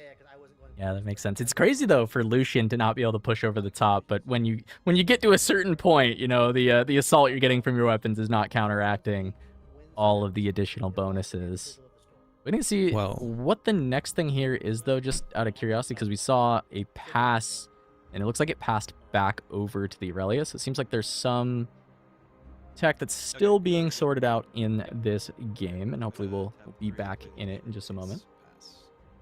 Yeah, I wonder if that's supposed to be Aurelia's battlefield, and it had to have control go back. I believe production's telling us it's supposed to be a Targon's Peak in the middle. And that would be Aurelia's battlefield, which means Ornn would have actually been the one who was supposed to go first and did not have a battlefield. Wait, it's supposed to be Ornn next. And then that means Aurelia going second. So Ornn is the one who doesn't have a battlefield, and it's Siver's Sigil of the Storm, Aurelia's Targon Peak, and Lucian's Windsoaked Hillock. Looks like that should be sorted out now, and they're just making sure that they can get that battlefield maybe back out into the center or onto the field in some way, and then we'll go from there. You know, speaking about both Yi and just Mask in general being boogeymen of the format, I will say I really enjoyed Casanova's attempt with the temptation to serve as a bunker buster for the people that try to utilize that. I really do feel like there are probably a lot of answers that do exist that, you know, again, when there's not enough support, you don't get a lot of the more competitive minded, you know, brewing and counter brewing. And so the things that are generically good, I think, tend to be very oppressive when everybody's just like, oh, I'm just going into this for fun, or I want to do this wacky thing, and not really thinking about actual, you know, counter strategies and so forth. But yeah, the only people going for those counter strategies are, in fact, Cyberbaby, Deads, and the Magma Chamber Discord, and they did find that Yi was still pretty broken. So I'll give them that. I'll concede the fact. I'll concede the fact that they got there, and the ban came through. Yeah, it definitely sapped our creativity a bit. Just like every deck became, okay, how do we beat Yi Yasuo, and not like, what kind of fun things can we do? Like, you know, we really wanted like Azir Ornn to be a really like fun, viable strategy, but it just like never gets over the Yi units in the early game, and so it just, we kind of had to write it off. So there are infinite brewing possibilities in this format, but yeah, we just really struggled into the Yi Yasuo, and there were very few decks that could actually answer it effectively. Yeah. Looking here, there seems to be some tech issue that you're seeing on our screen right as they pass the turn once again, and it has gone to Ornn once again. So we may end up seeing potentially, I mean, is this gonna just be a lobby remake? We'll end up seeing if they can figure this out. Okay. So I'll start with this one. Okay. Okay. Good. Interestingly, Ornn is Playing playing again. cards from 4 runes. No one else has any runes. Question mark? I think my confusion here is warranted. Well, I mean, it's either, again, visual glitches or just misunderstanding. Like, maybe Aurelia did start and it was supposed to go to Ornn and they were trying to sort it and then it went back to Ornn and now Ornn might not understand what's going on and is just playing another turn instead of realizing, hey, there are 2 people with nothing. And I now have like 4 runes and I have a mask and another mask and a sprite fountain. Okay, so getting word that this may be a visual glitch from the spectator. Okay, that would make a lot more sense because I still don't see a battlefield and I definitely don't see anything from any players not named or. Yeah. Yeah, that's what I'm saying. Yeah. Well, no. All right, we're gonna get a quick little refresh. We'll see what's going on. I was like, this doesn't look right at all, by the way. Yeah. But yeah, that is what it is when we're trying something new, right? I mean, it is just like a format that does not get a lot of online events, does not get a lot of support in general. Sometimes things break, and now we're gonna get back into it as soon as we've got it back up. So thanks for bearing with us. And the thing is like Cyber was saying, is like they want to run more of these things. They want more of events like this. If there's more support for it from the community, from some of these like third-party devs that are making these amazing clients that we can play on, then it just gets better and better. And it seems like the support is there. And look at that. You've got a game. You guys can see the rune, right? That looks a lot more reasonable than it did before. Yes. Alright, so it should be on the spectating side then. All right, so we've got a Poro in play for Aurelia. We've got a Lucian in play. For Lucian, we have 2 runes for Sivert. And then it's gone to Ornn to start, who has since played more gear for the aggressive start. Everything looks good. It should be Aurelia's turn, and then next it should go back to Sivert, Okay. and then finally to Lucian. I'll go to 1, recycle. Yeah, the only thing that looks potentially off is I think all of the runes should be exhausted for Ornn. Because if it was mask turn 1, mask spray. Oh no, because they've ended and it was peak. Yep. Sorry, I just was realizing the indicator is already passed, so we're already to Aurelia. That makes more sense. We are chilling. One So thing the- that jumps right out to me is that this Sivert is actually playing the orange Sivert, and I can't say I have ever seen that in the Chosen Champ Zone in any game that I've watched. I got you. I got a buddy.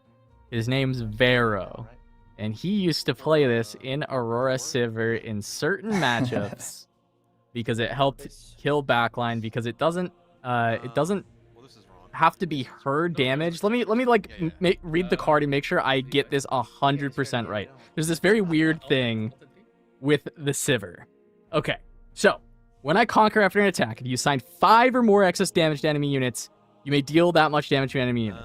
Doesn't say if Sivert assigned 5 or more excess damage, and it just says you may deal that much damage. So the thing that you would do is you would run this Sivert in with like your big, your Mountain Drake, because this is pre-Elder. You'd run it in with the big thing, and then you could kill literally any unit that your opponent had backlined.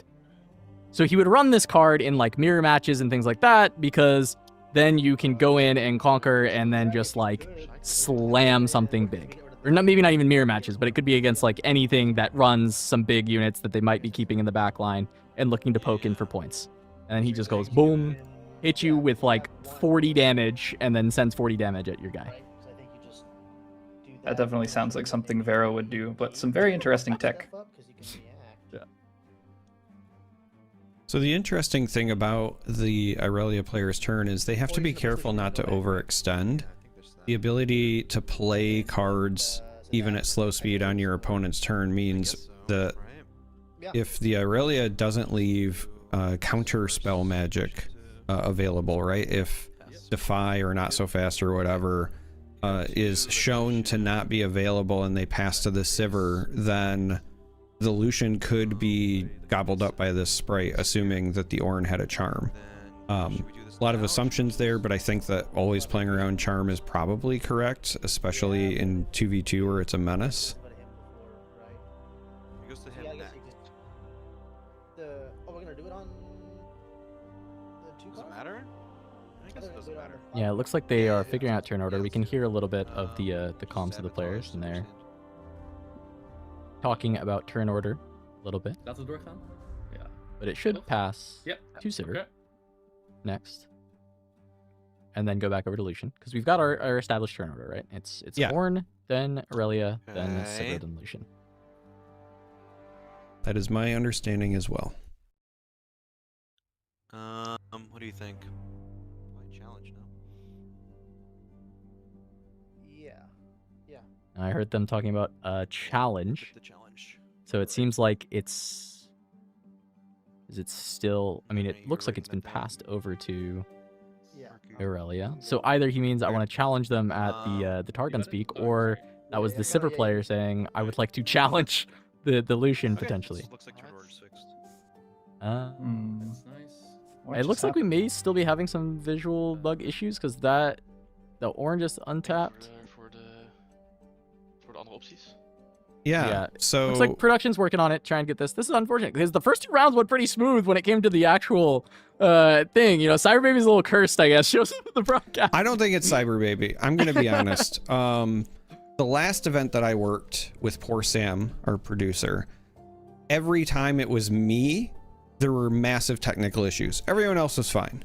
And I would like to point out that I joined the broadcast, and then we had the Ghost Baron pit and the disappearing Ornn, and now I am here, and we are still having problems. So I will take the blame. This is definitely not Cyber's problem. This is a me problem. All right. Well, what is a problem for Cyber, as he mentioned for this Lucian list, is 3 masks on the board already, which is going to be a lot of extra might defending some of these sprites and units that the Ornn are trying to set up. And you talked about the big win con for the Ornn Sivert is going to be looking for those holds to try and prevent some of those early points and prevent the game-winning pushes for the Lucian Aurelia. And I mean, I guess this would be the recipe to do so, right? Yeah, this just looks devastating. I mean, like, of course you can like somewhat rely on hitting 2 masks from 2 decks that are both playing 3 copies, but all 3 copies of mask from a single green deck is just like egregious. Like, I would hate to see this as the other team, but yeah, hard to say. I mean, the game is still anybody's at this point. I'm curious to see what this Sivert gets up to in the coming turns, because like, I kind of know what Lucian and Aurelia are trying to do. Ornn, of course, I mean, his game plan is pretty straightforward, as you can see.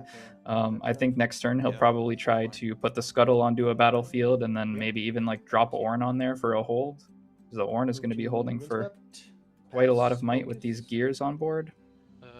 Yeah, that's fine. Yeah, I like it. I think the only downside with the reinforcing Ornn is because the like not getting the mask triggers, but like realistically, it's still a +4 Ornn, right? So it's like if you just get him through the 1 turn, you get to move the Scuttle back, which is fine. The other option is if you're not worried about the points yet, you can just play the Ornn at base and just like wait for the Scuttle to die and then use the Ornn to repush in and get the full use out of the masks going forward. But I could really see either way, as he just does have a very good position for the Ornn to come down, and the question becomes, do they have enough resources to protect it once it does? And I would say that like reasonably, it's going to be hard enough for them to push over the Ornn that it should be kind of fine, I think.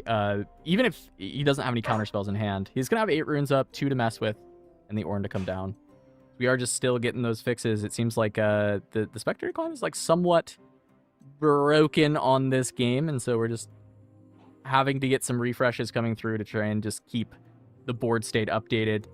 I guess we're gonna play this as a slideshow with some screen grabs of board states, potentially, if we can't get it worked out. But we should still just make sure we're getting as much of that for y'all as we can, as we see a Lonely Poro hold into another Lonely Poro conquer from the Aurelia. You know, as we consider all of these kind of like gear focused 2v2 decks, I do wonder if there's going to be a you know, a longer term shift in the meta where we see more folks just including cards like Adaptatron, or, you know, I've been kind of tinkering around with Nasus, and Barbara is quickly rising up on my playability list. Anything where you're still getting a body but also destroying stuff and not spending power, right? Obviously we saw Disarming Rake in the sideboard of some of these lists. I believe the Ornn actually also had 2 Adaptatrons just hanging out, but if there's going to be all these masks and things like that, I do feel like any source of reusable gear destruction is going to have a lot more value than the one-offs.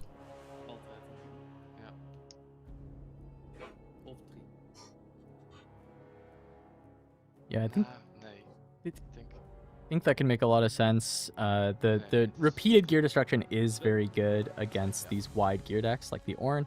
Like we were talking about the Ornn Azir as a potential like combination. You would definitely want repetitive gear destruction, right? Just destroying one of these small pieces of gear is not gonna get you over the top. It's kind of the same against Lucian. Like Lucian always hated in 1v1 playing against Aurelia because of the Adaptatrons, right? Where this is like constantly threatening your gear instead of just one time. Like Lucian, if you destroy one of his gear, he's probably going to be okay. If you can start repeatedly destroying his gear, Lucian is not going to be able to play the game functionally. So it definitely makes a lot of sense.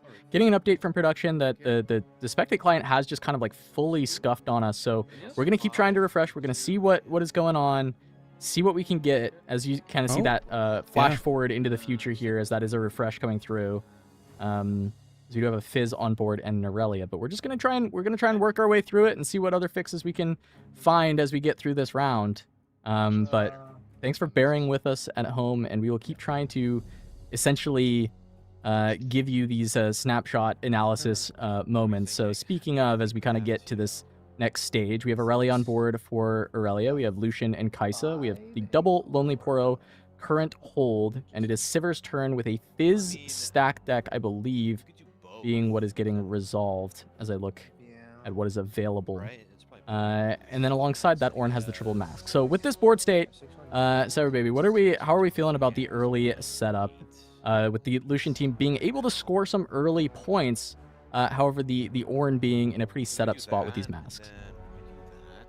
So I understand the Ornn player not wanting to recycle on Sigil, but I think it might have been better in the previous turn for the Sprite to actually go to Sigil to get rid of the Lonely Poro. Like, yeah, you do deramp and it does get rid of a card, but I think versus this pair specifically, like, you really have to be keeping them off of points, because once they get to the point where they are able to just explode, and like 5 is a very real break point, but more realistically, I think you want to see them at 7 just to like double conquer into the win with the combo pieces. So I would have liked to see them deny that point potentially with the Sprite. I understand wanting the Targon's value, so it is very tough to weigh.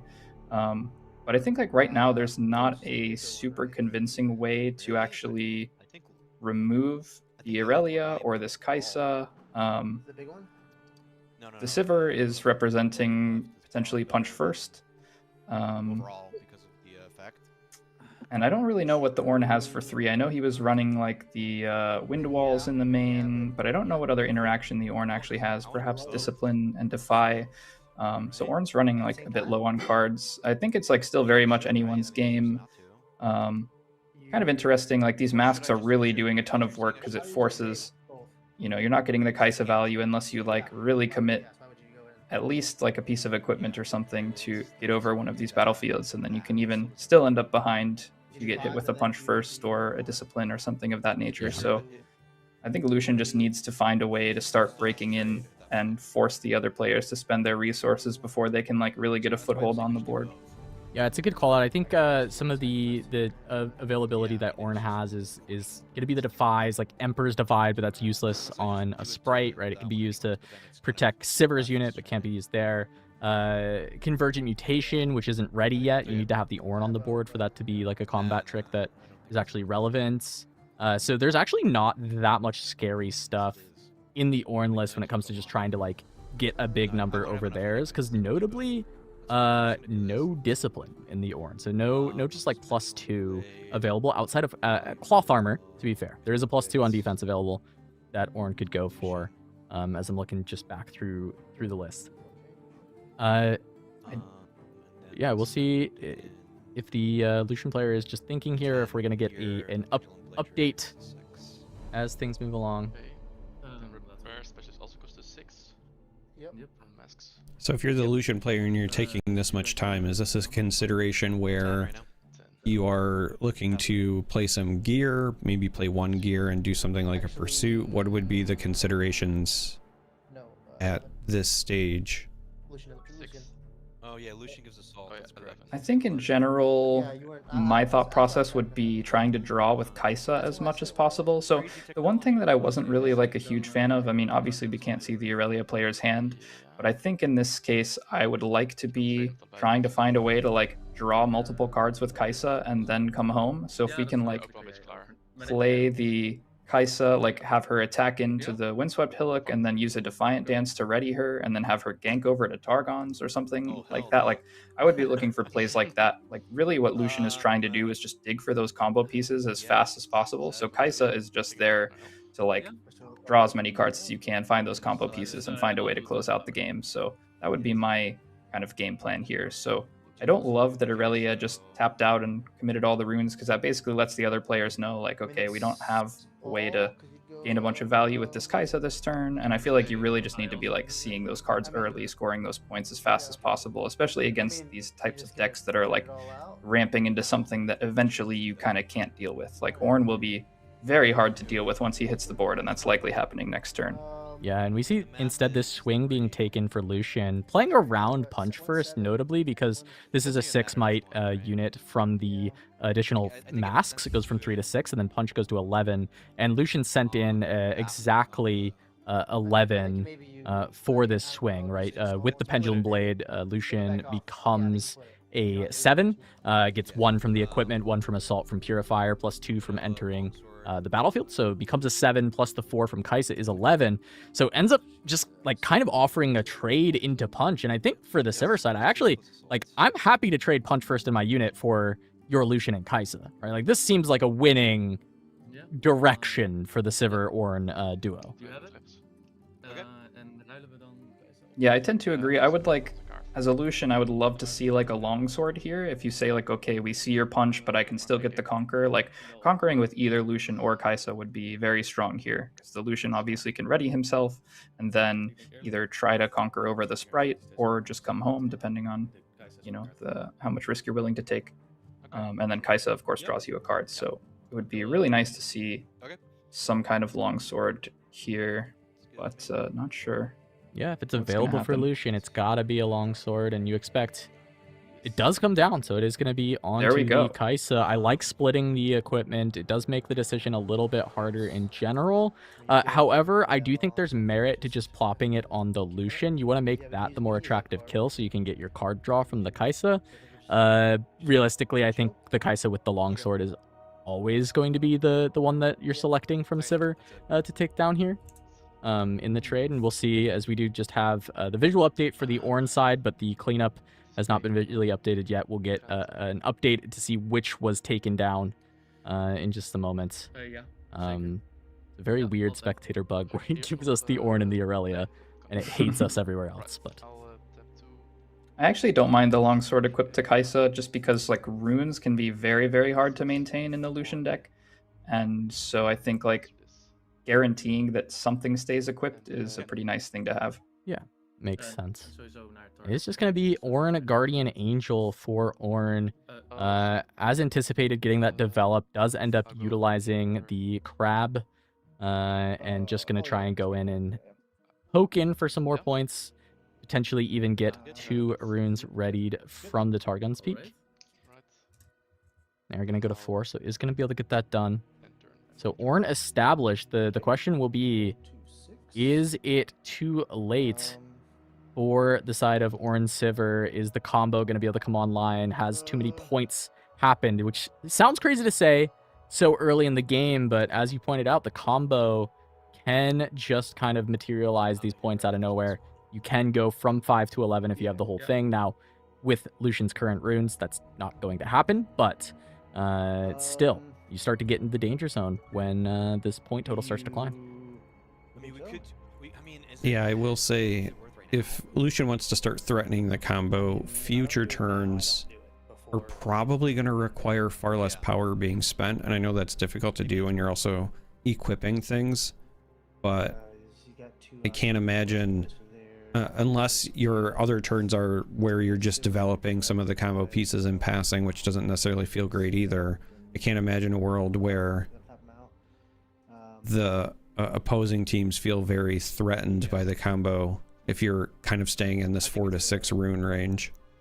And then after, yeah, and then after that we can go middle, and then he is okay. Well, right now he's what? Yeah, I don't remember if we saw any turn to dust in the sideboard for Ornn, but yeah, I'm not sure. Like, because versus certain matchups as the Lucian, you really have to just hold your combo pieces in your hand unless you're afraid of like getting saboed or something. So it's like with Sivert probably running sabotage, then you have to, you know, kind of play around that and potentially develop your gear to the board. So it's like, am I more likely to lose my gear to a sabo, or am I more likely to lose it to gear removal? And I think in this case, like versus a Lucian, you're always boarding in whatever gear removal you may have.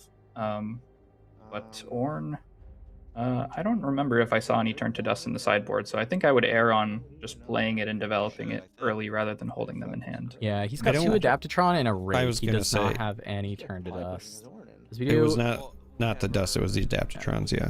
Just notably, I'm seeing the Guardian Angel be removed from Ornn, so I think there is still, you know, visual bug of some of the battlefields. Not certain exactly what was played to get that, if there is a gear destruction piece that was used, or if there was a charm, but charm seems unlikely, seeing as how this Ornn is like 400 might when it swings in, so... And a whole lot of deflect. Yeah, so I think it's more likely that there was a piece of gear destruction used on that Guardian Angel. We'll get an update in just a moment. And there's a disarming rake on the board, so that is exactly what has gone down, which feels pretty good, but also feels pretty bad that you have just the single-use gear destruction, and you don't get to manage any of these masks, because you do need to deal with the Guardian Angel, the extra life for this this blue Ornn. Yeah, I feel like that's why I was kind of on the Adaptatron train earlier with my thought process, because in 2v2 in particular, especially since we're seeing so many of these Calm and Chaos pairings, having the Adaptatron, not only is it potentially reusable, but with cards like Ride the Wind, you can get a lot of value even in a single turn. And then on top of even that further, the presence of 3 battlefields means that you're more likely to have an open spot to go to. So you really start making your opponents have to defend all 3 or deal with the Adaptatron some other way. All right, and look at while this. Rake is useful, I just prefer the Tron, but this Look mutation at is this. crazy. Mutation onto the crab, presumably. I'm assuming this is a swing in from the Aurelia. We, you know, of course, again, still sorry for these spectator bugs, but we're getting through it. I think this is going to be a swing in from the Aurelia. So currently, our assumption is 11v5 as the Convergent buffs up the crab to the might of the Ornn. So that does mean that unless this happens in response to the mask triggers, which I believe you can do this, it's reaction speed. So if you respond to the mask triggers onto the crab would be a 14 if you were to do it in that way. If you wait for the masks to all trigger and give the +1s to the crab, then the crab is just going to be an 11 because it's going to match the Ornn's might. But you do have the potential ceiling of being a 14 might crab on this turn. But still, yes, I can go to 11. They'll be at 12. Yeah, I actually didn't even realize Convergent was a reaction. Like, the last time I saw this card was playing Teemo players back in set 1 with their the Mundo? gigantic Mundos. Yeah. Or I could... Yeah, but I did It's hear... actually quite a card. I did hear I'll be 11 and you'll be 12 is what I heard. So it sounds like this was not done in response, and I think there's been a stack of spells. Let's see if they start to populate within the spectator client. We can see what was used to beef this up so much. There is... Oh, no, they did do it. Okay, look at this. Would you look at that? Well, if I do... They did it in response nice. to the mask triggers. This is some dark tech and some elite ball knowledge from our Ornn player understanding their convergent to respond to the triggers. That's fine. I'm scared. Fuck that. It's a big skill. There's two Orns in the battlefield. Yeah. I know. Yes. And then she gets readied. I don't think it's, So, but we chose her, so she gets plus. I assume we're seeing a Defiant Dance come down based on the things that the players are saying. At least something to choose Aurelia and ready her. So I think in this situation, if you're readying the Aurelia, then you feel confident that you can pump over and win this combat. So I guess we'll have to wait and see. Yeah, getting over 14 though. I mean, at least you know it's just 14. You know, only 14, a measly 14. Because neither of the Sivert nor the Ornn has any energy left to work with. Fully tapped out. Putting it all in on a 14 mic crab. This is the opportunity, though, to actually be able to take out an Ornn. If you could pump the Aurelia to above 14 and still have a rune available, that would allow you to charm in the Ornn, and you could really put the nail in the coffin on this game. But that would start with the Defiant Dance, and I think it would involve a punch first from the Lucian with that one rune up as well. Trouwens, als ze de kaart willen spelen, dan kan ik natuurlijk 1 spelen.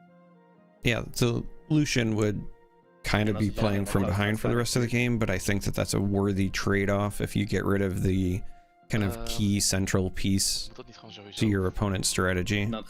Like, oh no, I'm down to 2 runes, but Ornn is gone, and all of these mutations and other kind of cool bits that these 2 decks are built around have significantly less value for the rest of the game. I think the question is whether or not they had enough to get up over 14. Like 14 is obviously a massive number, and to do that and still have a rune left over. Now you could get there if it's, you know, Defiant Dances on guards, things like that, because of the Aurelia bonuses as well, but it's kind of like needing the nuts at that point, given the cards in hand. All right, so quick update. We're going to see if another game is going to have the client fixed, if it's just that lobby issue. We've been shopping around for one, and we have found a Diana and Leona versus Ambessa Lilia. Let's go ahead and jump into this one and get to see where they are at. Sorry about the other match. We'll get an update on what ended up happening there when we can, but it was just not moving, and we are jumping in 7-8 here between Leona and Diana at 7. We have a combat happening just to take stock of everything. It looks like a stun being targeted, no, a discipline being targeted onto the Kale, and a gust is being cast as well. We are going to have some pings go down for the trade there. It looks like the Vex and the Kale. Okay, so the Vex is going to go down. The Kennen will live for a Conquer 2/8. We have a Blue Lilia on Vile Maws, a Sprite over at the Risen Altar, and then the final is Rockfall Path, which... So we get 1 point for holding. Did they just play the Manufacturer there, or was the Manufacturer in base? I did not see it. The Manufacturer is in base. We're all good.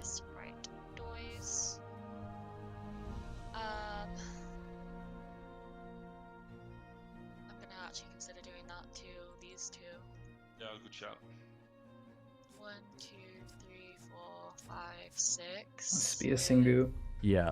The bane of Diana. Oh, yeah. It's got even worse for Diana if she decides to play Swain combo, which we do see David here with Swain combo. So it added another 6 might unit to the deck that is susceptible to getting Singularity. I'm then going to 1, 2. Shall I play her? Yeah, I'm gonna play her here. And then Interesting. I was gonna say, oh, there's such a cool line. You move the Lilia back, and then you can use the Lilia legend ability to go score on Risen Altar. But the problem is that's Vile Maw's Lair. Yeah, I was gonna say, is that Vile Maw's Lair? That's the problem. You legally can't do that, because I was like, wow, that's so sick. There's perfect runes for this. Well, unfortunate. Because they go conquer over here, go to 10, maybe accelerate something and break this, and go to 11 anyway. Yeah, no matter what something could ready So So I think overtime we hear them starts. discussing right now. Basically, what they're saying is, hey, if we can't break Vilemaws, they're still going to try and score these 2, and then they can win from 9, right? Because they control Vilemaws. So Mbessa just needs to conquer Risen Altar and Rockfell Path in order to end the game. And Mbessa, notably pretty good at being able to accelerate units, right? Just like Aurelia, as long as she's got something that has the ability to empower, can get there. So the question becomes, what can Diana do to stop this? And realistically, the hand isn't going to be that helpful because it is just a Swain and a Stupefy. Is going to see a Swain. That is a very interesting top card for Diana, by the way. Because if we don't lose, there's hope. Horobot, which means if it can go back to Diana's turn, all the Swain conditions can be met if that's left on top.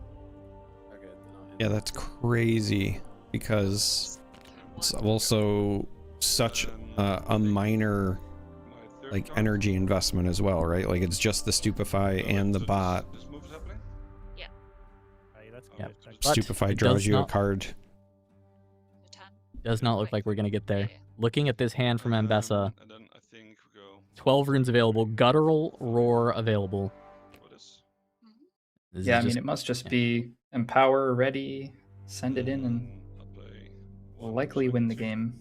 Yeah, with only 1 rune available for Leona, 2 runes available for Diana, but if they kept the Porobot on top, the Stupefy is not finding anything, and even then, at only 2 runes, not going to be easy. And then Mbessa will move here. Mbessa goes there. She gets to kill something immediately and is then 7 might. Plus the Guttural is just +4.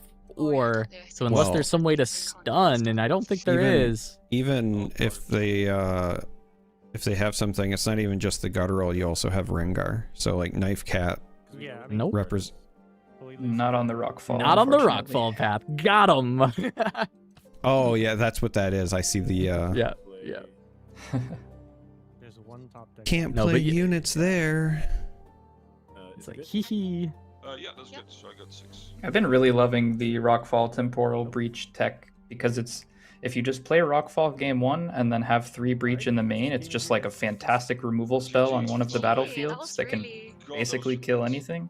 Yeah. And then it's an easy thing to side out to bring in any 3 cards you want in the later games. Yeah, it's been really crazy for Diana to add to their deck. And I think it's funny because I think it actually might be baiting some people into playing the combo too much, but this time we're going to see a win from Mbessa and Lilia, just catching the tail end of that. We'll see if we can jump back into anything else as a backup as we get through this round. I know that other game is likely still going. They had some technical delays.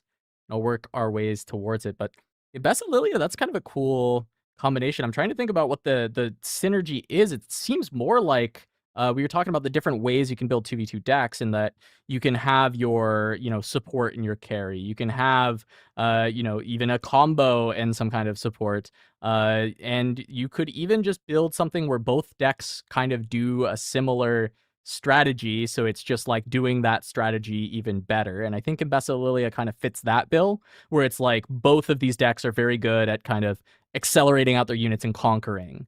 And so by doing it and doubling down, you're going to make for some very fast games where Lilia scores with a bunch of sprites.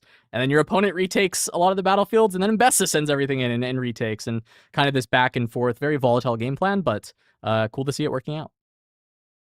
Yeah, something I like about those lists is that oftentimes when you develop that blue Lilia to your base and then eventually send it into a battlefield, you're just left with this awkward sprite in base. Sometimes you can use that spell to swap places with it, but also you could just use Mbessa's Legend to ready the sprite and then just conquer another battlefield early on.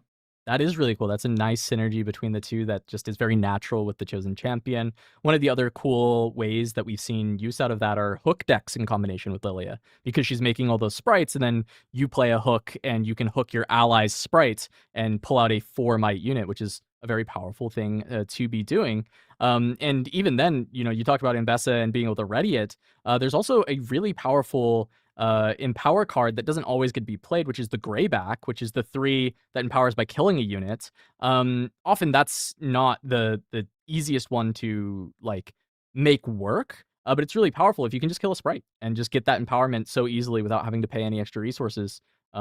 which is very, very nice. It looks like we are getting news. The only lobby is the bugged one, and it seems like it was mostly that lobby, so apologies for not shifting sooner. We'll figure it out for next time. It seems like it's not an issue of the overall client, which is good for the tournament, but unfortunate for this round. But we will go to a break. When we come back, we'll have more of the Magma Chambers dual queue, so don't go anywhere for more 2v2 action when we return.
Welcome back to Magma Chamber's Dual Q 2v2 tournament with coverage brought to you by Tournament Sideways. I'm Cass, and this is Charmer.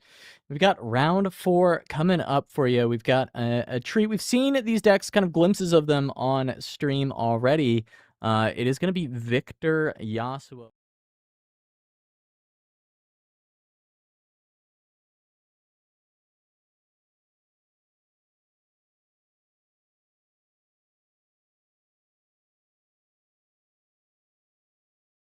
The last time we saw the Yasuo Victor, it was going up against a combo deck, so you don't really get to see a lot of what the deck is doing other than just like running tokens onto points to try and score. And while yes, that is generally the plan of this composition, they will be meeting their match with the Draven on the other side, because Draven likes to eat recruits for breakfast and get all those additional cards. So quick scoring opportunities with the Sprite Burst, Sprite Fountain, and just the general making of recruits via Victor. But now they're going to have to navigate around the Draven.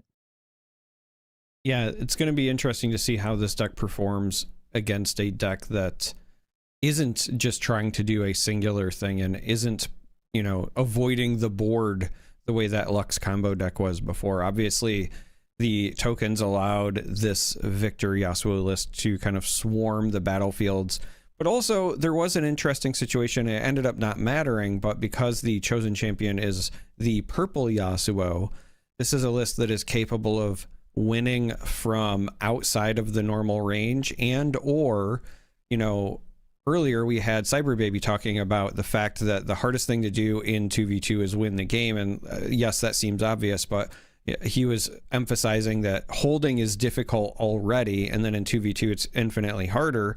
And then because you have to conquer 3 battlefields instead of 2 to win, that creates new things. But the presence of this purple Yasuo and the ability with movement effects to kind of cheat that final point does mean your opponents have to play around some sneaky play lines. Yeah, definitely something to look out for, especially since Draven in general is going to be a deck that wants to set up to set up shop against this Victor deck and prevent them from continuing to run them down. So trying to find the angle to attack is going to be important as we take a look at that Draven deck itself. It is a relatively low curve overall, not too many of the big pieces, as really you often would see, you know, multiple Forerunners at the top end, but realistically it's just the one copy of Darius, and then really just capping out with Vex Apathetic and the Kha'Zix, as well as Draven Showboat. So going to be utilizing those to get on board and try and hold off the onslaught of sprites. I think Apathetic is a big card to be looking out for, considering the amount of sprites that are being held on to by the Victor. And then also with the Yasuo pairing, you can prevent, you know, play a unit, get them moved by Yasuo when you have the Vex at a battlefield. So really big card for the matchup that we'll be looking at, and it's going to be paired with this supportive Leona. All the different stun options to try and protect Draven's units, as well as give those buffs. And we did see the power of the Helm of Suppression in the previous matchup. This is yet another matchup where I believe this would be a very heavy consideration. You want to stop Cull of the Week from being an easy cast. You want to stop these sprites from coming down. You can't stop the bottle, but you can stop the burst with that Helm. So we'll see if that ends up making yet another appearance. Yeah, the Helms we saw be incredibly effective, but one of the other cool things about this particular Leona list that jumps out to me is it really makes use of the hidden mechanic in a very effective way, because you kind of don't know what you're playing around. Is it going to be Hidden Blade? Of course, there's the new cannon, and then back off as stuns, but then there's also the Zhonya's Hourglasses as well. So sometimes if you're going in expecting it to be a stun, and instead they're fine with using Hourglass to save something and then get a trade, or, you know, force additional resources out of the opponent, it really emphasizes how well this can potentially hold. Now, the one drawback is there's not a lot of units on the side, and a lot of those hidden cards, just to be clear, they have to be played on the battlefields that Leona controls. You can't play or place hidden cards under things that your teammate controls. So it will require the Scuttle Crab to do some extra work, those Lonely Poros to do some extra work, especially in the early game. All right, so let's jump in with round 4. It is Kane and Matthew of John Riftbound going up against the Super Hot crew, Sepi and Sepios. We are going to be having the Windswept Hillock, Vilemaw's Lair, and Emperor's Dais as our battlefields. Let's see who will be starting. I did not actually clock whose battlefield is missing. It is going to be Yasuo's, and Yasuo will be going first. So in 2v2, no draw for the first player, and they don't get their battlefield, but they do get to go first. Often the strategy with Yasuo is you do just pass the turn, and you hold up that 2 energy to use your Yasuo ability with your teammates' unit that they play. Try and get those early points, and we'll see if that is immediately the case with the Victor, if we end up just seeing a pass to kick things off from the Yasuo. No, nice. Yeah, it's quite good. Yeah, unless there's something that you really want to develop, and even then I would argue you could wait to do so, but playing something like a Siren just so that you have it for future turns, etc., could be enticing. However, just passing does seem to be the move, and I agree with it. You can see all my cards, right? Matt? I can, yeah. Oh, lovely stuff. Right, water, Alright, back over to Draven. We'll see if he found the 2-drop. Very important. He does have it. So now on to Victor's turn. He's going to have his own 2-drop. And there we just have the Yasuo likely to send it directly in, and that will be the case. To Windswept Hillock. Yep, push to Windswept. Just have it ready so that the next time it goes to Victor's turn, if it gets to hold, it's going to get to move somewhere else. Looks like the Draven and Leona will likely not try to not allow that to happen, but look at this opener from Leona once more. We talked about that Helm of Suppression, double Helm hand for Leona. Yeah, Leona definitely playing the support role here as somebody who loves to play Leona in the bot lane. This makes my heart smile, but not a lot of things to do outside of the Scuttle Crab here for the Leona player. Oh, and instead just gonna play the cannon instead, and this is fine if you just want the might presence over drawing from the crab. I am okay with either one. The only reason I thought it might be crab is that sets you up if your hand is still clunky on the next turn to maybe try to go into Dais and then return the crab back to your hand, get some more use out of it, but this is fine as well. Alright, back over to Yasuo, going to play a crab of his own. Siren drawn, going to be a nice piece of gear set up for the team. But will potentially just want to hold on to Yasuo ability to get untap it here at the start of turn. Can still send either this crab in somewhere, can send the Honest Broker back to base. Probably not going to be something that they need to worry about, though. Honest Broker should be happy to die and make a gold. Yeah. Then for 2 I play another Scuttle and draw. Okay, just going to play the Scuttle, just going to draw. Not going to worry about Yasuo ability for this turn cycle. Wanting to just get a bunch of information, get a bunch of cards in hand. I actually really like this. Potential ways to look for conquers. So there is, you know, as you're pointing out, kind of like the argument for you could leave the 2 up, and not only does it represent legend ability, but it also would have represented the hard bargain, the defy, etc.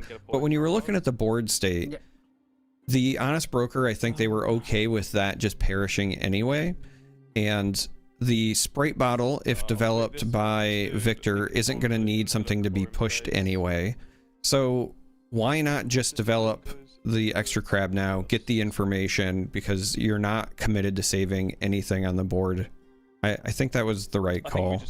Yeah, the only other argument would be either pushing your own crab or after the bottle and then Victor makes a recruit, you could push the recruit and go for additional conquers. But I don't mind the idea of just playing the 2 crabs. Not incredibly high value, probably trading a point for getting a little bit more board established and setting up the ability to have both of these crabs die and allow you to peek into both of your opponent's hands, which can be so valuable, as you do have to pick a single unit or a single player to look at their hand. So is going to go back over to Victor.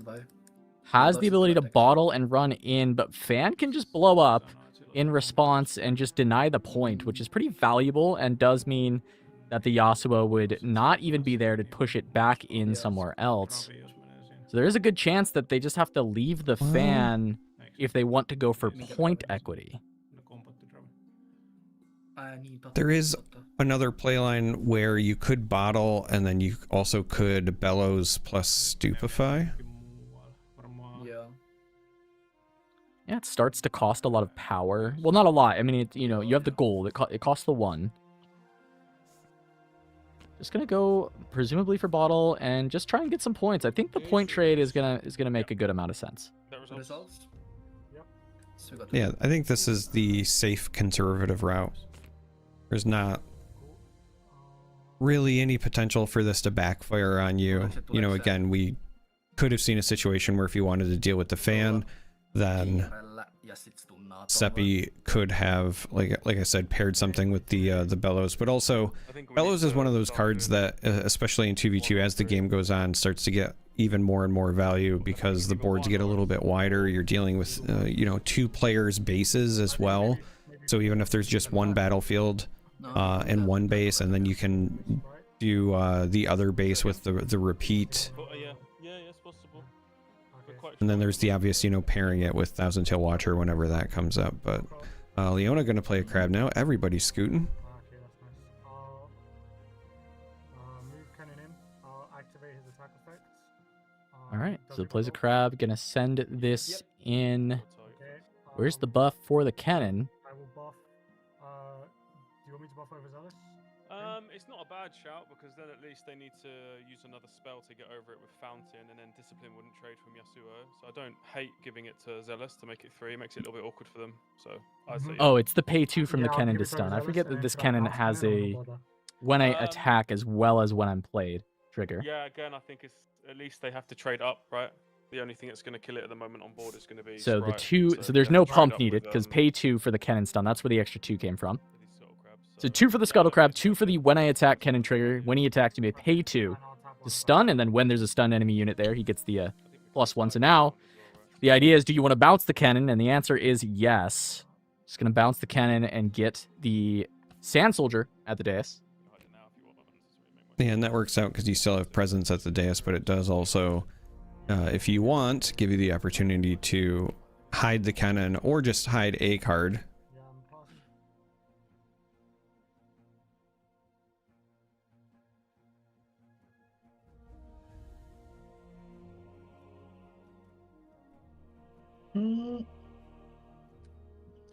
Okay, that is a hidden cannon. I guess the spectator reveal just shows us a flipped card.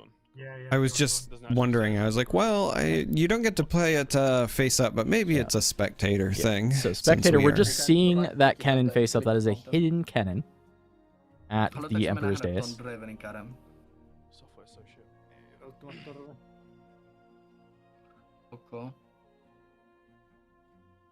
And with the stun, they gave the buff over to the Overzealous fan. Just try and improve Windswept Hillock a little bit. In that defense. The pass goes to Yasuo. Yasuo doesn't really have any great plays. Because the only might available is the 1 might over for Victor's side, so nothing good to push in. And his entire hand is supportive. Now, this hand is going to get brutalized by the Helmless Suppression if Leona decides to develop that on the next turn. This hand is going to be feeling mighty bad if they can't find some gear destruction. It's going to start with the Siren, though.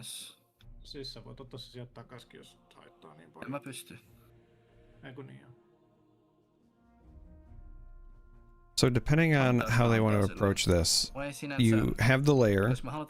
You also, if you really wanted to send a crab to the hillock, there is the option of pushing the fan off, and you don't even have to use the charm. There is the step option as well, because currently the fan is at 3 might and it's a 3 might or less move.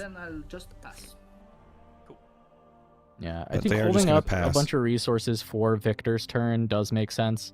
Try and set up this Victor turn to actually be just big. Is going to have to be the play.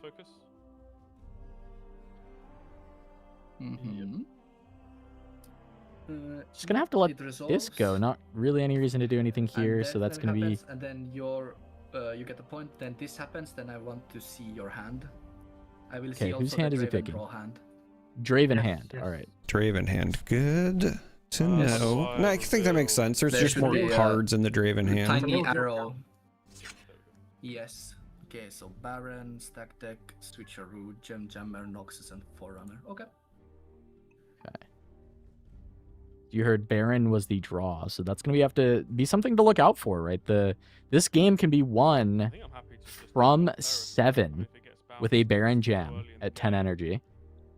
The points are quickly approaching there. 1 turn cycle can get John Riftbound of Kane and Matthew to that 7-point threshold, and 2 turns away from being able to play the Baron.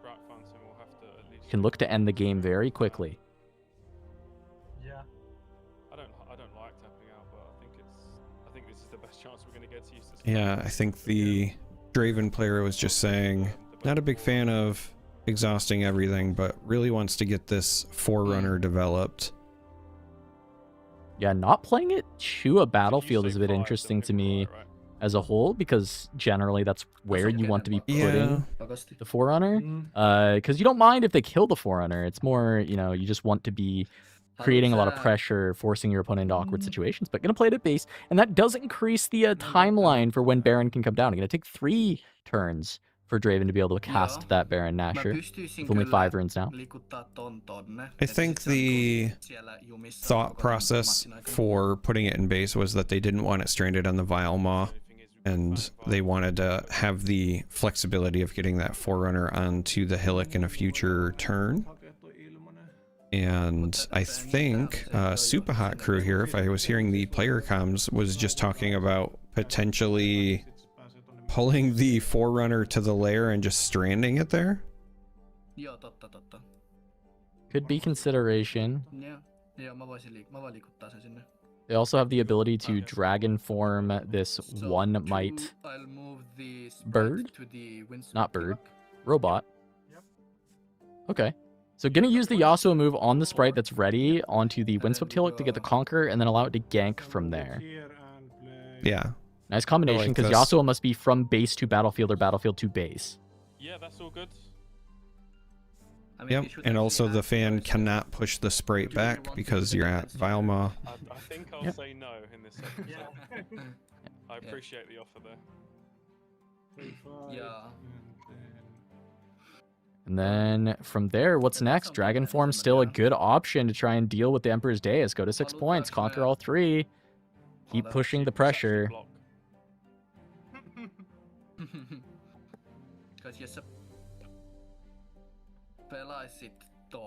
We know this is a cannon, to be fair, and they don't. They don't know what hidden card it could exactly be. They know that there's a cannon in hand, so it could have just been that same cannon. But there's other hidden cards available. I would say with Defy up, it feels relatively safe to do a Dragon Form and send in, based on what we're seeing. Okay, yeah. So then just play this and... There's also... There's also that whole sometimes you just have to make them have it sort of mentality. So I believe this is just going to be Sprite Burst. Yeah. I don't even know if there's anything they could have had that beats the Dragon Form alone. But Sprite Burst is fine as well. Where's my Vex, bro? It's going to be able to send 6. Yeah, that's fine. I guess I'm forced to reveal and trade with one of this, right? Yeah, just trade. Okay, it's all good. So reveal the cannon. No energy up for the stun. Does require an extra 2 when you play the cannon to get that stun off. Noxus doesn't count, right? Because I'm not playing a card. No. Yeah, as you had pointed out before, it's when played or on attack. Yeah, because you can still play cards off the... What's it? You can still play tokens off the rune here. And so the pass goes over to Leona, and I think the question now is going to be whether or not they start developing these helms, or I think it's a Vi Peacekeeper in hand as well. Yeah, I think the question for the side of John Riftbound is, can Leona afford to play the helms now? Is there space? Right? Because we know, I mean, look, we're looking at the hands. It's very obvious for us that the helms are going to be very good. But for them, it's not as clear how good they will be, right?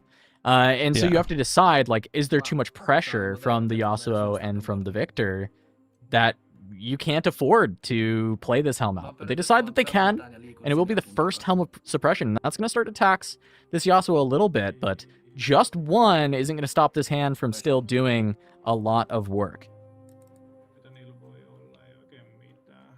No, tällä voisi olla, no mutta ei disciplinauta mitenkään, yeah. Okay, so 4.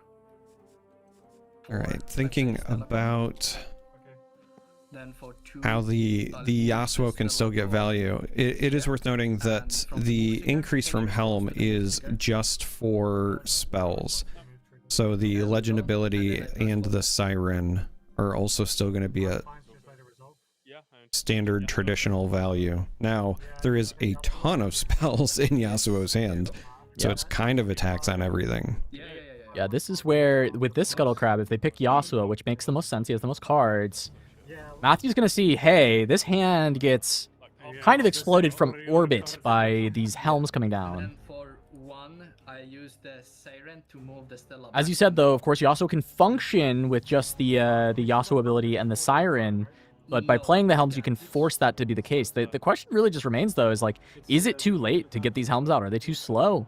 Because Victor is really pushing the tempo of this game. It's already 7 points.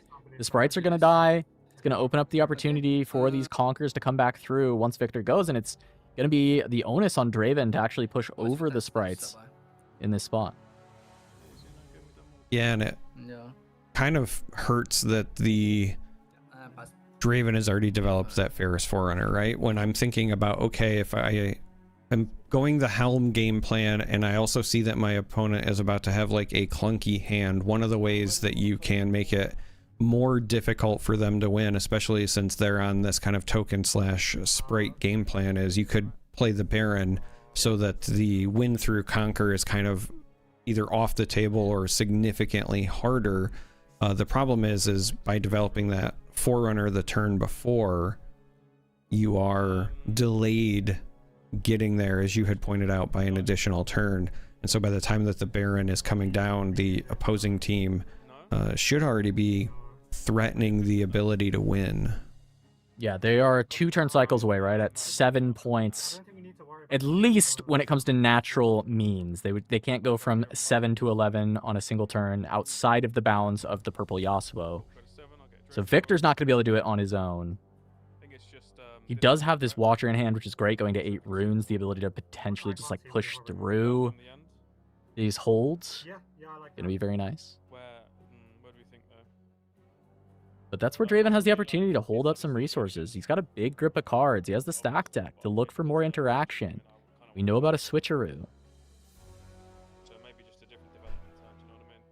They really need to stop the scores from happening from the Victor side, because even if Victor can't score all of the points, just getting a few gets the purple Yasuo more in range of ending the game. I think one of the interesting things to watch is when we get to Yasuo's turn, whether or not Yasuo decides to develop this Akali in hand or preemptively develop the purple Yasuo to try to set up a win on the following turn cycle. Because if Yasuo is already in play and ready, using even just the Siren and the Legend ability activates it. Now they could just be banking on trying to find a Ride the Wind when you get there, because there are 3 in the list, and you know, with only 28 cards left in the deck plus Stellacorn, there's a lot of opportunities to find one, but that's something I want to keep an eye on. For now, though, with Victor, you see the pickup of Watcher. So Watcher could be accelerated someplace. Could also just be played and then paired with like a Bellows Breath to clean up a bunch of units. Under normal circumstances. However, that Helm does put that out of range just by 1 energy. The Helm already being problematic since being developed. Yeah, already stopping that out. I was thinking the same thing. I was thinking Watcher Bellows, that looks nice, but not. It doesn't even look nice on this board, to be fair, with 3 different locations for the units existing, making it very difficult for you to play around the Watcher Bellows. However, you would still think, oh, it might still be valuable, but it's completely locked out by the Helm of Suppression. There's always just development. Take it a little bit slow. They know about the Baron, but they know Draven can't get there on the next turn. So it's really just about setting up this future turn to try and end the game. Going to 8 can theoretically just be enough. Go to 8 in a big development to set up to try and close the game with Watcher seems like a reasonable line to take.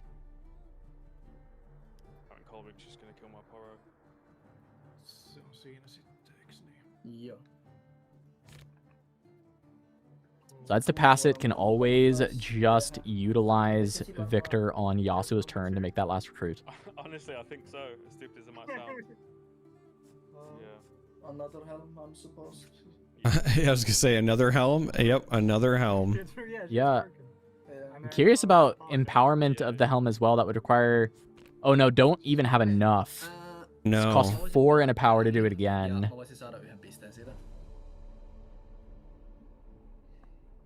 So just Yeah, gonna hold up the not so fast in hand instead. Feels a little bit easier to do when you're playing these helms as Ornn, just because you can use the legend ability to help offset some of those power costs. You can play cards like Hextech Formula to get him online, but Leona's got to do it the old-fashioned way. But even just making things cost more, as we've already seen, can gum up the works of certain game plans. Haluatko mennä siis tonne oikealle? Vai mistä meinaat hakea pisteen? Mä voisin hakea tuon. Joo. Siinä menisi 6. Alright, over to Yasuo. 10 runes active, but every spell taxed at +2. So the full Yasuo combo would not be online even with the Ride the Wind. In order to actually play the Yasuo combo, he actually does need to be on the board first to have the energy available to utilize spells to make it happen. So developing Yasuo Windrider might actually be the play, and you just have to fade the removal. Yeah, I think that if you've got a handful of disruption like the Yasuo player does, and you don't have a way to contest tempo wise, that's probably your best option.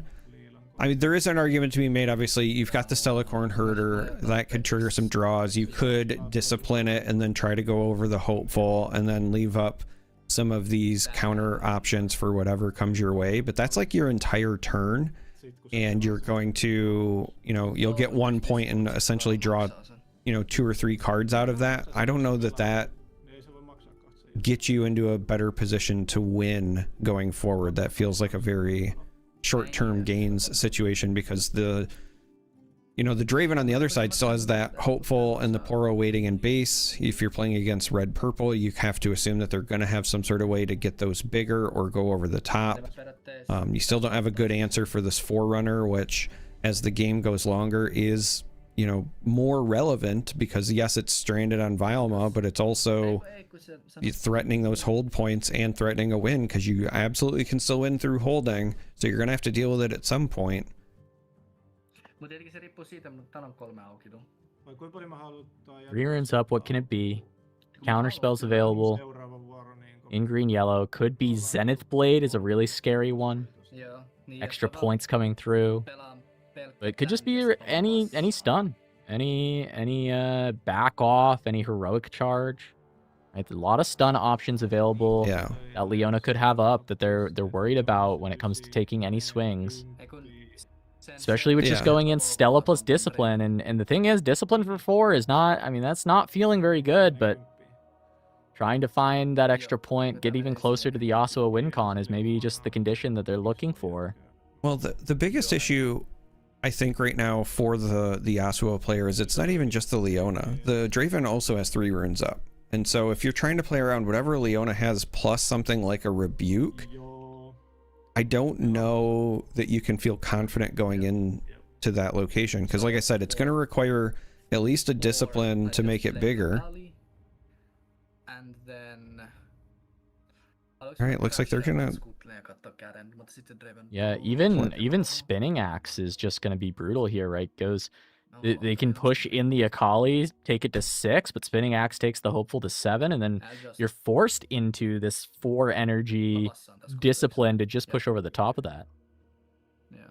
And once you do that, if the Leona did have anything, you would have no counter magic up, right? Like, that's the power of the helms. So ultimately, it looks like it's just going to be developing the Akali and passing, and if that was going to be the line, I understand Akali is safer on the back line, but I feel like maybe developing the Yasuo would have been higher reward potential. So just go Poro You know, I would have loved to see, because of the fact that they include Bone Skewer in this Draven deck, I would have loved to see Purple Draven Champ Zone as an option for this deck.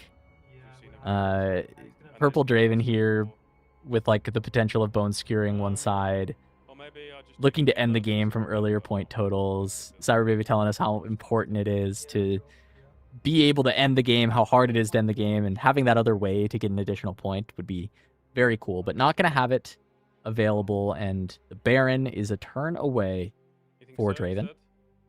So all they can do is go to 10 and look for a turbo hold. Go here and give Forerunner ganking, and then go across and pass focus.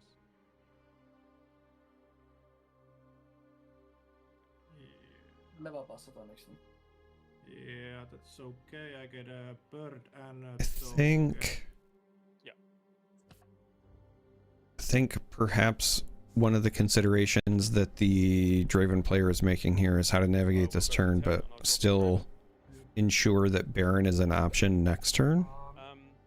So Forerunner is going to go in, you get the card draw, you go up to 10. I think at this point the Baron actually needs to leave your mind. Don't let it bait you into maybe a poor sequence here. This is hold one location, win the game, right? Sure. You're holding all three. You gotta just try and set up to prevent that triple conquer. It's not getting back to you. Basically, if you can't successfully hold all three, you probably lost, right? Because that means that they've conquered all three, in theory, which means the game is over, right? It's not one-to-one exactly how that works. There's like outliers, but that is how I would take this from Draven Seat, right?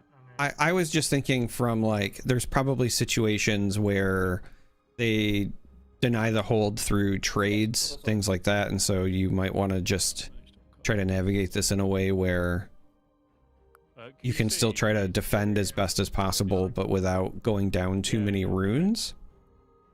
That makes a lot of sense. But I do, ultimately, I think you're correct. I think that this is probably just a pile as much onto different locations as possible. Leave your runes up. Have Leona essentially just play defense, leave theirs up. Yep. I mean, this is the tough thing, right? Like, we even just hear him say, like, what about Watcher? What about playing around Watcher? And the thing is like, okay, if you play around Watcher, you don't stack the battlefields, and then they play the Watcher, and they conquer all three, and then the game is over. So realistically, Watcher is like beating you, in theory, beating you whether you stack the battlefields or not. So you have to think of alternative ways to beat Watcher. Like if he has 3 hidden cards, I'd hide 3 hidden cards and keep up a bunch of runes to play with from there. But we just know what the card is, though. You know what it is, but I just want to make sure that if it's streamed, they Gonna hide the switcheroo. Again, we can see it because of the spectator interface. It's not just hanging out there. It's difficult, right? Because if we start putting stuff in battlefield, he can still Aurelia move stuff on Victor's turn, right? He's still got 6 resources to start moving units around, right? So he's still going to be able to go in. Maybe number 4. Maybe number 4 is fine. Yeah. Because you only need to hold 1. And where? Anywhere. So next up is going to be Victor as well. Yeah. So listening to the comms, they were saying Aurelia, but I think that they were actually talking about the Akali potentially moving around a bunch, and that's why the switcheroo is there. I think they were trying to say that if the Akali tries to go tall and go around, it might try to end at Vilemaw since it can't come back, and then if that's the case, then you have the opportunity to switcheroo it there. But it looks like they're just going to hide switcheroo at multiple locations. And this is a really good position to be on, because not only do you have double switcheroo, but you also have the fan as well. Yeah, that's going to buy a lot of space, and the double helm is just shutting down this Yasuo hand. I mean, like, look at how great this Yasuo hand is at doing nothing on this turn. It would be amazing if this actually costed what it says it does. But into double helm of suppression. Both times we've seen this John Riftbound team on stream, Matthew has found multiple helms and completely shut out the green-purple support. Jos siellä on counteri, kun siis toi keskimmäinen on nyt se switcharu. Joo, mutta mikä sitten, tää on myöskin kysymys, olisiko se ollut toinen? Sillä voi myöskin olla rebukki kädessä muistissa. Mut jos mä pelaan ton, niin sit noi on kaikki niinku ykkösiä, paitsi toi Yeah, this is a really tough position to be in because you do, you know, theoretically have what you want in this situation. If you're the Victor player, you're at 9, you've got Watcher and you've got Bellows and some combination of, you know, Watcher accelerated plus a single or Watcher plus double usually gets the job done, but you can't even play a single because of the second helm. Yeah, the second helm locking out Watcher Bellows from happening. You'd want Watcher Bellows repeat, and the energy is there if out without the helms, but now you can't even Watcher single, and that's crazy. Watcher single would take care of one battlefield, then you can slow push in.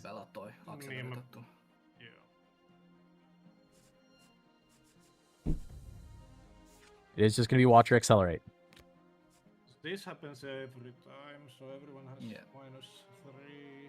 Cool. Do you want me to try and modify it? So Watcher accelerate. It's minimum of 1. So that is And then you're going to start sending in the like 1 might units to deal with the switcheroo that's been hidden. They knew about 1 switcheroo, and I think they'll just play around switcheroo on both sides. Yeah. Because they knew 1 from an earlier Scuttle Crab look. Yeah. Cool. Yeah, trade. They're just going to let that happen. Switcheroo's going to go away.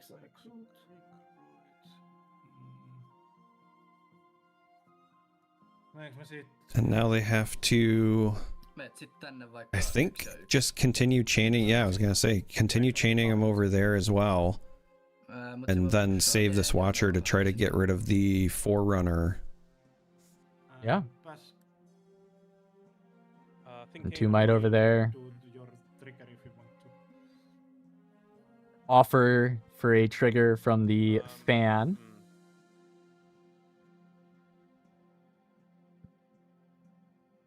Question is when does the Leona actually move? It looks like there's 2 heroic charges in hand. And the not so fast. And is it just supposed to be like, do you have to hold up the not so fast? Do you have to hold up the stun? I mean, at this point, it's really tough. I think those 2 units sitting back at base are actually a pretty big liability in this moment, where Charm is a very threatening card. They know about this Charm. This was a Charm that was in the hand for a long time from Yasuo. They saw it from a Scuttle Crab. Yeah, I'm thinking about that. So Charm onto this this Pharaoh's Forerunner is very possible. It's most likely just 1, right? Does Siren move in? Or I mean, the thing is even without the Charm, they... Yeah, they're talking through exactly what I was about to say. Even without the Charm, they do have Siren plus Yasuo Legend still up as well. So you also have a situation where you could use Yasuo to push the Watcher in, and then Watcher could gank over to another spot, or you could also Siren it back and then have it go somewhere else with its move action. Like, they have a lot of movement available even outside of the Charm. Yeah. Okay, so Heroic Charge is going to come down. Just not going to worry about anything else. This has to be the spell cast. And they're just considering if they want to defy it. Defy for 3, leaves 3 up. That still is Yasuo and Siren energy. Yeah, I think I like this Heroic Charge because it's not just the stun, it's also the +1. So you're kind of trying to force a situation where the tokens can't just 1Z, 2Z their way in. You're going to have to send something bigger, and then that switcheroo would get value at that point. But there is going to be a defy on the charge. Yeah, we just let it trade. Yeah. And that will... What was the hidden card? Switcheroo again. Okay. Just leave the Draven not being able to get there. The trade happens once more. Switcheroo once again. Useless into the Victor. The onslaught of tokens.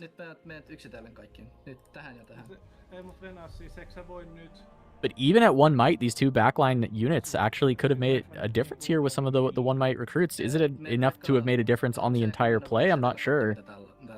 And what is left for Draven? I see an action speed spell and I see a hard bargain with 4 energy remaining.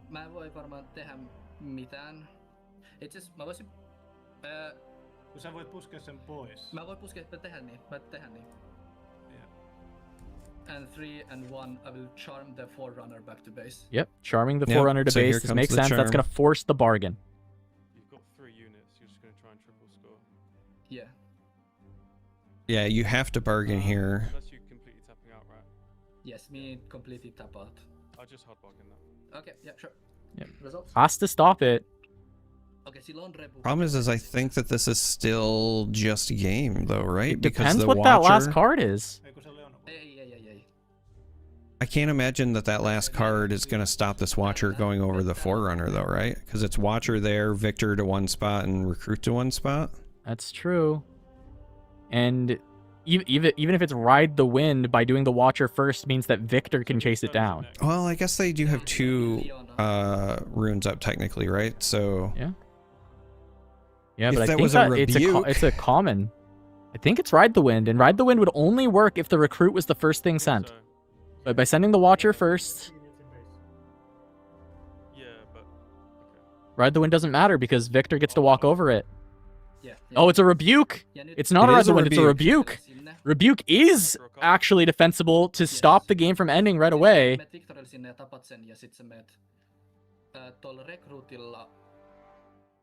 And by that, with that happening, it getting back towards Draven is massive because he'll have this huge army back at base. He's got the double mechs. He has the Hopeful. He has the Poro. They're going to go to 10, but next turn is Leona. Next turn is Leona. It's not Draven. It's Leona and then Yasuo, and Yasuo has units, just has to score onto the dais if both of these Victor units remain. yeah, and Leona, I don't think has a way to get onto a battlefield. If Leona could get there, or even just have something that could push in, these Vi's in hand might be able to do something. Because I believe one of them is a Vi Peacekeeper.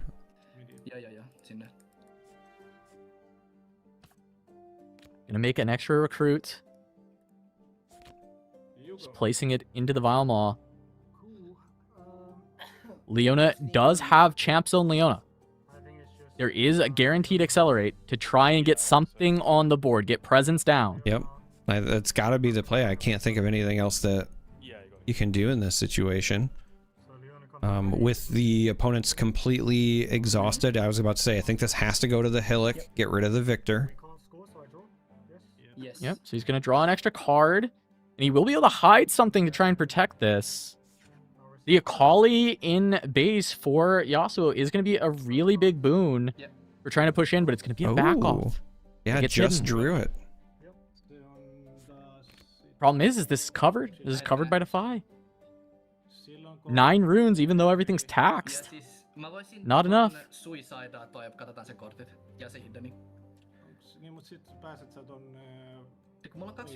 And they found the Fizz Charm. Oh yeah, Fizz Charm is kind of, well, there is still the not so fast though. So sending in this crab to see the hand of the Leona makes a lot of sense. Yeah, but Fizz Charm Defy, Fizz Charm hard bargain. Even with the taxation, there's just enough runes to make it happen.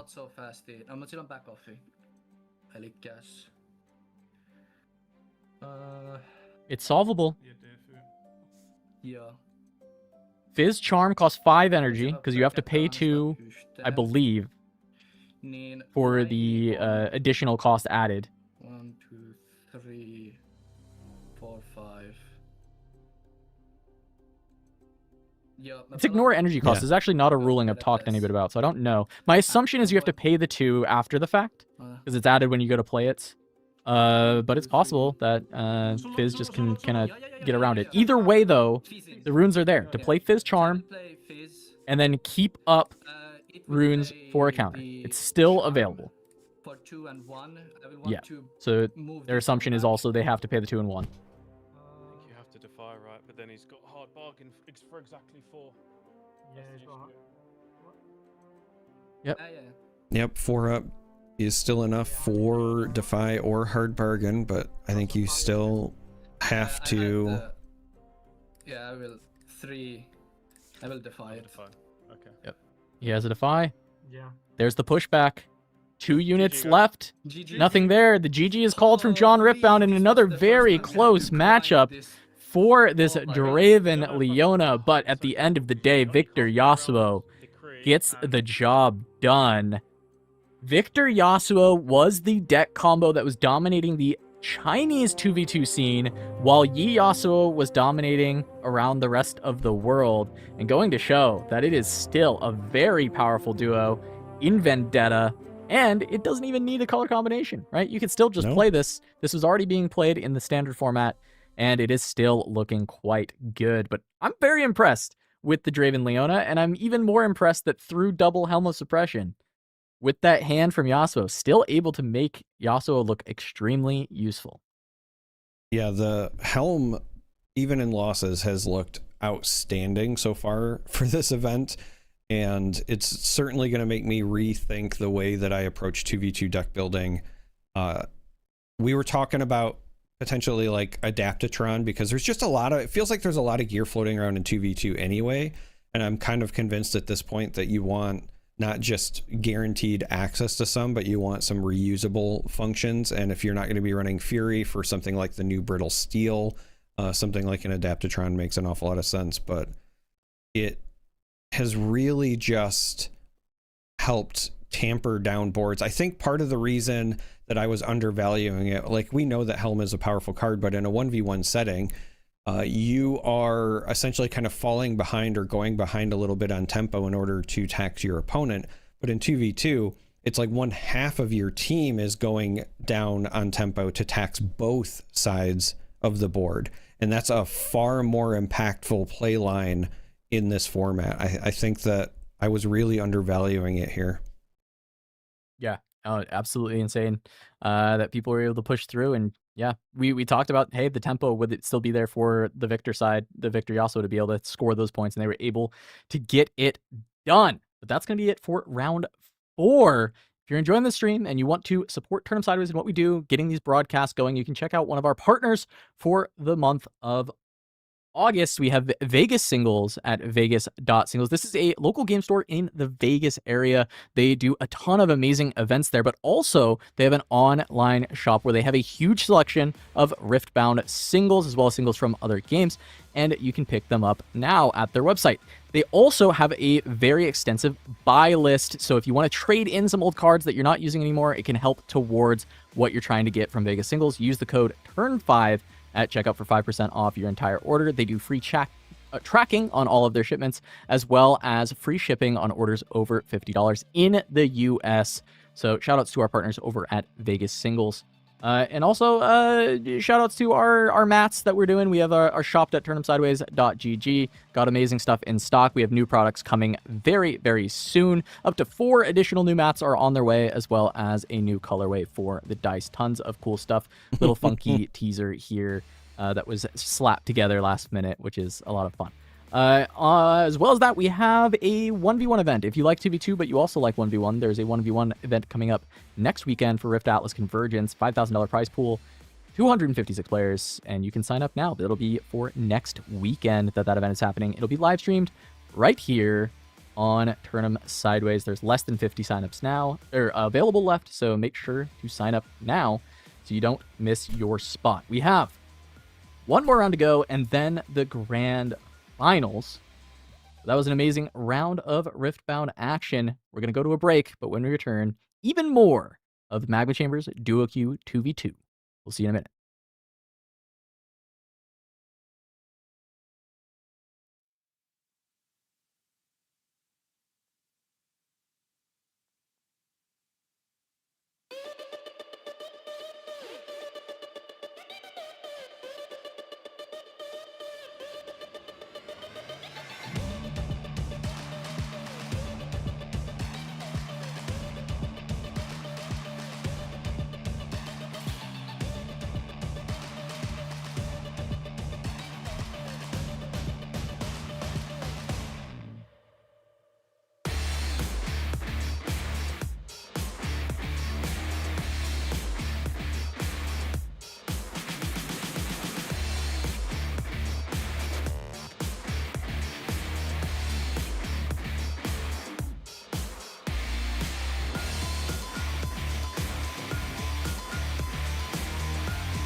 We're jumping straight back in with another one of our round 4 matchups. So we do have Ornn Sivert versus Diana Leona. Diana Leona having an early lead with the Diana out of cards. And it's not John Riftbound versus Super Hot Crew that's getting adjusted right now, but it is going to be the Ornn at 18 might. We saw this supportive Sivert deck, not an Aurora deck, but has a lot of ways to generate gold and other gear, as well as just the legend making gold. And you can see that that has paid dividends on this Ornn with the Spellsonger, getting +2 might due to the Spellsonger from every allied gear. And that counts all this gold. It counts the Pack of Wonders, counts the treasure trove. No, actually, no, that's stupid because he just replays the next turn anyway. I also am very happy to see that the Ornn has brought in the Adaptatron, probably not as needed into the Leona Diana matchup, but we'll go to 9. Again, there's just been a lot of gear floating around in these 2v2 formats, whether it's masks or even just supporting options, whether it's equipment. All right. All right, things are going to pass back over to Ornn. It looks like hold to 6 and a trigger from Amateur Recital. It can move the Ornn back and set him up to conquer, but the only thing left to conquer is Vilemoss. And it's not the most ideal place to get stuck. Oké. Of niet? Denk het niet. Sowieso Porsnack eerst, denk ik. Ja. Yeah, there's not really a way to get out of the Vilemoss that's effective unless there is something like a Ride the Wind maybe available to the Sivert player, then you could consider it. We do know that when we were looking at deck lists earlier, the Sivert did have 3 copies of Ride the Wind, kind of playing a support role for the Ornn. This is turn 1? Turn 1. Yeah, everyone gets 1 turn except for Diana. He already got it. Yeah. Oh, okay. Okay, the hit time they were just discussing the time rules here. Diana was turn 0, this is turn 1. Okay. I believe that should have been a hold to 6, but maybe I missed them already tick up.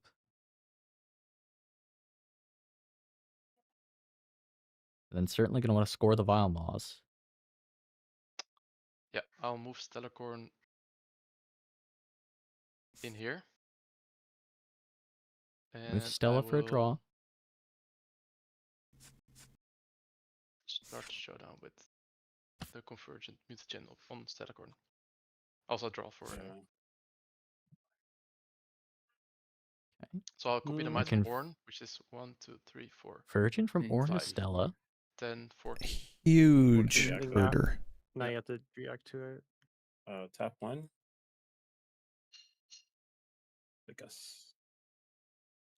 Gus to respond. Right.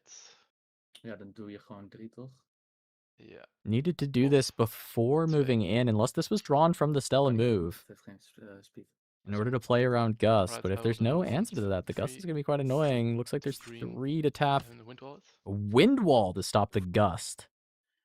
Not efficient, but when there's only if that's the only card available to the Diana, then it's going to be good enough. Yeah. All right. Okay. Windwall is successful. So Stella goes to 14, and afterwards to 15 with 15 with Mask. 15 with Mask. Okay. I guess no, that's already passed. And then oh, okay, sorry. This is starting a showdown. This Fizz is not Sivert's. It is owned by Diana. Doesn't matter if I spend mana here. That makes a lot more sense. Yeah. Yeah. So I think I just I'll attempt a disciplined way just to draw 1. Yeah, that's fair, right? That's fine. I think so. They were talking it through. I think no, I didn't there was some talk about maybe attempting. Or actually, I mean, a discipline, perhaps maybe just to cycle or draw a card. No, because it is right at the dot, like literally right at the dot. We did not hold this turn. Oh, sorry guys, we're at 6. We didn't hold it. It's fine. So it should be a hold, a score to 7, a score to 8. Yeah. Is it worth using it?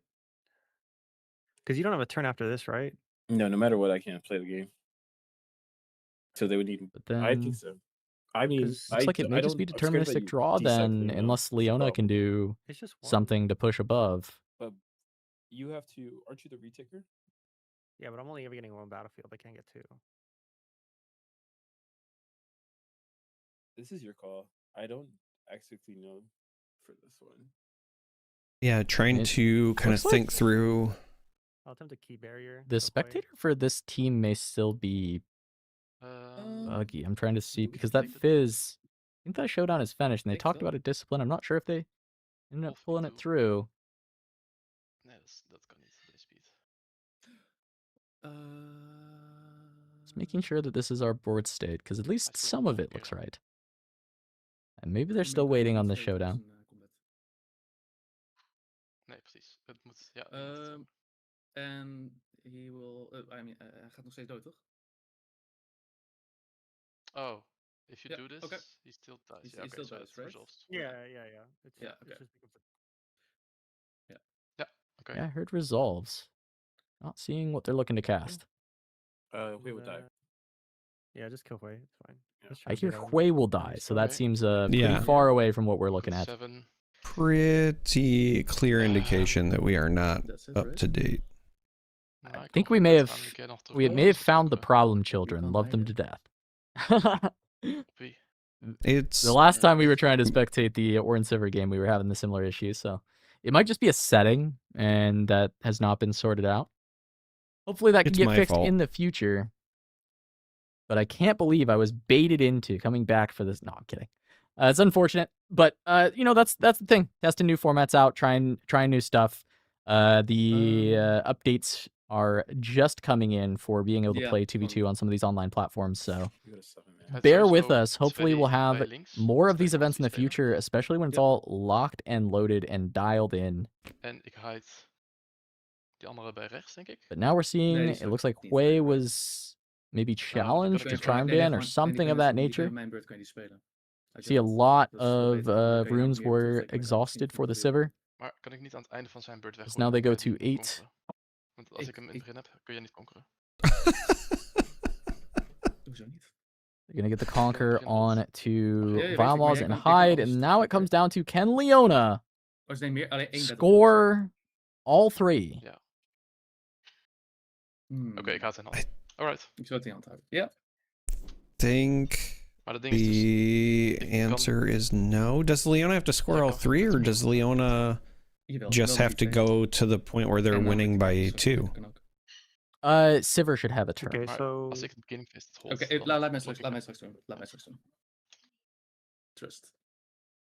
If this is still breaking, we can, I mean, we may just need to cut away. We can kind of hear them, so we'll know who wins. But it is the final turns.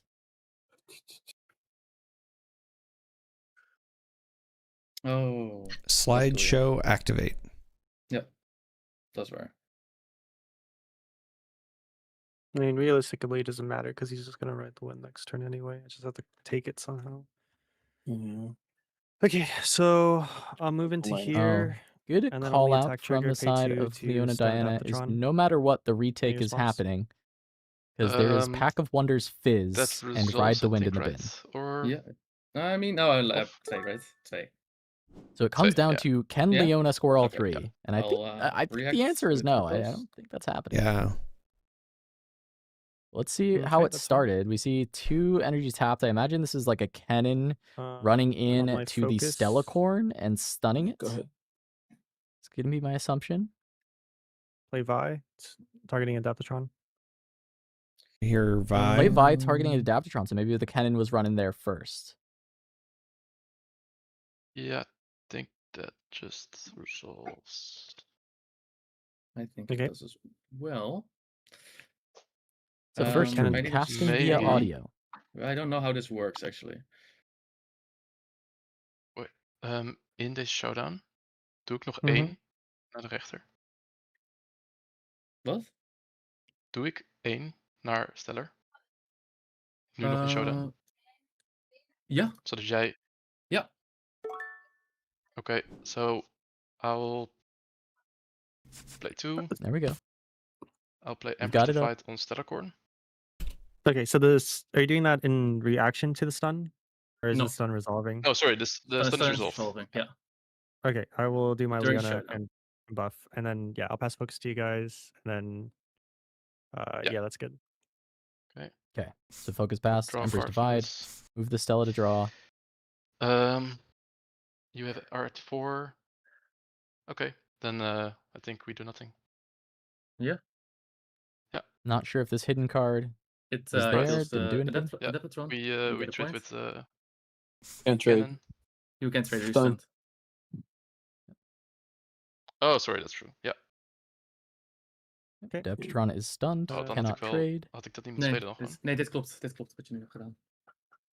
You go to 10 and then end turn. Breach would have done nothing. They go to 10, pass the turn to Sivert, and then Want ik kan... it should just be Fizz Ride the Wind. It just finishes the draw. The treasure trove. Nee, wacht. Oké. I'll move Um, Fizz here. Does that resolve? I was just gonna say, I hear move Fizz here. Fizz, you know, should be able to go to one spot and then have the other one go to the other. So it shouldn't even be a draw. It should just be a win, right? No, because they can only go up by 1. Because the Ornn is not getting the hold point here. Ik weet niet met Might. Play Fizz. Misschien moet je eerst meer gear spelen. Ik heb met Might niet. Unless there's another way for them to get Ah, nee, the... dat is wel tof in. No, there's no other way to get the... They'd have to have some other alternative point scoring measure. I mean, it says 9, It should 8 just be a points draw. for me, but it's at 9, right? Well, I was thinking. Yeah, we're at at our end as well. Okay. And I'll write the wind. Let's do the Yeah, we're at 16 Might. Is there something that the Sever player had in hand? Ja, dat is sowieso een facebreak daar. Ja, maar gewoon doen toch? Oké, ja. I'll write Looks the like a wind, hidden the card Ornn from towards Valmo. Leona, maybe a face breaker, but 10 to 9. Then we start a showdown. Yep.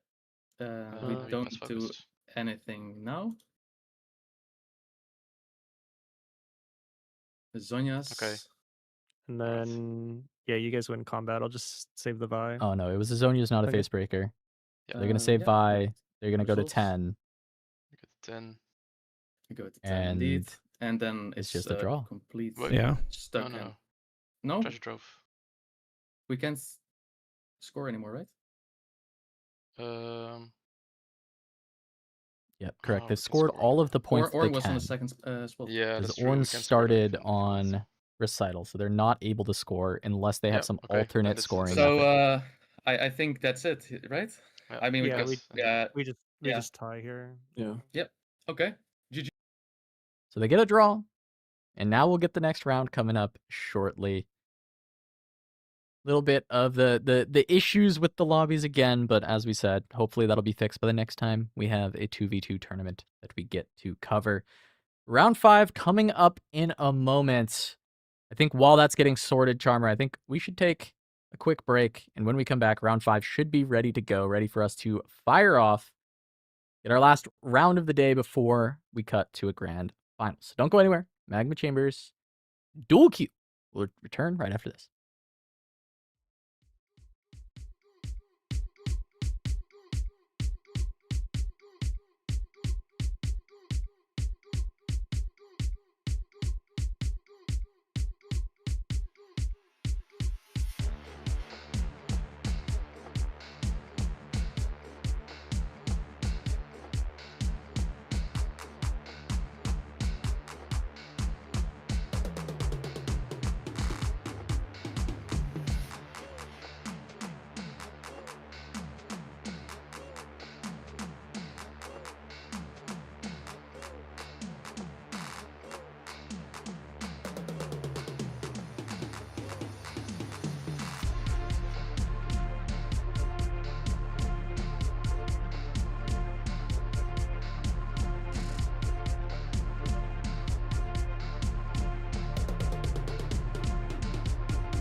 Welcome back to Magma Chamber's Dual Q 2v2 tournament, with broadcast by Turnham Sideways and Casanova with Charmer. And we've got round 5, our final round of Swiss for this event. Should be cut to grand finals after this. And so, with that being said, we're looking at the top tables. We've still got more of that Yasuo Victor, but they've got a different matchup this time around. Should be an exciting one that we've got coming up with the Vex Fiora. Very different take on having a green-purple potential support and then more orange might when it comes to the combat with the Fiora. And we'll have to see how these lists look. We've seen the Victor and Yasuo decks a few times, so let's go ahead and take a look at the Vex and the Fiora and see what they are cooking with here. And Charmer, we talked about Party Favors as being a card that you could bring back in any 2v2 or 4-player situation to get a lot more value, because this is each other player chooses cards or runes, and for each player that chooses cards, you end that player draw one. Each player that chooses runes, you end each player draw or channel one rune. So you're going to get 3 of these effects, and everyone else is going to get 1. Very cool card for 4-player formats. Yeah, Party Favors is incredibly fun in any multiplayer format, whether it be 2v2 or free-for-all, but it's even more fun when you're using it to ramp into big things, and I can't help but notice that this is a triple Baron Nashor list, and that has me excited. But the other thing that jumps out to me is the presence of 3 copies of Shadow. This is a card that I think is sometimes underutilized by Vex players, but I'm still surprised to see 3 here instead of maybe like a 1 of. Now, granted, in 2v2, whether it's in the main deck or the sideboard kind of doesn't matter because it's all really just one big pool, but I'm struggling to think of situations where you for sure want to run the 3 unless you are using it to back up your Baron Nashor. If you're trying to win through holding on Baron, playing something like Shadow to that battlefield just to make it that much harder to go in and deal with the Baron makes an awful lot of sense. So I dig that. Also, you know, you were mentioning a different purple green. I do think that having access to Vex Apathetic in the champ zone is also very, very good. Yeah, going to be helpful for this matchup where we saw all those sprites, but taking a look at the Fiora, this is still going to be very unit focused. Definitely not a support Fiora, but it's going to add some additional counter spells to the mix with both Repulse and Riposte as options. And then also just having all that extra might from cards like Punch First, Guttural Roar, and going to utilize a couple of empowered options with the Brutal Hunter as well as Renekton Brute, which I've talked to some players about this for Fiora. As much as, you know, Renekton saw this card and was like, this seems very difficult. For Fiora, it was like, well, 5 for 4, and I just pay 1 to ramp a rune every turn when giving this +1 might. Sounds good to me. Sign me up. And with the chosen champion of Fiora Worthy, you can also set yourself up to ready that Renekton very easily by buffing it up. And if you ever take it all the way to that 10 might threshold to empower it, we'll get that ganking, which can be ever so valuable. Let's kick things off with round 5. Jumping in, going to be Forgotten Monument. It's going to be the Targon's Peak and Ravenbloom Conservatory. So with the Forgotten Monument, you can see that Fiora and Vex are really wanting to scale, try and get to that late game, and we know how aggressive this Victor Yasuo is. Yeah, I think so. Yeah, it really feels like if I'm looking at this Vex Fiora combo, they are still kind of playing the support / carry roles in that Fiora is certainly going to play to the board more, Vex is going to have more spells, but they're also giving the Vex player access to this top end, and so cards like Party Favors is going to allow you to ramp into that late game, power up the Vex's hand, but also still get that benefit to Fiora as well. But then as you were talking about with Conservatory, again, just one of those stall, get things accelerated to the late game, and then play these big Baron Nashors and then back them up with your spells as Vex, but also, you know, with the additional counter spells that you get from Fiora, and just really make it next to impossible to deal with that Baron.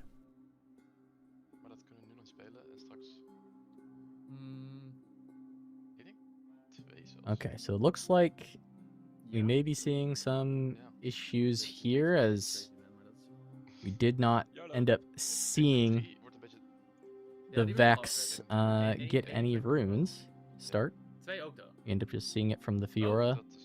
People are getting swapped around. Yeah. Okay, well. Runes got played from rune decks. I think that maybe the turn order was incorrect and they were trying to fix it, and perhaps the Vex has not yet taken their turn. I still see. Yeah, looks to be the case. Looks like that pass was not, just did not go where it was supposed to. He is still around. They're still around, but it's deafened and muted. So. Yeah. Are you still looking through cards? Because it still Yeah. shows. Okay. Yeah, I'm Okay. still, but I'll just pick the. It's like they are figuring out a fix. And then Well, I heard somebody say something about looking through cards, which leads me to believe that once again we might be having an issue. And now, of course, we see the disconnected as well. So perhaps a restart. Yes, getting that now from production. Okay. They're, I think, just going to remake the lobby. It was not just a spectator bug, it appears this time. It was just a full lobby bug. Yep. Looks like just going to be a lobby bug. Get a reset. Hopefully that is all fixed up as we get into the match once more. Want to make sure that all things are fair. It does suck to get the little bit of a remake on the hands, but it is what it is. Not much happening. And speaking of bad luck, because I was about to say something about how, you know, again, it felt like things were fine until I joined the broadcast, but my lights also keep flickering. So Very if you're good. seeing flashes on my end, or if I disappear, it's because there's a very massive thunderstorm that's rolling through now. It's been storming on and off all day, but I feel like I'm in the heart of it now. It's very loud here. That's what we want to hear going towards the end of the day. I mean, it wouldn't be me casting a Riot card game if there wasn't a tornado warning. Oh, of course. Yeah. Very cool look with the, I will say, with the party favors Baron build for the Vex that I wanted to kind of touch on a little bit. Is often when people play party favors, especially green-purple, you can't really say cards going up against it, right? Because if this green-purple support deck draws 3 cards, you're in trouble. They're finding all their defies, all their disciplines, all their charms, all these tools to win the game. So often, unless you really need the cards yourself, you might just need to say runes to prevent the green-purple deck from having too many cards. But if everyone goes around and says runes, and Vex gets to just ramp a bunch of runes from this party favors, gets to either ramp 3 full runes with the party favors, or gets to even just play basically a 3-mana catalyst, they start to get to that Baron Nashor extra quick, which is very valuable. So really cool kind of dichotomy of how the deck works, where your opponents don't want you to draw. And if they do let you draw, then who cares about the Baron? You just drew into a bunch of defies and charms and disciplines, and you're going to be able to try and win the game that way. But if they do instead ramp your runes, as long as you can find the Baron, you're going to be in such good shape.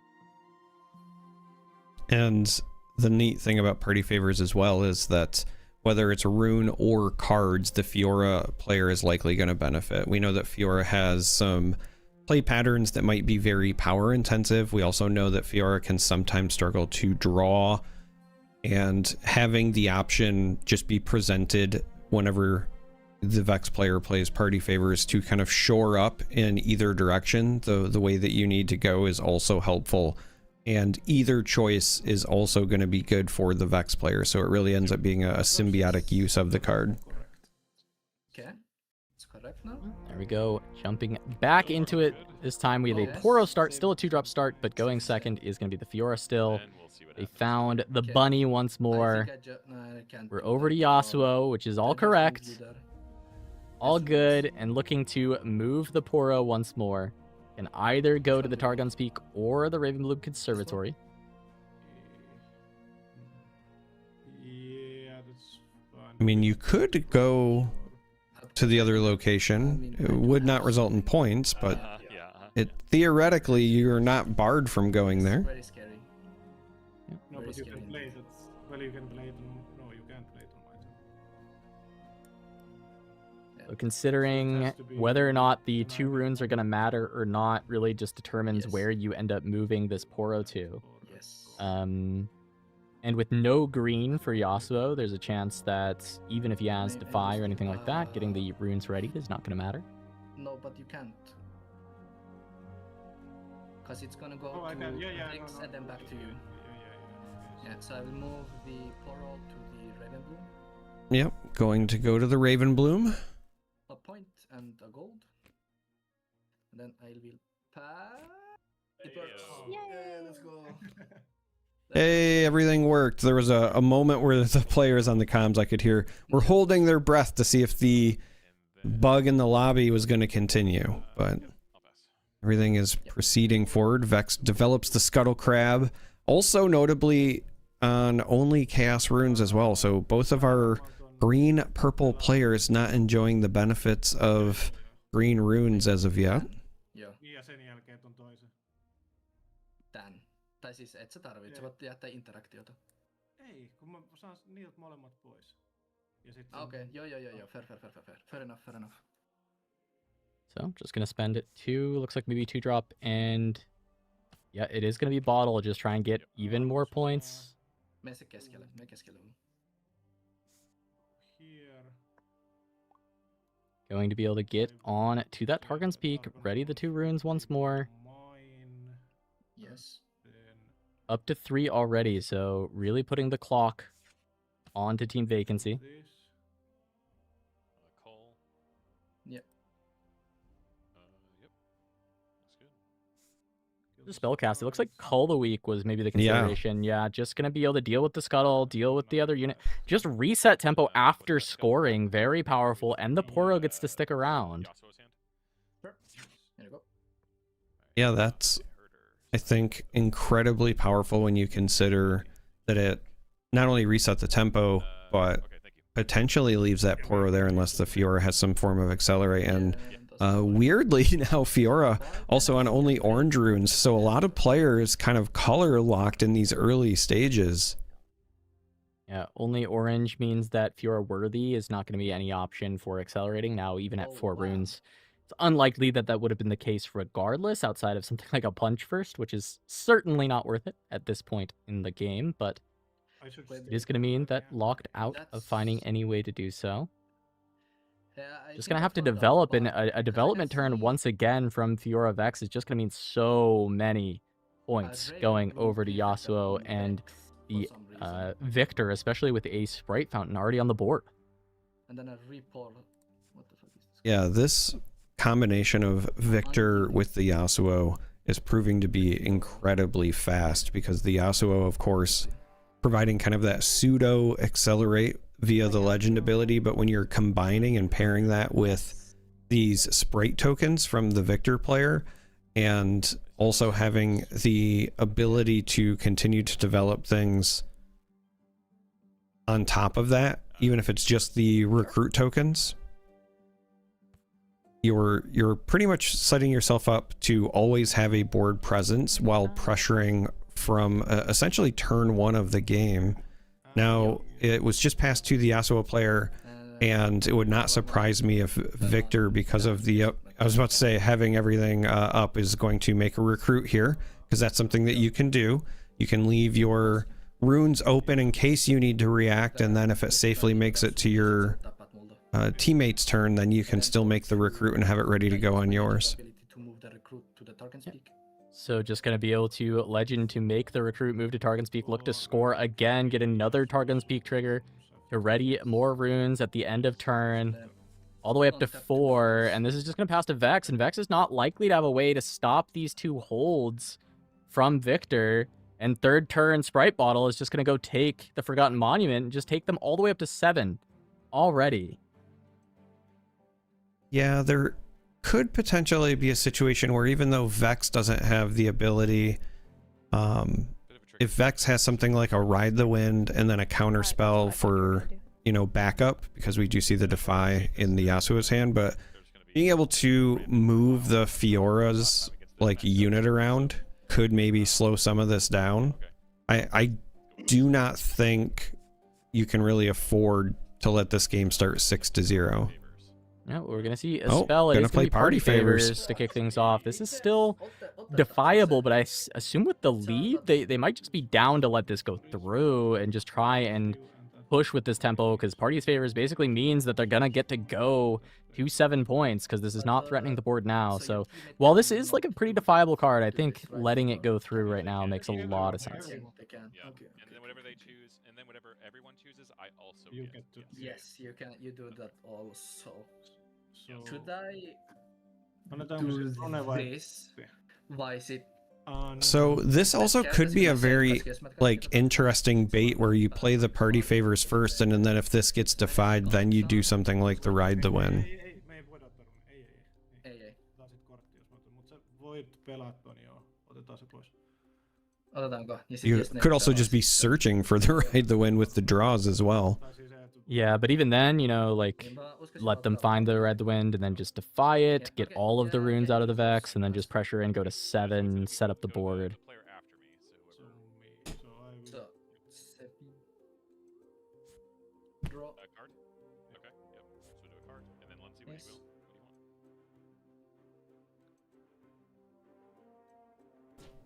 Runes for Lindsay, okay. Yep, sounds good. And then Okay, so I will. card was chosen by Victor, runes chosen by Fiora, and Fiora. then cards chosen by Yasuo. Do you get to choose yourself as well? No. It's other player. Yeah. Yeah. It could be. It would be busted. Yeah. However, they're saying, "Oh, it'd be busted if you got to choose yourself," but it's already kind of busted. That's still pretty you good, paid very three, efficient. paid 3 to draw 2 and channel 1. It's like sacrifice without having to sacrifice a unit. Yeah, very much so, as we do have the hold the 6, the sprite from the bottle Yes, it's your turn. can go score monument because it is the 3rd turn. He just gets to go to 7, 5 runes up to develop. Is it okay? It is okay. Not good, but it's okay. Can move everything home as well. Yeah, that Next turn, hopefully. We'll see. is, I was going to say, certainly an option. It's the busted one. If there's no ability to continue slowing tempo down, just run it back. You're starting 7-0. That seems very, very strong. And again, we've seen this Victor Yasuo combination be very fast because they just offer the ability to threaten points. Like I said, even on the first turn of the game, just combining any turn 1 play with the Yasuo legend ability, get you on the board, or cards like Sprite Fountain. But Yasuo will be the next turn, so yeah, I think any order of that, wherever you want to end up landing on. Yeah, is they're fine. talking about what they want to be doing. They know Yasuo's going to be the next turn. Fight them off that a little bit. Seems okay with Just team conversation between So if you wanna end up Vacancy. staying there at the end of this and be mighty, I think that's a good idea. Yeah.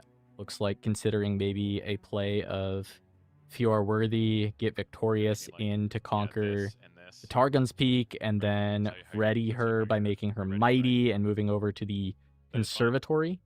Seems like what I'm getting from their conversation here is the plan. I'm not sure exactly how they're gonna get there. That seems to be the direction that they want to go, and it makes a lot of sense, right? End your turn defending at Conservatory, get to ready the 2 runes off of the Targon's Peak. Or Victorious here. Raven Bloom. Yeah. Looks like instead it's going to go to Ravenbloom.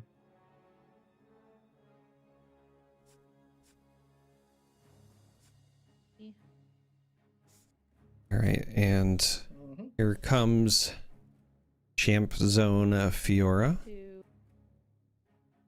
Now the question is, how does it become mighty? Oh, okay. There's your answer.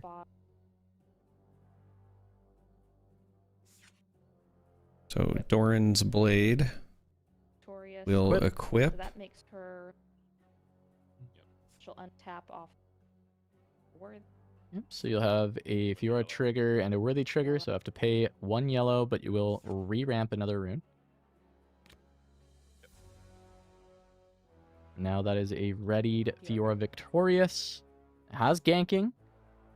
Okay, I was expecting this to happen in the reverse, but is going to end up on the Targon's Peak to defend that Targon's Peak and not let those reconquers continue happening. The constant rereading of runes.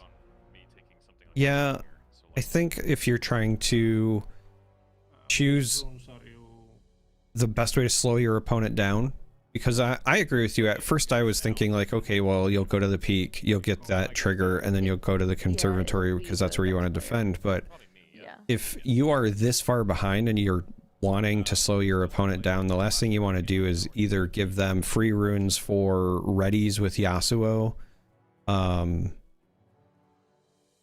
or just free access to counter spells to allow them to continue to develop as well.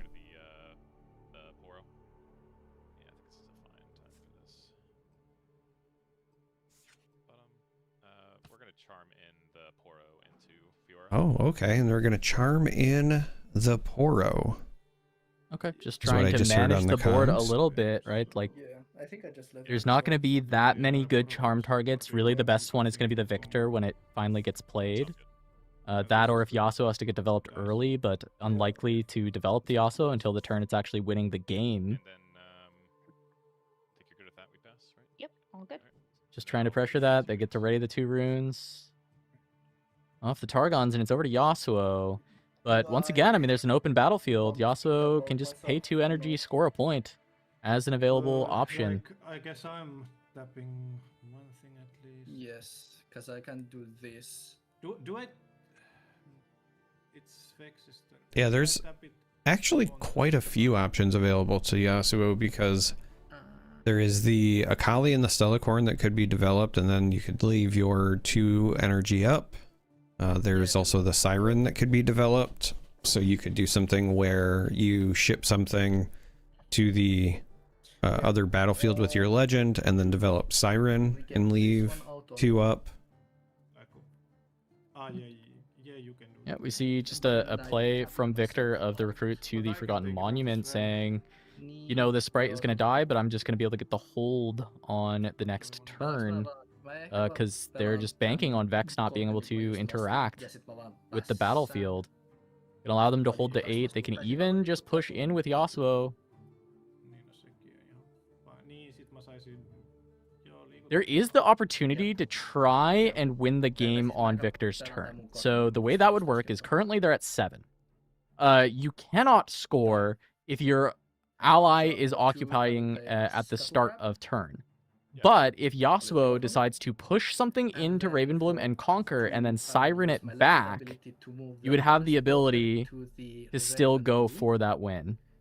This can also win just if Victor is able to hold both of these and then push in for that final point on the Targon's Peak. But yeah, there's a couple ways that Yasuo can kind of trick the point system, right? It's plays fully within the rules of the game. You just go in and score and then leave, but that just means that you won't have a unit there by the time it gets to your ally's turn. Okay. So now starting showdown. Yes, now this showdown is beginning. Well, the showdown's beginning. Even if this goes through, it only puts them at 8 though, right? Yes, this will go to 8, and then if they score all 3 points on the Victor turn. Right, but on Victor, you'd hold to 9 on the one side. And so even if you're at the right and you conquer the middle, then that would... Oh, I guess if you're holding on both sides... Yeah, this is going to 8. Recruit. Yeah. So they had a Ride the Wind, but the Defy is there to answer it. Now, will this conquer now happen? Or do you have a Gust or something? Go ahead and play your card next, Lindsay. That's fine. That's fine. Okay. So there is going to be a little bit more interaction. Looks like a challenge, potentially.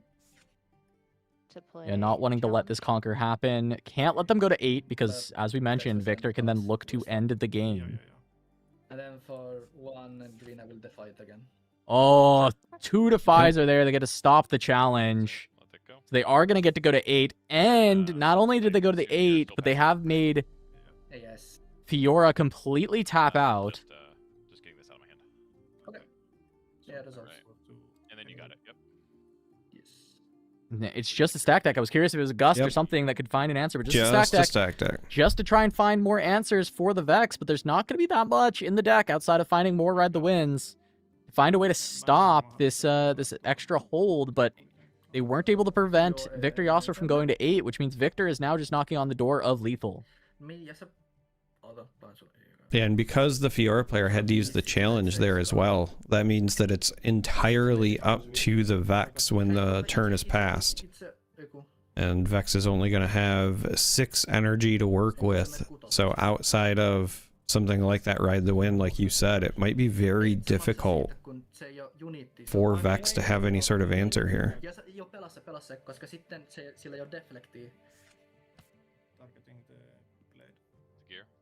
Yes. So there's going to be another spell from the Victor. It's going to be salvage on Yasuo's turn before the pass, just to get rid of the weapon so that when he untaps, it's going to be a weaker Fiora. Not only does that get rid of the 2 might from the Doran's Blade, but it gets rid of the 1 might from the shield that Fiora Victorious does get when she's mighty. It goes from 7 to 4. It also gets rid of the ganking keyword, which is very relevant because if the Ride the Wind was drawn, you could Ride the Wind to one location and then gank to the other and clear both. And so now, unless there's another way to make it mighty, you can at best clear one with a Ride the Wind. Well, unfortunately not on this turn just because of the fact that it is Vex's turn, not Fiora's, so no movement would be able to be done on the Victorious. But yes, the point being that the ganking being gone is actually such a big deal. And it's just going to be a Vex and a pass, a hold to 10, only 2 runes available, 6 and a recruit to try and get over a Fiora. What does he have to answer? That looks like it is just going to be a Vi. That is such a big unit to have here. That's maybe the best thing that Victor could have possibly had. Goes to 6 might and a stun. So at best, it's gotta be Vex rebuked. is just trying to get this above the might here. It doesn't even get to take any kills. It just holds on. Discipline will do it. Discipline does make Fiora 7 because she will gain shield. And that is big enough to stop this conquer. Well, that's assuming that the Victor doesn't have like a Stupefy. Yeah. There is still that one. That's just I was just thinking the only thing that 100% would save you in that situation would have been a rebuke, but that was it, and that shows exactly why I think the Victor Yasuo list is so dangerous. Right? We saw them start 7-0 just from the ability of having guaranteed pushes to battlefields, whether it's from the sprites, but even just seeing the simple, between the 2 players, you spend 3 energy to shove a recruit at a battlefield every turn. And that is a lot of pressure when you're trying to keep pace. And there's 3 battlefields, so there's almost always one of those open ones available for those recruits to land on. Yeah, that's the thing when 2v2 players tell you, a lot of times people are like, oh, you can just stall forever in this mode, right? It's to 11, that's so many points. 2v2 players will tell you, hey, those points will show up fast if you're not doing anything to stop them. And Yasuo Victor is the pretty much epitome of that between the sprites and the Yasuo movement. It is the best at getting those very quick points through. So you need to be able to have a game plan. And it's not like the game plan isn't there at all for this this Vex Fiora. They need to get the Vex onto a battlefield and just have it stop the sprites from being possible plays, stop the Victor from being able to play a unit and then get it pushed because it can't be moved because of the Vex, but just not the case. Too little, too late, not able to get on the board at all, and just such an explosive start with that Sprite bottle and with the setup that they had from the early game. Yeah, I think the Call of the Week in the early game as well was kind of the beginning of the end, if you will, because not only were the Victor and Yasuo players ahead on points, but even after the call, they were ahead on board as well. So you essentially get like a one-sided board clear. You're up 3-0 at that point. You had the Poro on the Conservatory, so that represents, the hold point, but also, again, just continued board presence. And it really just came down to the fact that the Vex and Fiora players were unable to develop to keep pace at that stage of the game. It's unfortunate because I think that their deck build, their deck choices are actually very cool, very interesting. But at the end of the day, consistency is king in card games, and that's what that Victor and Yasuo list looks like it's wanting to do, is just be consistent and threaten every turn. Yeah, and it gets to do just that. So that's going to be our first seed with the grand finals on the horizon. Looking to see if there's any matches we can jump into for the rest of this round, or else we'll be going to a break and awaiting that grand finals, that final bout of the day. Looks like we do have one coming up in just a sec, so we will be getting our spectator in there so that we can see what's going on. Hopefully, no curses from Charmer breaking everything the moment we step into the lobby, but we shall see once we get there.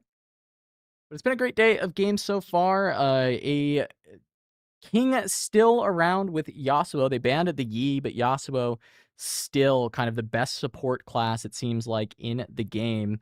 And it seems like China was onto something with this Victor Yasuo build, because this was what was tearing up 2v2 in China. Even while Yi was still legal, it was told to me that this was beating all the Yi Yasuos as well. And you can see how it could do that. Yes, its might is not going to get over the top of what Yi is doing, but having things like Decreed Bellows, having things like the Call of the Week early game, and just getting on board can be really crazy. As we jump in with another matchup going on, it looks like Akali Kennen versus Akali Mel. So really leaning into some of the Vendetta brews for this one.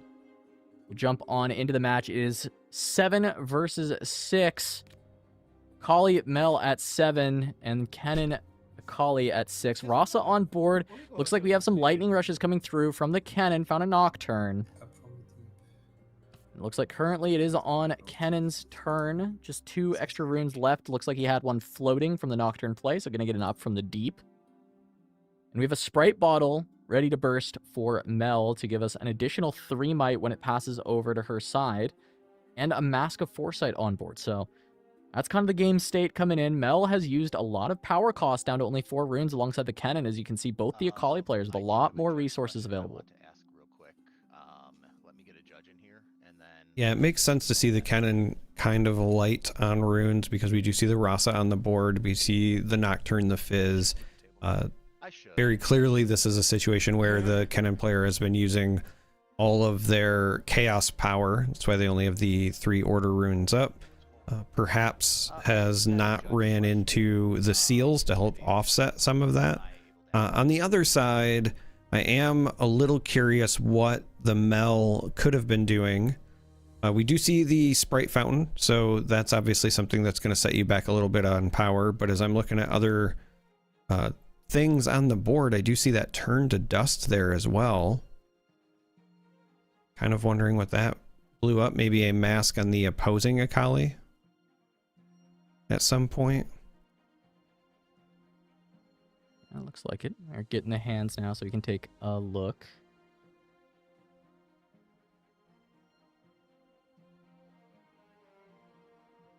Back off, couple of Poros.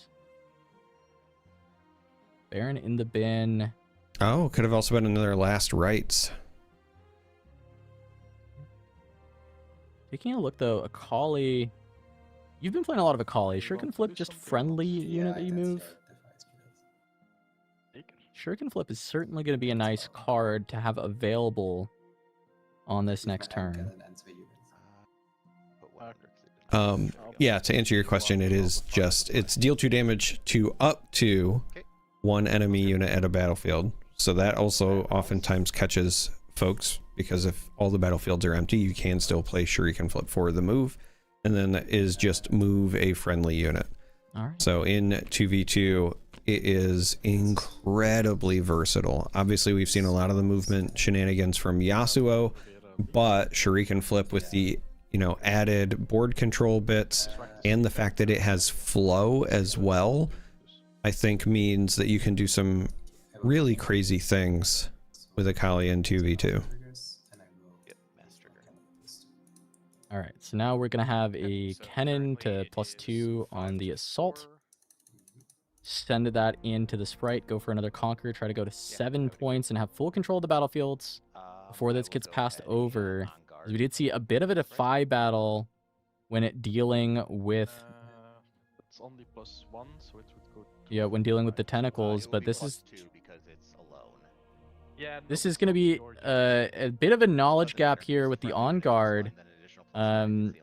This on guard is actually only +1 because of the fact that this says give a friendly unit +1 this turn, then an additional +1 this turn if it is the only unit you control there.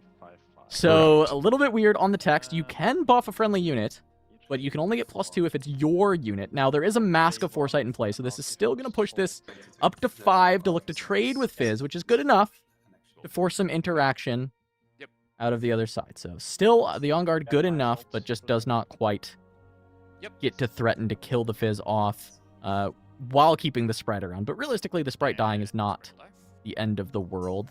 The Blood Rush, unfortunate, though, because that will allow the point to be confirmed. And I think that was the goal, was to stop the point, and they can't end up completing that. Okay, then. Yeah, and the game is very tight right now. It's 7-7. Your opponent has presence at the other battlefields. I can completely understand wanting to prevent the point with the Sprite token there. As we go to Mel's turn, Sprite Fountain goes away, makes the Sprite token, and it looks like that wants to challenge the Reveler. Yeah, I mean, with Mask, this is just looking to threaten Conkers. Yep. I was just about to say, it will be bigger because of Mask. It also is, I think, the juicier target of the two between the Reveler and Fizz, for example. The Reveler gives that kind of static ability, and it allows for some pretty crazy play lines. So getting that off the board sooner rather than later is, I think, a solid game plan. Reveler, another one of those cards that gets a lot of additional value in 2v2 because it also says friendly unit. So not necessarily a huge deal just because your opponent can't take move actions, but yeah, notably I'll say losing out on that on guard is very real on the potential for this next Akali turn, and potentially looking for game as a possibility. There was the option to go for something like the Sprite Burst, score up to 9, and then when Akali looks for some retakes, you can actually find the win from Akali by utilizing these Shuriken flips and getting the extra +1s from the Mask of Foresight. You know, send in the Stellacorn, pull her back, Shuriken flip back in, look to go around, right? There's a lot of ways to move her around and get extra triggers, and the on guard might have been the difference on getting over the Rasa. So a little bit of a ripple effect across the game, and instead, Mel just going to go for a Vex play onto the Star Spring, just get her on a battlefield to prevent any accelerate options, but both the Akali and the Kennen have units on board. So Vex not going to be able to stop everything, and even then can look to just push forward over the top of this Vex, and it's going to start with the Stellacorn move. Then I would like to use... And this very well could just be, I was going to say, Stellacorn moving to draw a card and then activating the Akali to draw an additional card. Sometimes the playline is simply find more options, find additional options. Looking at the hand of that Akali player, it does look like they are still not really finding anything to break through. There are some developmental plays that could be helpful. The Vi in particular, I think, is pretty spicy for trying to set up some crazy turns in the future. I'll pay 1. I would like to do 4 damage to your Stellacorn and base. Alright, and we're going to see a Decree of Rage. That looks good. Yep. Getting rid of the Stellacorn in the base of the opposing Akali player.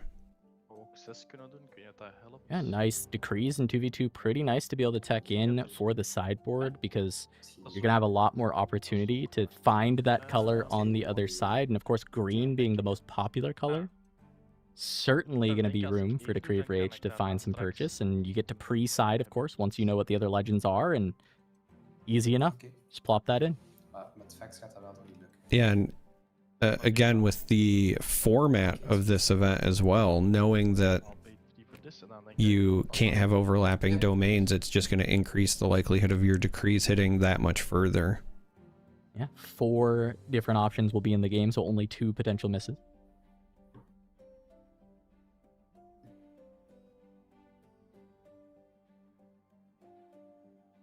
As we go, Reveler gets played. That is going to get stunned up by the Vex. Yeah, that was just a development and a pass. It has now shifted over to the other Akali. I think that they were trying to set up for the future. I still think I would have liked to have seen maybe the Vi developed, but perhaps they are trying to save that as a kind of surprise play from hand, because there is also the Shuriken flip on the opposing side. But in order for that to work, you do have to find a way to get rid of this Vex apathetic. Yeah, now, I mean, having the friendly Vex there does mean there's a little bit of room to play around. Trying to look for additional points. There are runes available for Brian's Akali for Team 9. And so it's a little bit tough to just overcommit. There is quite the combo brewing in the hand for Nick on the bottom left here. We have the Shuriken flips. We have some big unit potential with Akali Silent. And then there is, I can't remember the name of this card, but it's the card that everyone was complaining about because it's the hexproof card.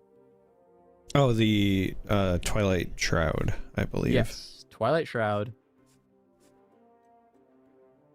So this makes it so that your unit can't be chosen by spells. So setting this up with a pair of Shuriken flips, plus they have Flow, really opens up an opportunity to pop off and look for a triple conquer. But the concern is it getting back to Nick's turn to try and really make this happen. And we're actually going to see a little bit of action happen now with the first Shuriken flip committed. I think you take this opportunity to attempt the first Shuriken flip, because if this is successful,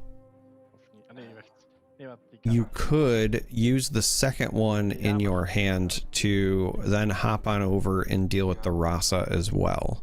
And if this one gets answered or responded to, then it kind of becomes a, like, no harm, no foul. You just pass and then try to set it up on the future and leave your 2 energy up for your not so fast. Okay, so I think this is going towards Rasa if we're seeing the discipline straight away. Looking for a Defy to still be able to stop the Shuriken flip. Not going to find it, looks like, just yet. Shuriken flip, it looks like resolving, or they're just putting the 2 damage on there ahead of time. Yeah, I think it's just that the 2 damage is going there. Oh, interesting. They are sending the Akali over. I thought it might still be Akali going to the Fizz anyway. Yeah, but this is just gonna be 7 might into 8. There is the hard bargain for Mel that can prevent this from going any more disastrous, but for now it's just a trade of Akali Silent for a Rasa, which I'm not sure is particularly positive. I will go Especially since Kennen is just going to be able to rescore that battlefield with a Tentacle. So going to use Akali to Rogue Assassin to just move this back instead of accepting the trade. Yeah, I think saving and trying to set up for the future is correct. I would have liked to have seen the Akali go toward the Fizz first, personally, just because you get that +2 every time you move to a battlefield. So if you go to the Fizz first, then the Akali's 6, and then if you send it over to the Rasa, you're now an 8 plus, you know, the Mask. I believe Mask also lasts till the end of turn, correct? So you'd actually be all the way up to a 10, and then at that point, there's very little that would have blown you out. Yeah, it looks like we may just be getting another Shuriken flip anyway. Bit surprising, but wanting to push to 9 points. Really wanting to keep the threat down. Dealing 2 to Fizz. Where's this going to go? Is it back to the Rasa, go up to 10? I think at this point you kind of must. Yeah, really I want think to at deal this with the Rasa. I think at this point you're kind of priced in if you're playing the second one. I just feel like, you know, again, if you were sprite up to 4. Going to play 2 of them, doing one into the fizz first with your Akali being large and then sending it over made sense. But instead, looks like we're just going to see the sprite token coming over from the Star Spring.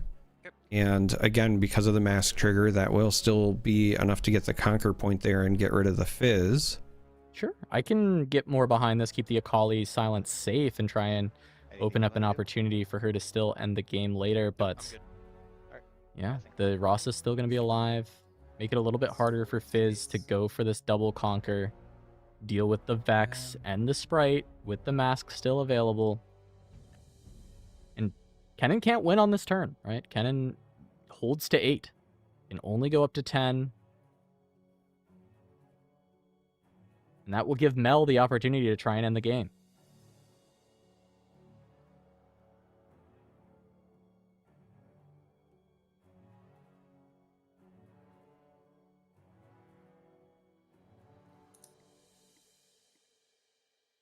Yeah, it does seem weird saying that Mel will have the opportunity, but with the Sprite Burst and with, let's see if you go up to 7, well, even at 8, you're not really having enough there. With the Sprite Burst, you could maybe deal with the Rasa. I think it's going to depend on what Mel draws.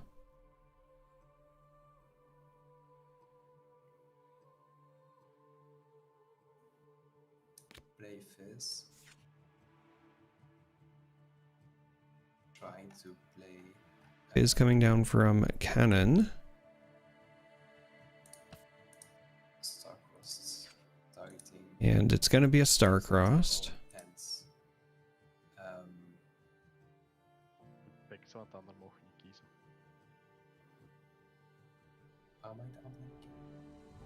Ali kun je niet kiezen, denk ik. Die sprites. Ah. Oh, Vex is ook oké. Ik zal Vex. En de Vex.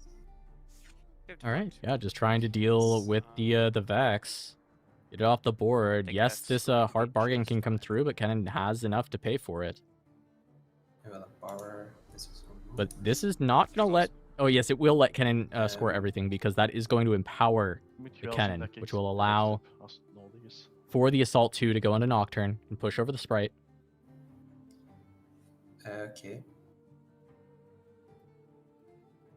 Ik was van plan om gewoon te concurreren. Yeah, and so not only would that be a conquer of everything, but then that would be presence on all 3. And at that point...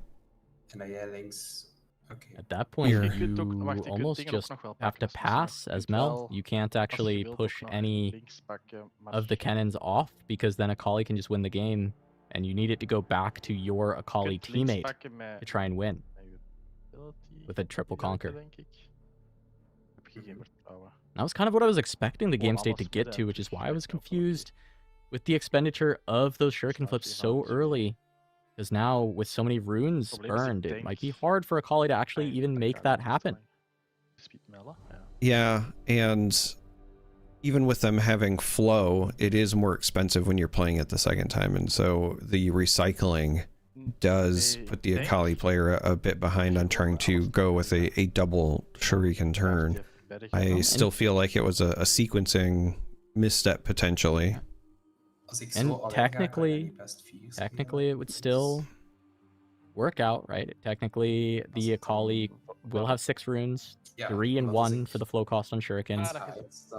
You can run into one battlefield with the smallest unit, conquer with Akali silent, get the buffs, and then shuriken flip to another, and then shuriken flip to another, if there's no interaction. But it'd be really hard for that to end up being the case. Yeah.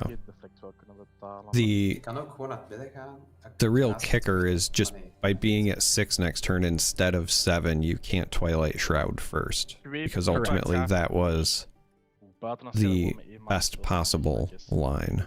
Op zich wel gaaf. Bij mij mogen we het doen, en dan met 2 naar het midden, met eentje naar links. It's like still consideration from the Kennen on how these conquers should happen. I will play Gonna spend the last 2 On the sprites. to just lacerate this instead of just using Kennen to push over. A bit surprising, but maybe wanting to hold the Nocturne back.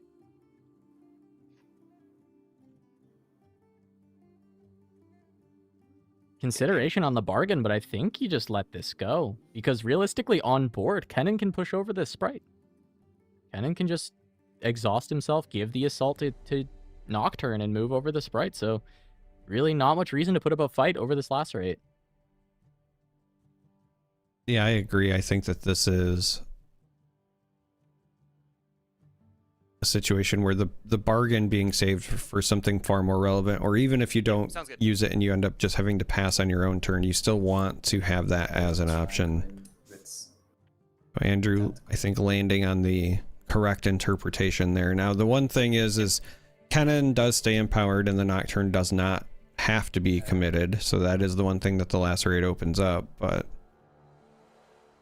I don't think that that's going to impact Mel's navigation of the turn one way or the other, whether it was a Nocturne or a Tentacle there. Yeah, so Kennen gonna go unexhausted, hanging out at home. And 2 units to the Star Spring. Leave the Rasa alone. I think Fizz could have been committed to the Rasa battlefield while that was being held, just to continue, because looking for the hold, I mean, we've been in this situation before, right? You're at the spot where, unless your opponent opens up a position for your Akali to conquer, this is just going to get passed around the horn, and you just need to set up 2 hold. And there's going to be a hidden switcheroo to go along with this. Another thing to navigate, something that would have been beat by the Twilight Shroud. But with the Fizz in hand for Mel, is there any world that Mel now has the opportunity to do the triple conquer? Yeah, that's fine. Wait, what? Are they pulling that Rasa back?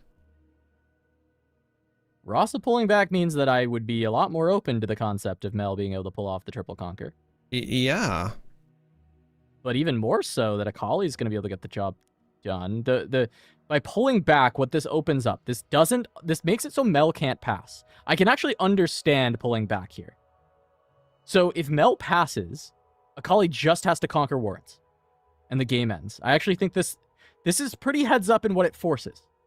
It's forcing the issue. It's saying, Mel, you have to go now, and you have to beat the 2 runes from Akali and the hidden card. And if Mel, you can't score all 3 of these, then Akali gets to really push and go for the win. And I think that makes sense. Instead of putting it into the hands of, I'm just going to untap my runes and pass and pray that the Akali with an Akali Silent on the board and 2 Shuriken Flips in the bin can't beat me. So I get it. I think it makes sense. Yeah. So we're going to see a Sprite Burst. So it looks weird to move the Rasa off when you just need 1 hold. This is just putting a lot more pressure on your opponent to make it happen now. I will go ahead and Shroud on one of the sprites. You're going to have a Twilight Shroud. Sprite is going to go to 5 when it pushes in off of the mask. But also because of the Shroud, you have played around Switcheroo. Incredible foresight here. Yeah, I think the biggest issue, though, is by trading, all you're doing is opening up a vacuum for one of these 2 units from the Akali to push in and score. And he's going to 9 runes. There's a lot you can do with 9 runes. I'm looking at the hand. I see a Shuriken Flip. I see a Charm. I see plenty of ways for Akali to make this happen. And that heads-up move from the Rasa back to the base, saying, you can't score all 3 as Mel. I don't believe you. I do not believe you that you're going to be able to score all of these battlefields. Might have turned what could have just been a loss from it passing all the way to Akali and having her shut down the Kennen and get a triple conquer to instead being an assured win. Cool. Yeah, I mean, this Sprite token should also go over the Tentacle at the bar. Mel would have some presence, and then the question then becomes, is it you save your energy for the hard bargain, or do you play the fizz, and is there something like a star-crossed in the bin so that you can slow down even further the Akali player to make it that much more difficult? But as you pointed out, even the presence of that single flip is problematic, because if you can win the one battle that you need to win, then you can just hop to the other locations without any issue.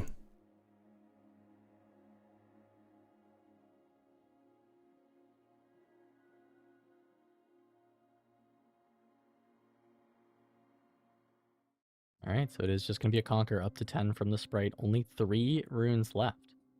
I don't know what's in the bin for Fizz, but playing Fizz completely taps out, lets Akali just play their turn however they would like. What are even the Fizz options? Taking a look. Nothing good. Nothing that is actually turning this around. Yeah. So all it can be is hold on to a hard bargain. But that's really not enough to do anything. And no, that's not going to be enough, because even if you have the single flip and you're accounting 1 for playing it the first time, 3 for the second time, and 2 more for hard bargain, that's still enough for you to send both units into the Sprite. Whatever survives then can hop, and that's going to be it. There's the pass. And we're looking at on board. Should just be lethal with the Shuriken flip. Now, of course, the Sprite becomes a 4, so there does need to be a little bit more. But we know that there's a charm in hand to push this off, and then you just score both Shuriken flip over. Call it a day. And the question just comes, what are you playing around? What do you think is beating you here? What is scaring you off? Yeah, I mean, leading off with the charm is the single easiest, like, test the waters play. The Akali player is completely exhausted. You're only playing around what Mel could have. And if you lead off with charm, they could have another rebuttal, right? Like, I think worst case scenario, what you're afraid of is rebuttal and or hard bargain or some combination, right? But with charm, if they rebuttal it, they're just countering it, because the last thing that they want to do is make your job easy for you, right? Like, I guess theoretically you could take control of the charm and try to move like the Stellacorn or the Reveler into the Sprite and then trigger mask, but that just feels like extra risky.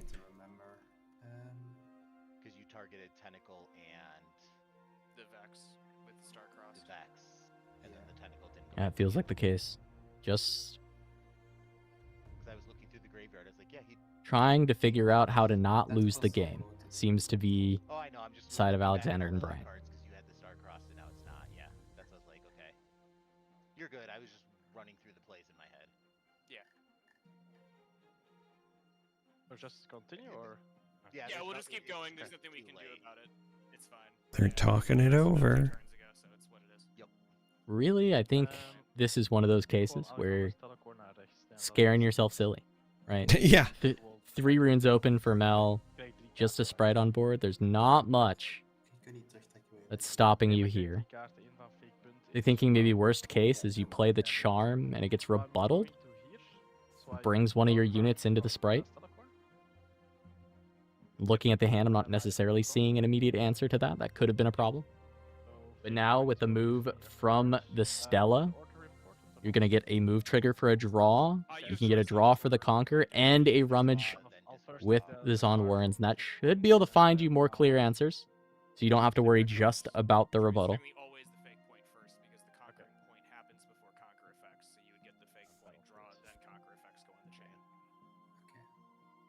A lot more cards picked up. Did they find enough? I see a perfect execution being added to the mix that can give even more might. You are scared of maybe this rebuttal charm play. Well, it also opens you up for having multiple ways to contest the final battlefield, right? You can, you know, conquer you could even send the Reveler in to conquer another spot if you really wanted to, and then you have the opportunity to ready a unit, right? So you could Shuriken flip and just like move your unit back to base, ready it with the thing, and then send it in with the assault, etc., etc. All right. Oh, I like this. Yeah, Kennen to give the assault to. Kennen is friendly. Friendly unit. Gave the assault to, and readied up the Vi. There's no answer whatsoever. Get to draw again, and now there should be no fear to send the unit into this Heartspring and pick up the victory. There should be no fear, and yet, what if they have a rebuke? That's the thing. I don't think it changed anything, but I was like, wait, he shouldn't have had all those units. Technically, my sprite. The answer is it doesn't matter because Yeah, I mean, you know, they still have. They still have a flip Literally 7 and a flip to for play flow. a yeah. Shuriken flip, play a unit plus I'm the just perfect I'm just saying, you know, execution. you say there's no fear, but Okay, they said GG and they're talking over because there's a fizz that was just Yeah. revealed. That is gonna be it. As Alexander and Brian are able to pick up the win with Kennen and Akali, and with that, we should actually have our grand finals getting ready.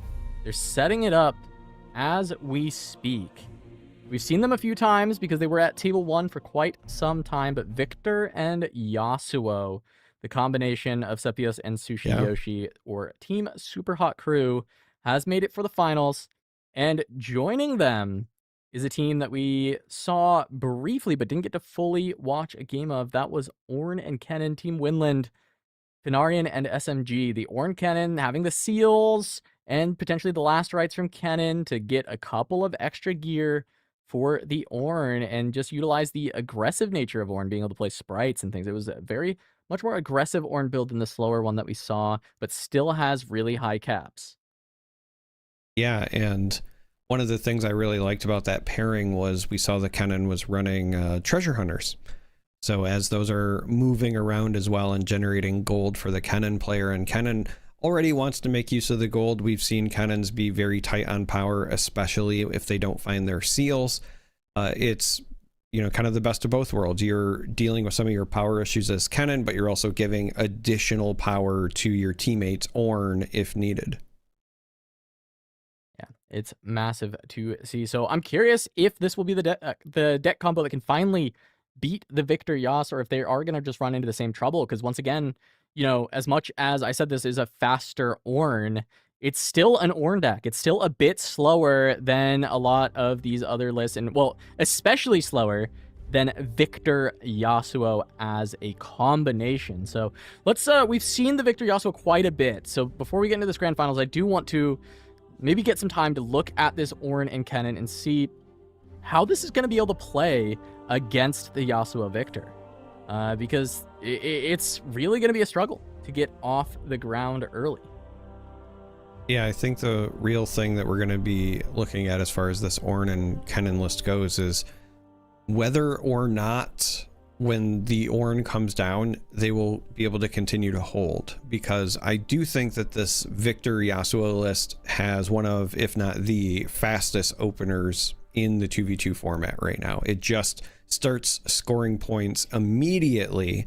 And so if you're trying to make up that point tempo, it's going to be through holding and through kind of denying your opponent the ability to rack up those points so fast. So Kennen does have some speed available, right? We know that there are some great turn 1 plays. We know that Kennen with some early call the weeks and things of that nature can certainly get on board. It's just not going to match the speed of Yasuo Victor because you have no Yasuo to push your units out as effectively. Yeah, it is going to be the big thing to look at, right? So you can match the speed as far as tempo, or units, but can you match the speed in movement? And that will come down to the Ride the Winds. And there's only 2 copies of the Ride the Wind for this, so not the full 3. Yes, there's the Fizz to kind of help those out, and you're going to find them more often because of the Lightning Rush, the stack deck. And even Kennen, you know, Storm of Shuriken from the Champ Stone is going to help you get there. So can they keep pace? That is going to be the big question. when you are playing both carry and support with Kennen, right? This is not within the realm of our normal carry support pairings. This is just saying, hey, this Kennen is going to do some things very aggressively that will somewhat support the Ornn, and Ornn can still do its own thing. And taking a look at the Ornn, it's going to be more within that supportive realm, and even something like the Otterpuss, this can be a very powerful card against the Victor Yasuo to slow things down, buy space to outscale. So I actually love this inclusion. And so as much as they have the ability to go fast like other decks, they also have the ability to slow down into decks that do get under them. And I think this is the perfect example of that. Forgotten Monument Otterpuss for the Ornn side of the matchup, recognizing that while Kennen can be fast, it's better when you can scale that deck. And this is cool. I like the idea. Seeing a lot of similarities from the other Ornn lists we've talked about. The Hextech formula, being able to buff things up. But yeah, gonna be nice. Yeah, I'm also just looking at these 3 Helm of Suppressions combined with the Hextech formula. So we've seen Helm be outstanding so far in some of these games. If you're Ornn, you can play Helm as early as turn 2 and you don't have to pay your power for it because you have your legend ability. But if your turn 1 is like Hextech and your turn 2 is Helm, and then you can just activate it after it comes down so that it's empowered, that can certainly slow things down. The other thing I think is worth noting as well is the presence of the 3 main deck Bellows Breaths. We know that the Victor deck wants to play a bunch of tokens, but if we can see this Ornn and Kennen combo do something like use the Bellows Breath to slow down the tokens, as well as maybe stick that Vex Apathetic, we saw 2 copies of that from Kennen, someplace where it can be defended, or maybe it's just like buddy with the Ornn when the Ornn comes down, so that you turn off the sprites, you turn off the acceleration. There is weirdly a world where I could see this duo just slowing the pace to a glacial halt. Yeah, for sure. I could absolutely see it happen. And I think lastly on that is going to be that Helm of Suppression. We saw the power of that earlier. And if they can buy the time with the Otterpuss to actually play these out, no worries. Being able to try and shut down the Yasuo a little bit harder with that Helm is going to be really nice.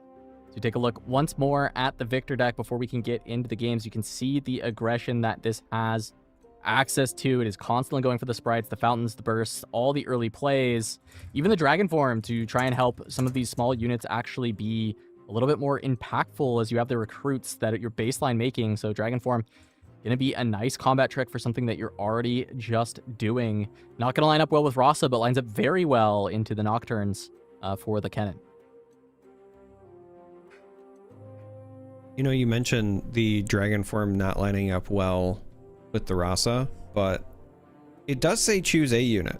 So in a situation where if you're trying to shrink a Rasa by 1, you can theoretically Dragon Form it.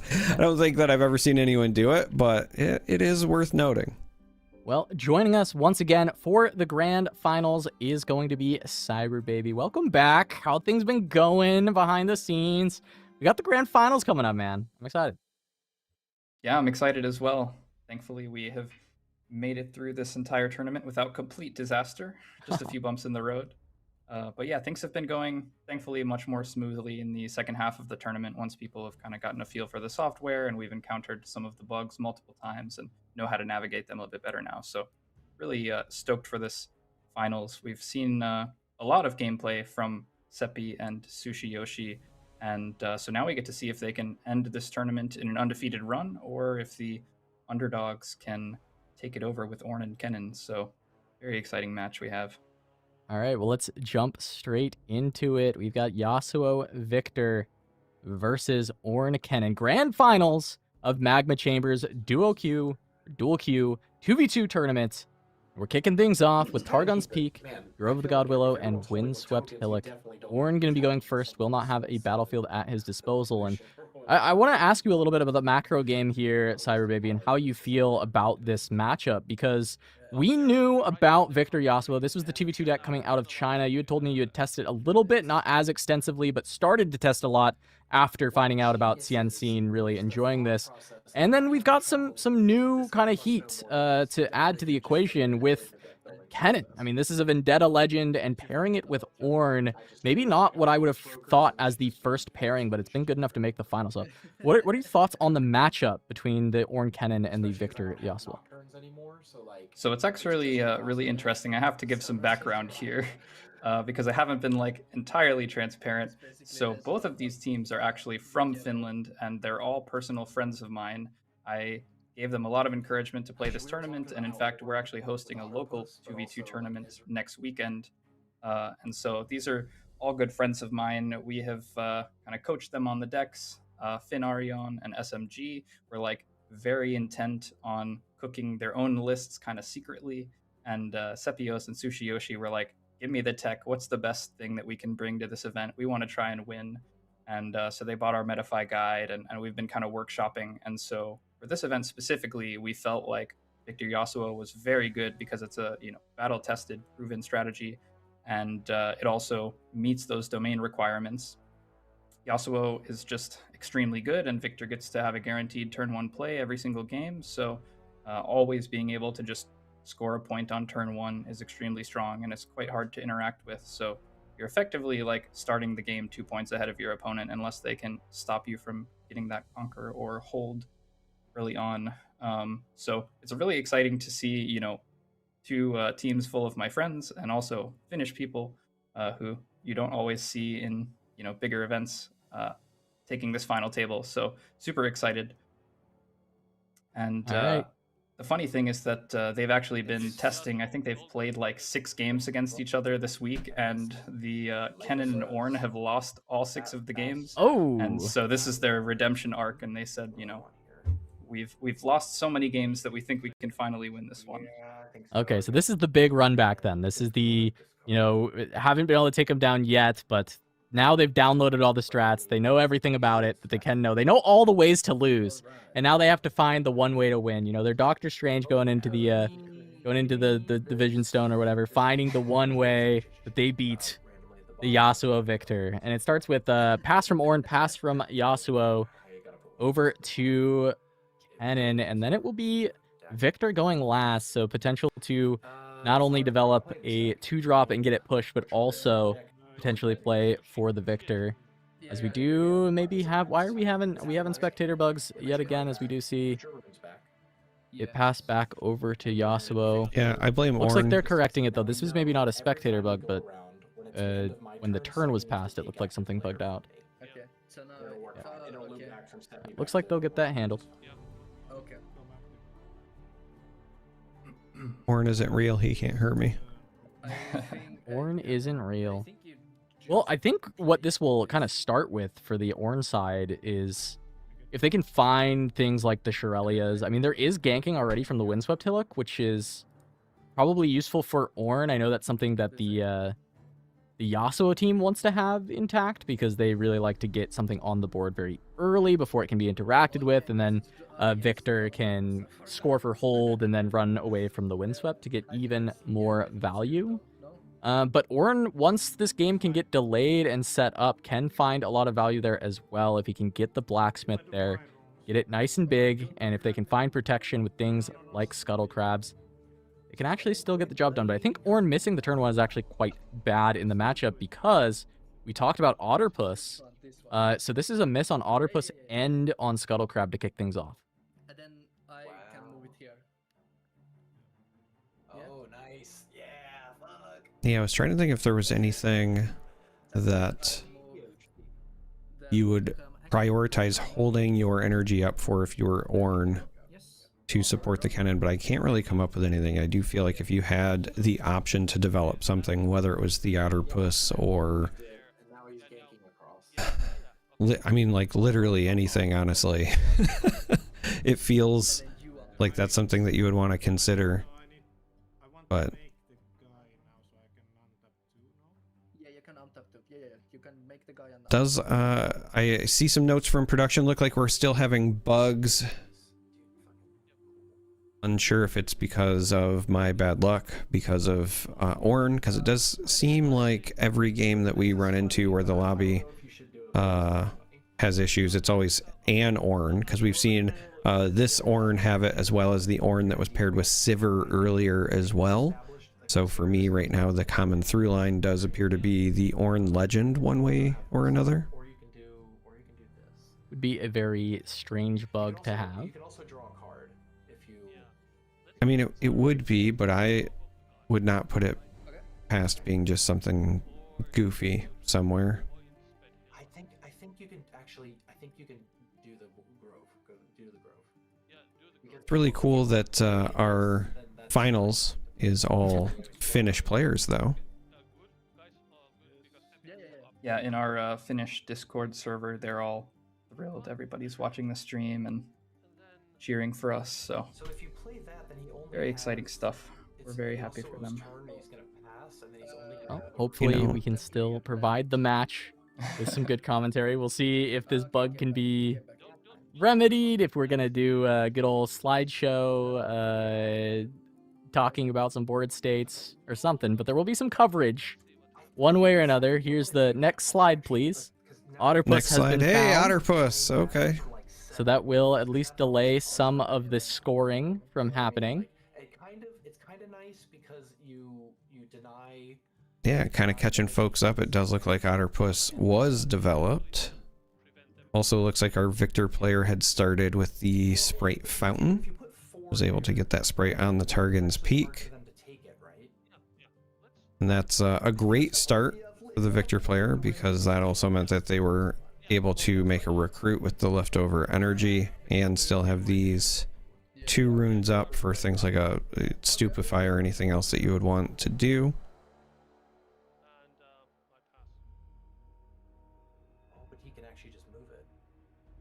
Seeing if there's anything we can do about the slideshow for now. Working on some solutions, but until then, if the points are to be believed, then that means we just did not see Oran's Runes tap or the Otterpuss played, right? Because that's exactly what they would have wanted to find. You cannot try. Yeah, I have to assume that we didn't see that, and I think that the points on our slideshow are lagging, because at least on my end I'm still seeing 0 to 0, and that's clearly not the case because of the Sprite Fountain having conquered the peak. So, or not the Sprite Fountain, the Sprite token from the fountain conquering the peak. Well, that's if the Otterpuss was not in play, right? So the Otterpuss could have been in play. Okay. I think From if it's turn at a one. battlefield, then it would have had to be. Just mute my music. Yeah, it would have had to be in play, right? Yeah. So 0 points for anybody. And we have a disarming rake to actually stop the Sprite Fountain from being able to create a ready Sprite at the start of Victor's turn, and instead the Sprite will die at the start of Victor's turn. Now Yasuo can still make use of this Sprite, however, by pushing it in. We can just then talk. Okay. And is it Yeah, if anything, I think that just signals that the Ornn player might have a clunky hand.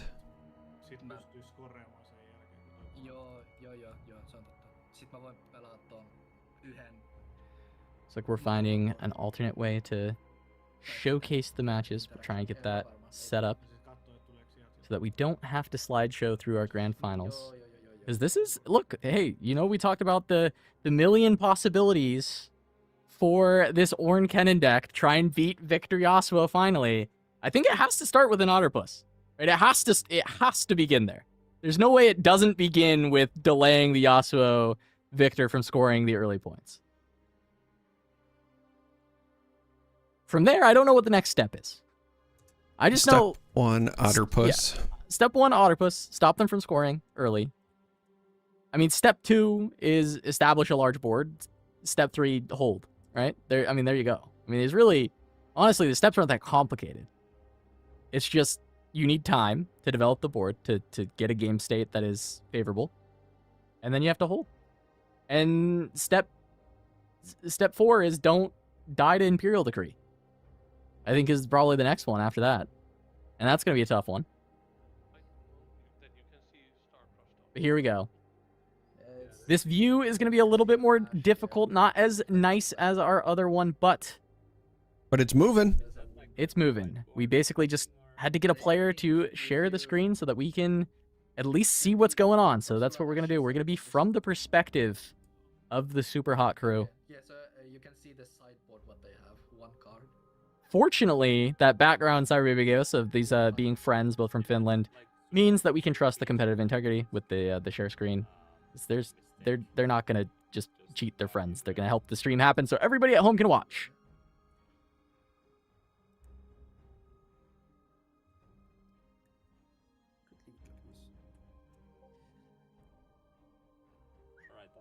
All right, so now that we get to take a peek at what Yasuo had to work with here.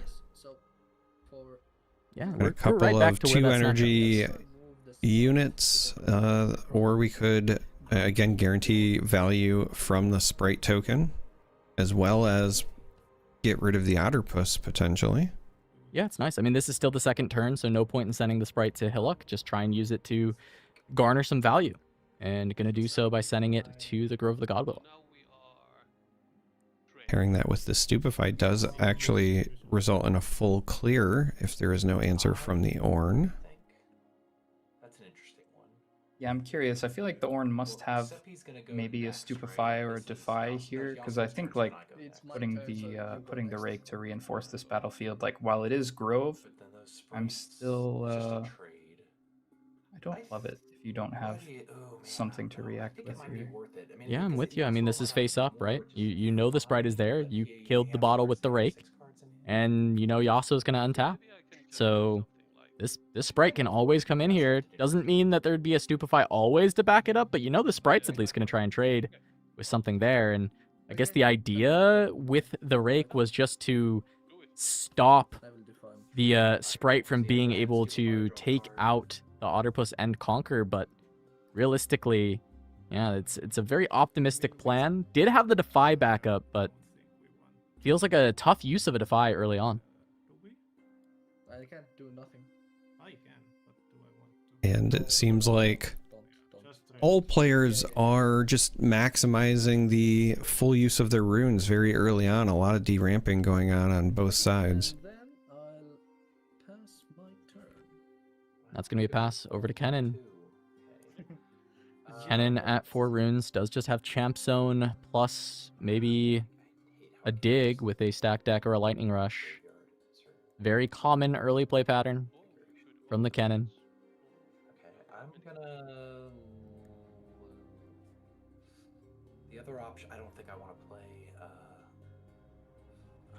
I think that Otterpuss more than did its job in this matchup. Like, the goal is keep them from these crazy early aggressions where they can get ahead by 2, 3, 4 points even in the early game. And you know, unfortunately, part of that is trying to buy some time for the Ornn to develop. And Ornn has already recycled 2 runes this game so far. But let's see if this Kennen can get in the game pretty quickly and start contesting some tempo. Yeah, I'd say Otterpuss has been able to deny, what, 3 points? That would have been able to happen. I mean, I think that is such a big difference in the amount of time. It's a full turn cycle that Kennen and Ornn get to have as time to try and set up a winning position. Discard all of them. Discard, discard, discard. Wow. There's going to be the lightning rush. We'll see the discards. Up from the deep is put in the bin, a salvage, and there's... I think a lightning rush was played on turn 1, so it is just the one that we saw played. With the last 3 runes, I mean, often it is just Kennen, but it's very susceptible to just Call the Weak. Creating a lot of punishment. Instead, maybe just the up from the deep? Yeah, I would love to see the deep here. I guess seal. Oh, double seal into Kennen. Pretty good. That feels like Kennen, and that is good, but I'm with you. I would have loved to see the up from the deep because of the existence of Call the Weak as a card. Just developing these this one might tokens is actually just very useful. And last lightning rush is going to get burned off the top by this Kennen, and usually Stormer Shuriken can then just leverage those on Conquers to play even more of them. So you're not actually running 6 stack decks, you're running basically 12. But I do expect that Call the Weak to end up getting deployed and taking out this Kennen. And then add this card is on the top. You had, I think, 3 runes because you played Defy. Well, we have passed over to the victor player. So we will see if that is the case. One way or the other, I would expect them to conquer with this recruit just to get the points, and then go in to blow it up. Yeah, it makes the most sense. Yeah, I think you have to just fire the call here. That Kennen is extremely dangerous with all that ammo in the graveyard already. Yeah. I suppose there is also a world here where there is a sprite fountain, so you could sprite fountain and call. I don't know that I like deramping that much, but you would at least save your recruit token. I just feel like that's a lot of power for a single recruit.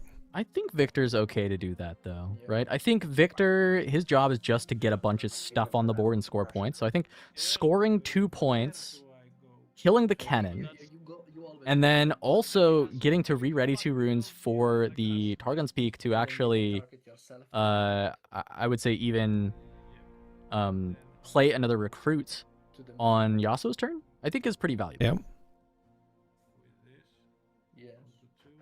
Yeah, completely agree. And a second call drawn as well, so can just play the tempo game.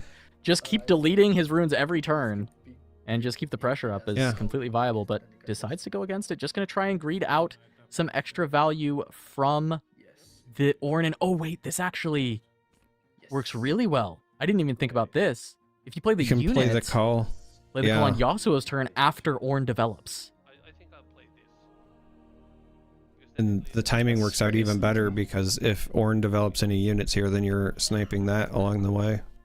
Yeah, the only downside here is if Ornn just passes and is able to keep up Defy and runes to stop this hard bargain that Yasuo is holding on to, but it just doesn't make much sense for Ornn to do so on this turn. So you feel pretty open to go for this call line. You have the hard bargain to back up even if there's a Defy. So you always have a way to get the cannon. I actually do. I like this quite a bit. It's a great idea. What do you say? Yeah. The order doesn't matter. Like I should play mine right first. Yeah.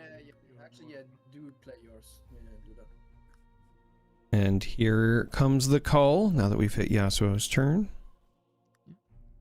Just goes with a piece of advice that I feel like I've heard you say, Sarbaby, in some of your content about basically, can you wait to play a spell? If you can, you probably do. You know, like if you can wait for your ally's turn to play a spell, like you often want to do so. Exceptions, of course, are like if this Ornn untapping was going to be a very big problem for you, you'd want to power it off. Like it's always contextual, as it is with Riftbound in general.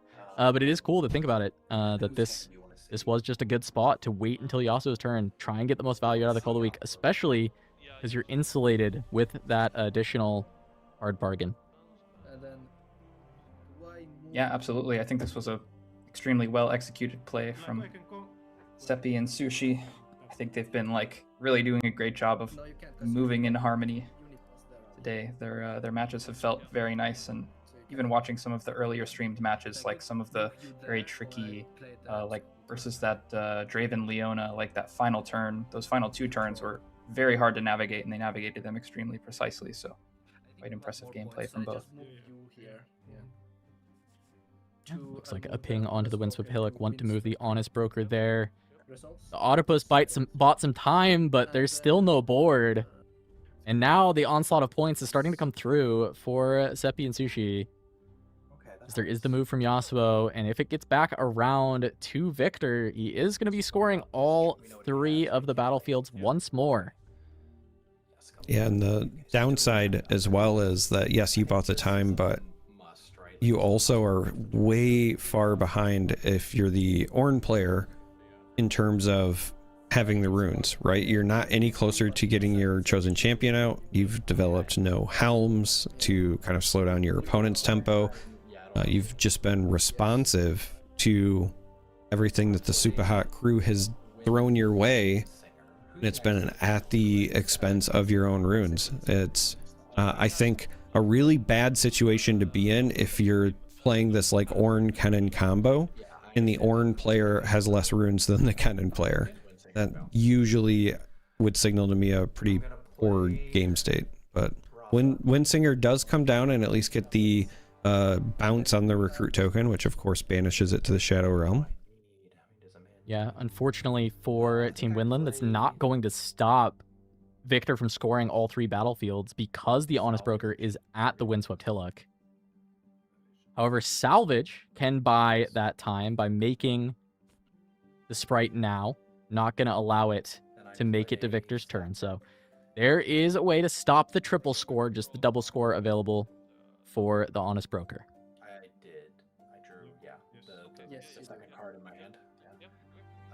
I'll put this in my hand. These I think all things considered, this was a quite an efficient turn for the Kennen. I think kind of did everything you can do, stopping 2 extra points. Well, more like 1, because the Honest Broker could just gank, and then developing some might, and also having the Windsinger on board plays around that second call that they, of course, don't know that they have at the moment. But yeah, I think you can't really ask for a better turn from the Kennen, except for like finding one more Rasa for that extra seal to get some value out of. I think you Just fixing the turn order once again, it looks like, as that is going to be the Sprite going down. Gonna hold and then gank over, likely to that Targon's Peak, get those 2 runes back up. But as you said, the Kennen definitely getting to the point where Rosses can start flooding. If he can find these Rosses, if he can find a shovel to get things going and really scale the board, getting around the Call of the Week is big, but there is still the possibility to take this out. I mean, there is Bellows Breath Call. It would be a massive investment and not a necessary one just yet. Could still probably wait a little bit longer to get more value out of these spells and just look for development, but there are ways to kind of still punish the Kennen and Ornn.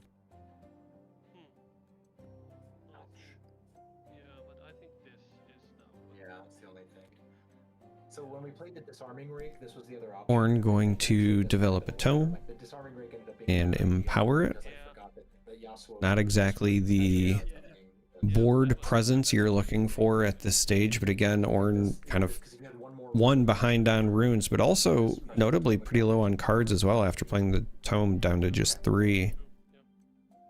So I can at least understand why this is the path that the Ornn player is taking, because it does leave some runes up for more interactivity, but the points are just going heavily in favor of the other team, and you can't really put all of this on Kennen's back at this stage. I can kill it.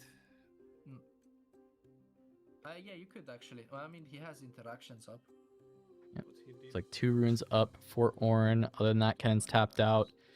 Looks like Yasuo Victor trying to find a way to maybe deal with the Rasa before it even gets back to Kennen's turn. Just keep the pressure. Keep them on the back foot.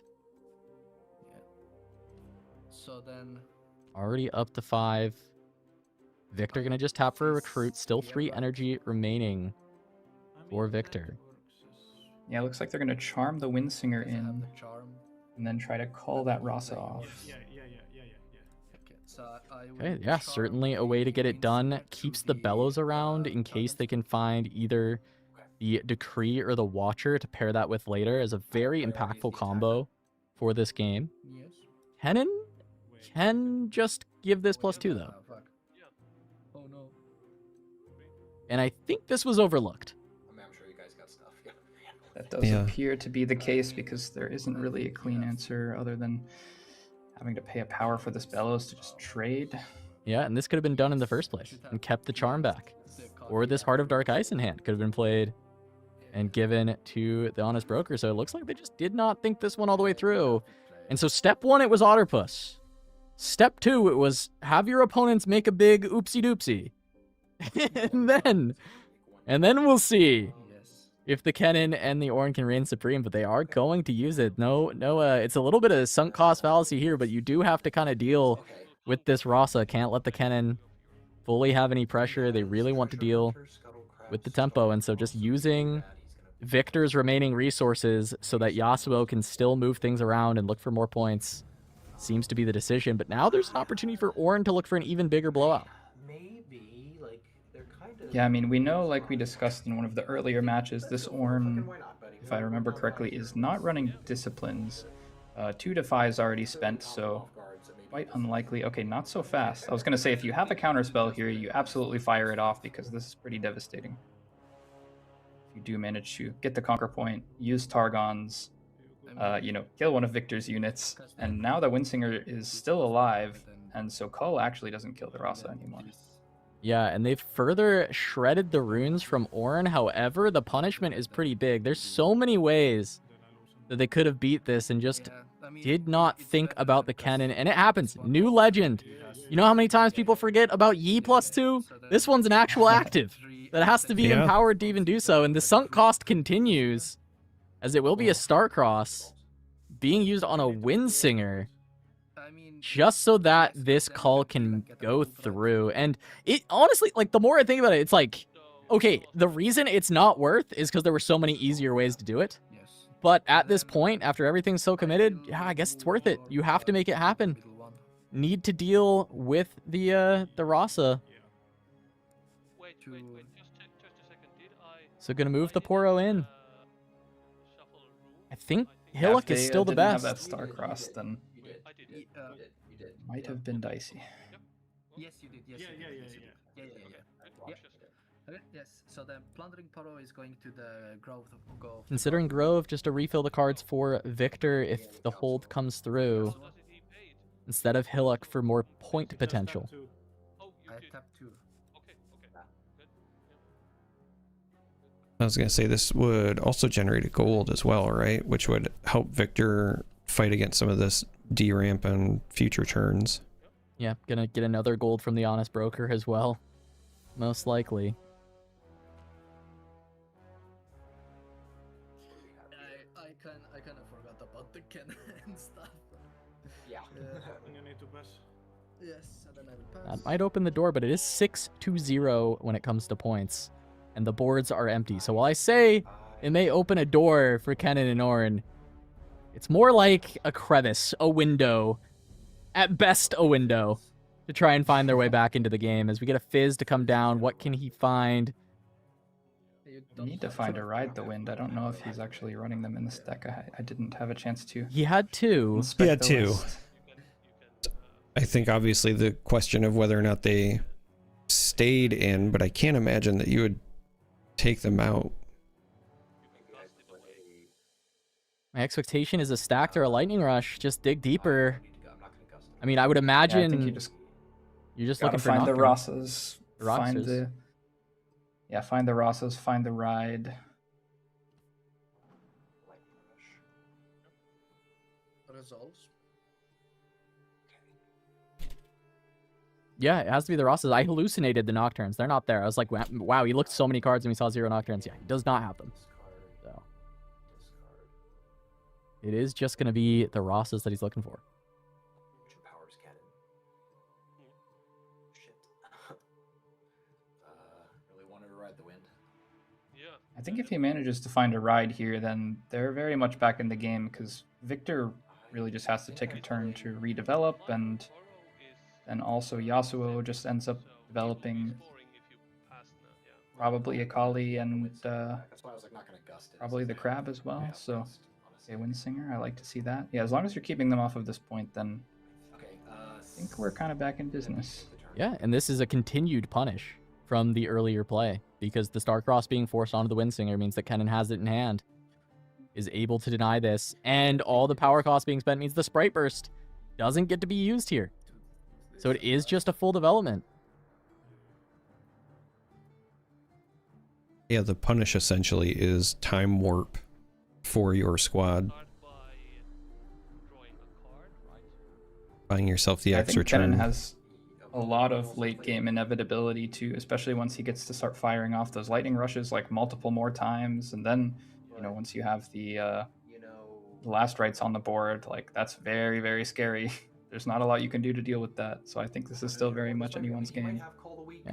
And Ornn has his Tome online, so he can actually start getting some more cards. We saw him very low on cards in general. Thought, maybe he's going to be a little out of this one, but does have the ability to refill. Is going to even get the Blacksmith online. There's 2 seals for Kennen, so this is actually still a 7. It's not even a bad unit. This thing is chunky. It identifies it as a problem, and the culls are not there anymore. I was just about to say exactly that. After seeing a couple of culls go out, normally I'm fervently against just playing Naked Ornn into order decks, but I think after you just watched your opponents use multiple culls, use the bounce, you're just saying, okay, the only way we get back into this is if we slam this and it holds, right? If it can stick to the board and we can get it on a location and start deterring, then maybe there's a window. To play Scuttle Crab and draw. It's going to be a Scuttle Crab for Yasuo now, and up from the deep available for him as well. I think I just Having more of these units that are able to poke in can be nice, because it's going to get to the point where you can't poke in anymore, though. Looking for the Rosses, looking for the Ornn. The hold setup has to show up soon for Team Winland. And if they can do so on somewhere like the Grove of the Godwillow, the extra card advantage can bury Super Hot Crew. I mean, it's gonna get killed.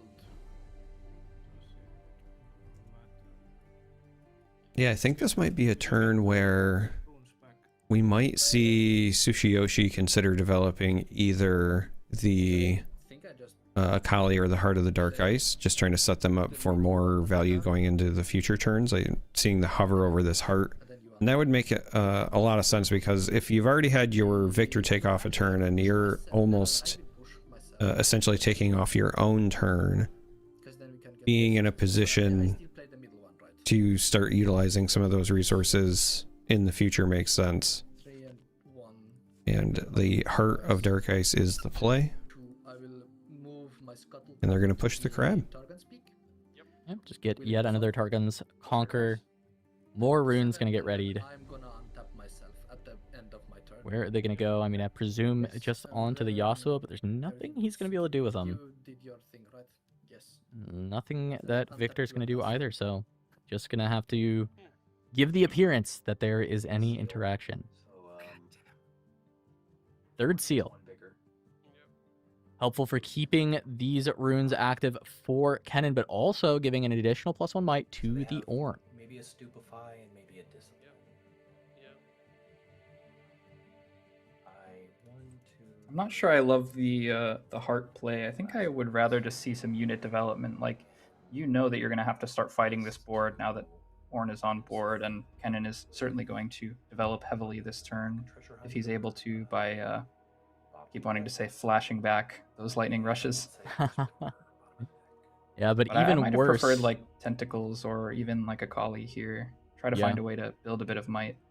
yeah, I could totally see that. But even worse for the Super Hot Crew is the fact that Kennen has now found the shovel. The Last Rites is going to allow those Rosses to just keep getting recurred, and that's where this near infinite might is going to stem from for the side of Kennen and the Ornn, and going to make it really hard for those last pushes in. The aggression stifled. Otterpuss stopped 3 points. They'd be at 10 if it wasn't for the Otterpuss. Oh. On top of that, this Scuttle Crab dying, revealing the hand of the Kennen player, is showing that Vex apathetic as well. So once a couple of these Rosses come back and the Ornn is also looming, if the Vex can stick to a battlefield and slow down some of the Sprite / Yasuo push shenanigans, it's going to make things even more difficult for Super Hot Crew to get back into it. Yeah, so big decision to be made for Kennen. Can you just jam the Vex? Where does the Rasa go? You're definitely playing a Rasa. That was the seal tap. The Rasa going to come down from the shovel. But now, can you afford to put Vex at a battlefield here to try and prevent any more plays and pushes, even with 2 units on the board of Victor already? Yeah, I was about to say, I don't think that Vex is this turn. I think that on a future turn, after a Rasa goes in, it makes more sense. So instead, we're going to see Fizz on the board to play Salvage. Yeah, it takes out the Heart of Dark Ice. Another great kind of point to Cyberbaby's point about playing this Heart of Dark Ice is actually the Salvage was in the bin already, right? And you're playing against a Kennen. This is a deck known for playing Fizz a lot, over and over again, and play recurring spells from the graveyard. So opening up to potential to end up losing that gear, felt like units were going to matter more, and the other Fizz is going to move in, and finally Winland going to start getting on the board, but they're going to tap out in doing so. So opportunity will arise for Super Hot Crew to potentially push to 10, and it will entirely be a game around this Yasuo Windrider if that's the case.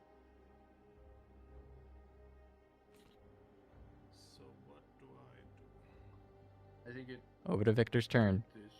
Sprite Burst available. Dragon Form the other option to push over both of these with the units on board. Yeah, of the two, I think I like trying to use the Sprite Burst if you know that Vex is a potential stall later. But the one downside, of course, is that that's kind of the only thing you're doing. You're still only at 6 total energy. Yeah, you at least get to play a recruit from it. The sprite burst costs 5, so you get to play a recruit, whereas the dragon form is not netting you a unit, but you do cleanly conquer both. I mean, depending on what they have. So, Yeah, the dragon form can kind of buy you a unit in that you can conquer the Targon's Peak and ready your runes for on Yasuo's turn. You can make a recruit, but it doesn't, in the exact same way, make it happen. looks like that is what they're going to go for. And this is knowing about the Vex in hand, by the way. So deciding to hold on to both the Vi and the Sprite Burst, even considering that a Vex Apathetic could hit the board. So recognizing they're going to have to find another way to deal with that. I was expecting the Dragon Form to actually be the solve for the Vex Apathetic hitting a battlefield. Just Dragon Form a recruit, you send it in, you try and take her down. Same thing with another follow-up, but we're going to see a Thwonk just trying to deny a Conquer. And it's going to be successful. It's going to stop another point. This is just spending mana for points once again.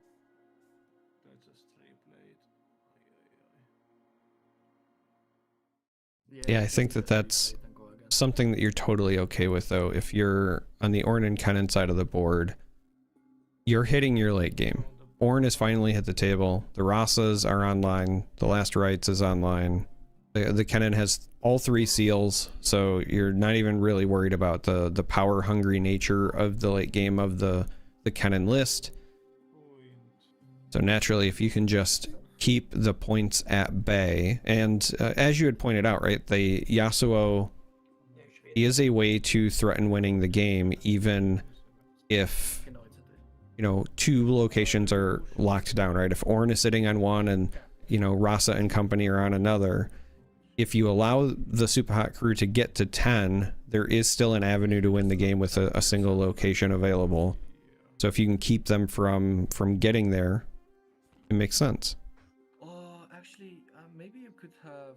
Yeah, but I think denying this point was invaluable. If Victor had been able to push to 10, that would create some inevitability out of the Yasuo Windrider, but being only at 8, yes, it is technically 1 turn cycle. 3 conquers in this game is done. This is giving Ornn the ability to untap with Blacksmith, get it to a battlefield, get it to its forever home for the rest of this game, where it wants to sit and stay. And Ornn, while only 4 cards in hand, a ton of runes, the ability to play through most, if not all of them, and use the Questioning Tome to continue to draw through the deck. Remember, I'm gonna go again before Sepi, and I've got like a bunch of stuff, so I'll kill that thing. I think you go to the ganking one because the ganking one lets you bounce to another battlefield next turn, right? Like you become both a blocker who then, yeah. I'll go here. Interesting. The Ornn decides it's not worth it to try to conquer Targons immediately.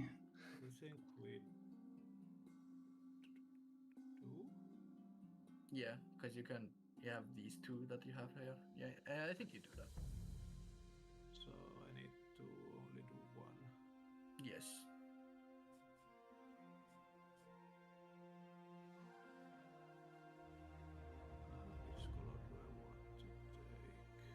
I think...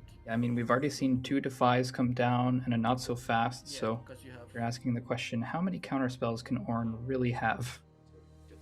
Getting this Ornn off the battlefield is definitely a high priority, so gotta just shoot the shot while you have the opportunity. Yeah, try not to give time to draw into more of them. I mean, just gonna have to pay through the deflect, but all that pile of gold, gonna be able to do just that.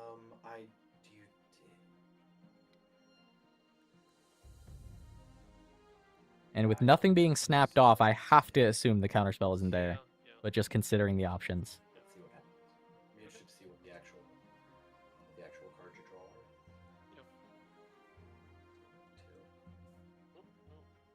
There we have it. Wow. Oh, hey, killer. I think we go with that. I think you... But that's a lot of Ornn's cards still a for 7 Ornn. runes, though. This one. Yeah, 7 runes, and he just added 2 more cards to the collection. going to be a Sprite Bottle, and the Sprite Bottle is enough to, like, create threat. I mean, 3 might is actually a lot for this Victor and Yasuo deck to deal with. They don't push over might very easily. They're all about tempo. They're all about keeping the board clear and getting their weenies onto battlefields. Sprite Bottle's going to keep the might up. Go to Windswept Helix still, I think. But then this lets me ready 2 runes, which could be really nice. Yeah, go for it, because you can still play this, even if you don't. Yeah. They have some runes up. Hold on. You want to play it first, maybe? Sprite token gonna go to the peak. Try to handle the plundering Poro. Play this first and equip it. Score a point. Get a couple of runes back. Of course, I say that, and they pull it back and make a liar out of me.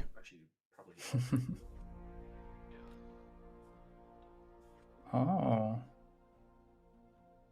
Move in for E6. Yeah, trying to play around the discipline, I guess. It is recycling a lot of runes, but I don't hate it. I think you do have to respect what Yasuo can potentially have. Yeah, I read 2 runes, and we pass it to Sepi. Go Sushi.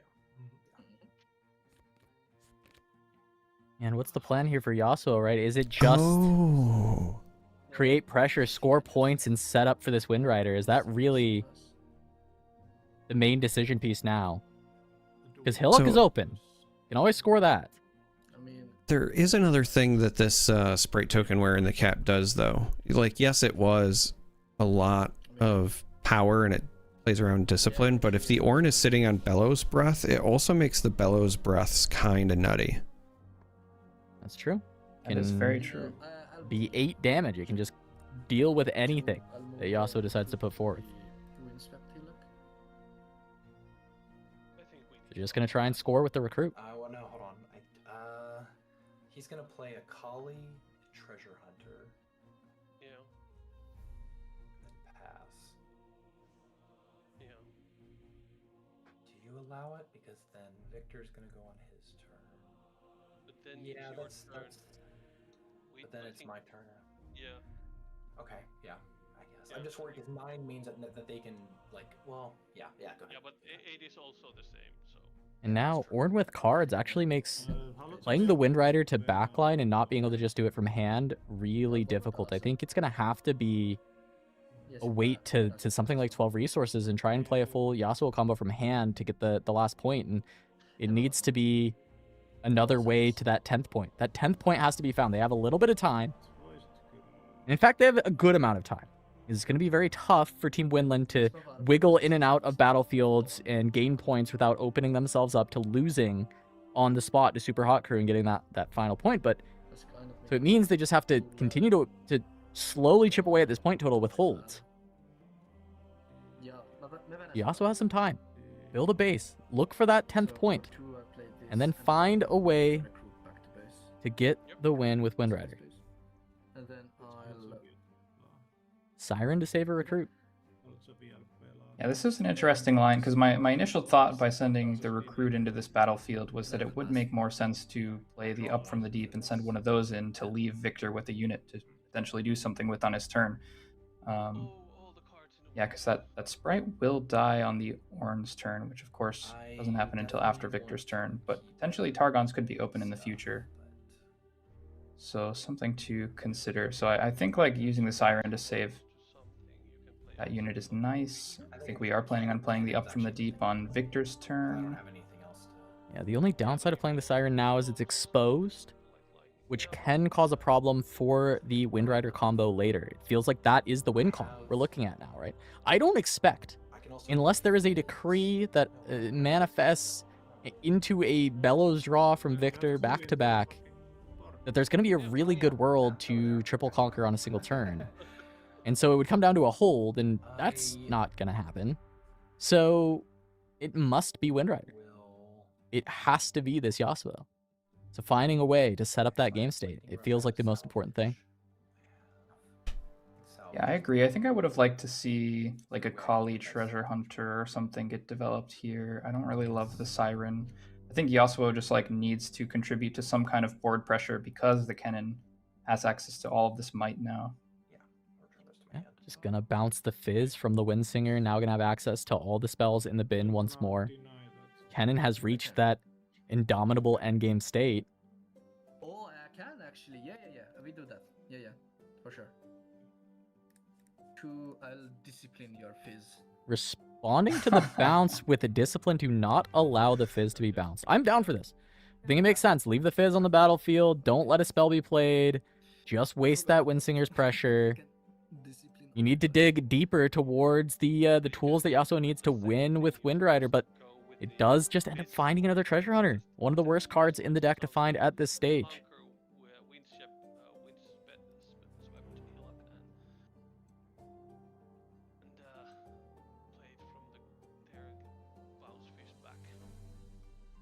I can't actually group this thing for some reason. Yeah, I will say that one of the things that Yasuo also needs to find outside of, the additional help is potentially some counter spell backup as well.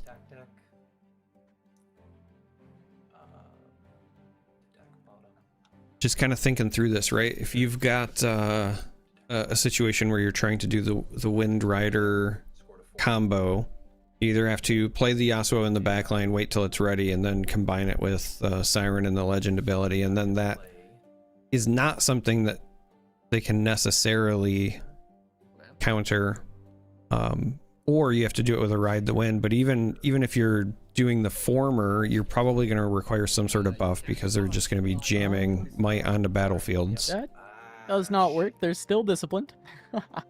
So a little bit of an oopsie here to play the Windsinger.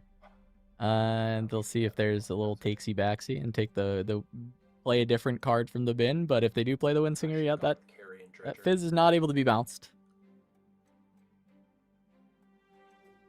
Yeah, I think I would like to just see them play the Kennen here. I think the Kennen just has the opportunity to generate immense value. Once you conquer, just play whatever toolbox spell you need. Yeah, there we go. I agree with you. I think if there's no Rasa to be played, really it's always just got to be Kennen. The only downside on Kennen is at this point you actually don't want there to be any battlefields available to conquer. You want to be holding for the most part, but realistically, if one ever becomes available, the best thing you can do is conquer with a Kennen. So, yeah, so we know that Sprite's going to die on Ornn's turn. So we at least think that Targon's will eventually be occupied by perhaps one of Victor's units after being pushed in by Yasuo after the Sprite dies. Great point. Well, I guess you do actually have the Sprite Fountain is still in base, so there's a reasonable chance that he just goes back to Targon. Okay, but this is going to be a tap out, feeling safe from Kennen. Either the Ornn's hand has good enough protection or just not worried about the hand from Victor, the setup that he has. Because, yeah, it should be Victor's turn. It looks like just they're correcting the turn order once again.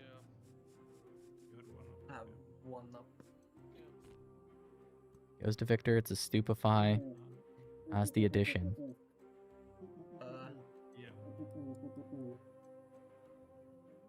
With the tap out, I expect that going to 10 is possible here. And that just makes it the Yasuo story.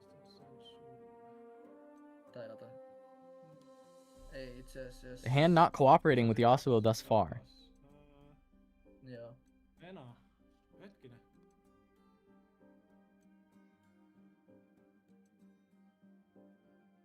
There's the Sprite Burst or the Vi as options because there is the Recruit.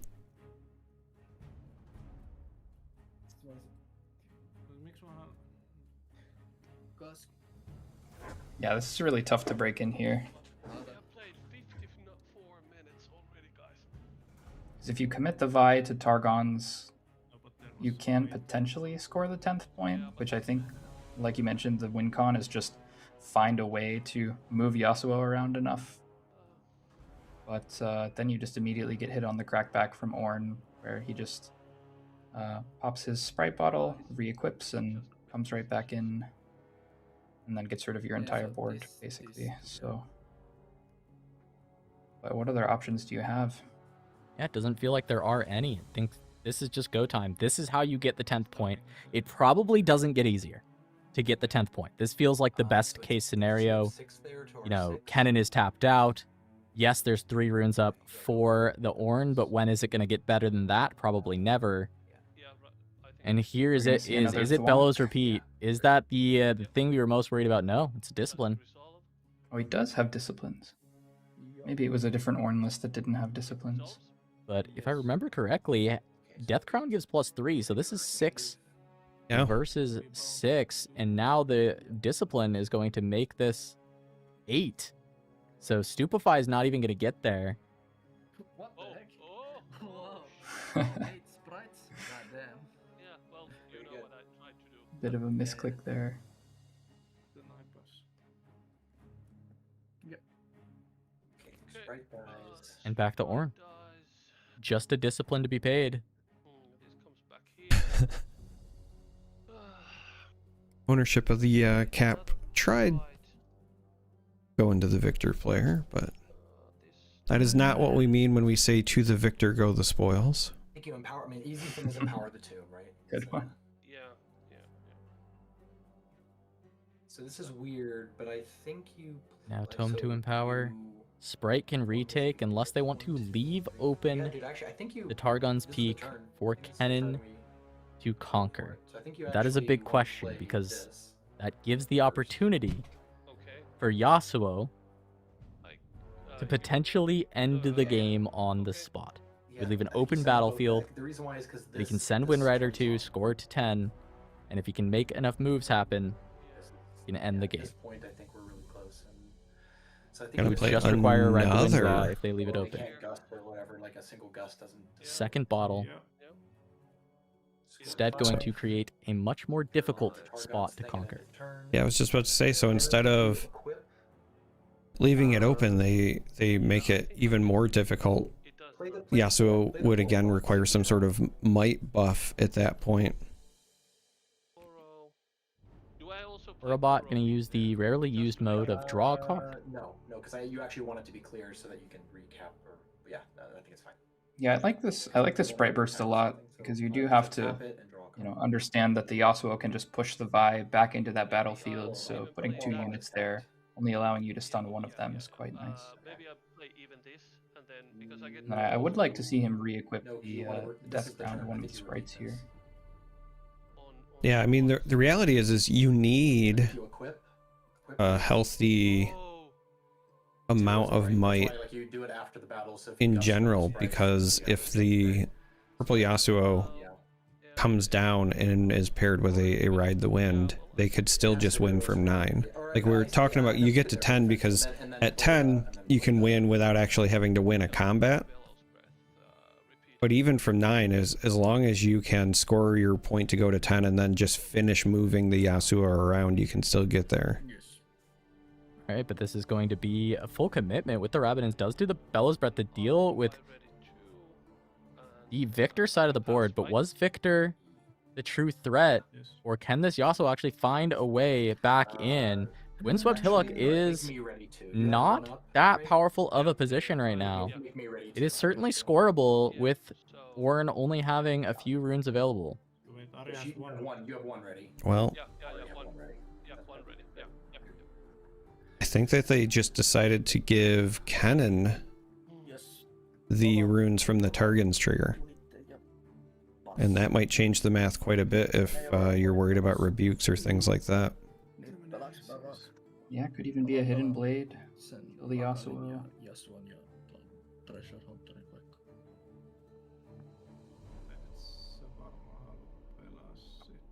I think here I would like to just see like a Kali and then play up from the deep twice, just to put as much might on the board as you can. I don't hate playing the Yasuo as well, actually. Yasuo's 5. I would leave you with 5. So you can play like Yasuo up from the deep Treasure Hunter or something. Yeah, I think the danger with playing the Yasuo though is that if you're worried about charm or something to that effect and you don't already have the counter options to back it up, it feels really risky. I mean, there's not really much you can do about it at this point, so maybe it is just the play you have to go with, but... My god. Ja, Do you see it? men det som är... It's not lethal this turn, but it is Den har repeat-inne. damn close to them finding the finish. Ja. This new card picked up Twilight Step. You may move Yep. a unit, 3 might or less. Play Victor has Stupefy in hand. Yasuo's base might is 4. only once, because I don't flow it yet. They have found the movement effects necessary to get the job done. Yeah. But can they get that point? Can they get a position where they can move the Yasuo? It's not. It is not action speed. If it was, we'd be shaking hands already.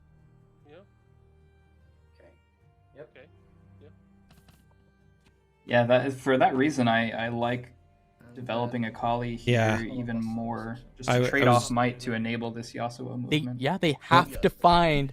All they have to do is get that 10th point. The movement is, Yep. is covered. They have it. They have the movement in hand. They have it available.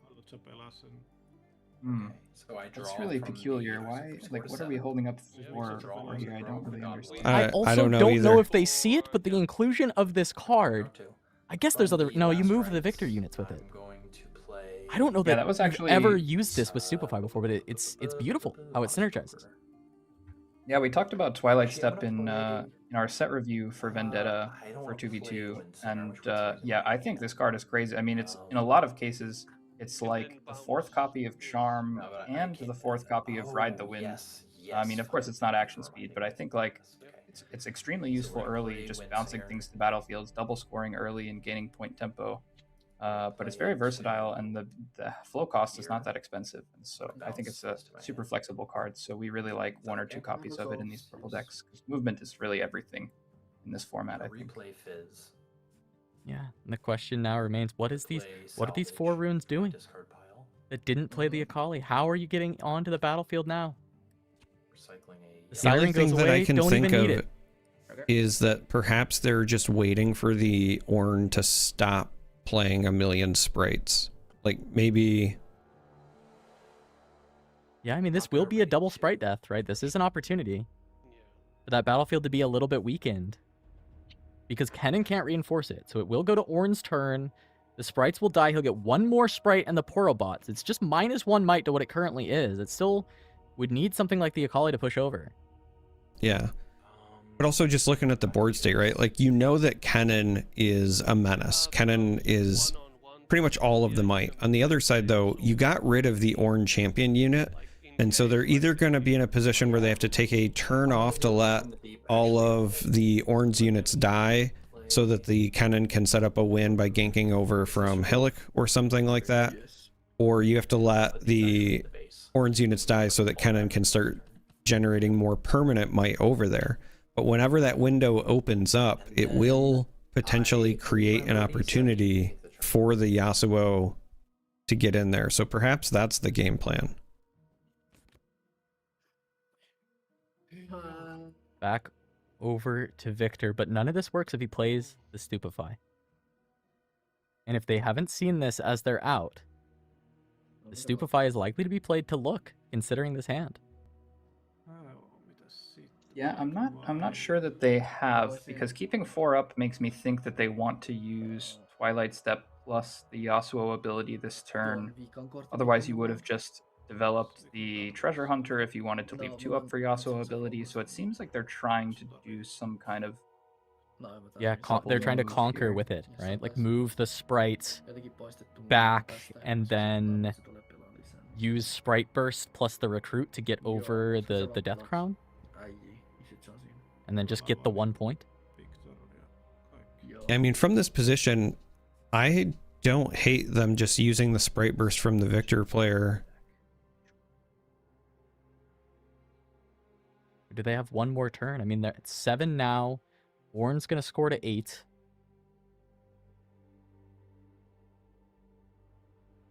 Kennen won't be able to finish the game unless they leave Targon's Peak open, which, if they did so, Yasuo could find the win. Yeah. So they may have a full rotation for it to come back to Victor. You get another sprite. Yeah. This is incredible, dude. I think I'm All right, so the sprites perish. cap goes back, there'll be a new sprite token as the fountain perishes.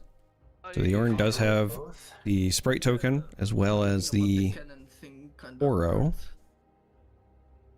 And it does look like they're just gonna That's okay. Let's just continue to jam there. I mean, that's the weak point that has to be attacked, but just the development of tentacles on the previous turn was maybe not enough. I mean, if Akali is here, the pushing over Argon's Peak is very doable. Oh, yeah, absolutely. If the Akali is here, it threatens to do it on its own unless the cap is applied. And then even after the cap, you at least face up have enough to go over the top. Assuming that they didn't have a Bellows Breath or something to that effect, but... Scuttle for the draw.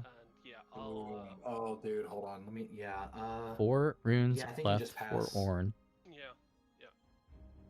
Oh, wait, equip, But what cards do they have? Oh, that's true. Targon's Conquer as well is going to get those runes back up. And, yeah. Should I ready? You should ready 2 runes. Yeah. Yeah, I should ready 2 runes, and we should pass. Okay, passing with 6 open. Double wind wall. All right. Now, if Okay. I can't remember. Is this the? I was just gonna say, is this the Ornn list that was also running like Mystic Reversal? Don't recall. I can actually check the deck list though. Yeah, we did see one earlier on the broadcast today that had one of in the sideboard that I thought was cheeky. I do love that card. He's tapped out. Such an insane card. Like, it's kind of Yeah, without enough might on the board, only one can attack on that turn. So there's just not a way to really do this. If the Akali was here, Yeah, I he'd only think have you- 11 runes, but Akali plus the 4 tentacles could, in theory, run over the Poro and the Sprite. And then you would have the ability to play from 11, you would play Yasuo down to 6. Yeah, that's what you do.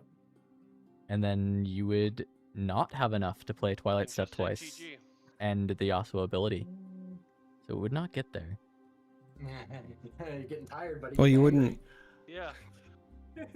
Would you even need to play Twilight Step twice? Yeah, I guess 3 you moves. would. It's like it's almost like 3 moves, unless Yasuo had been developed earlier as well. That was another option.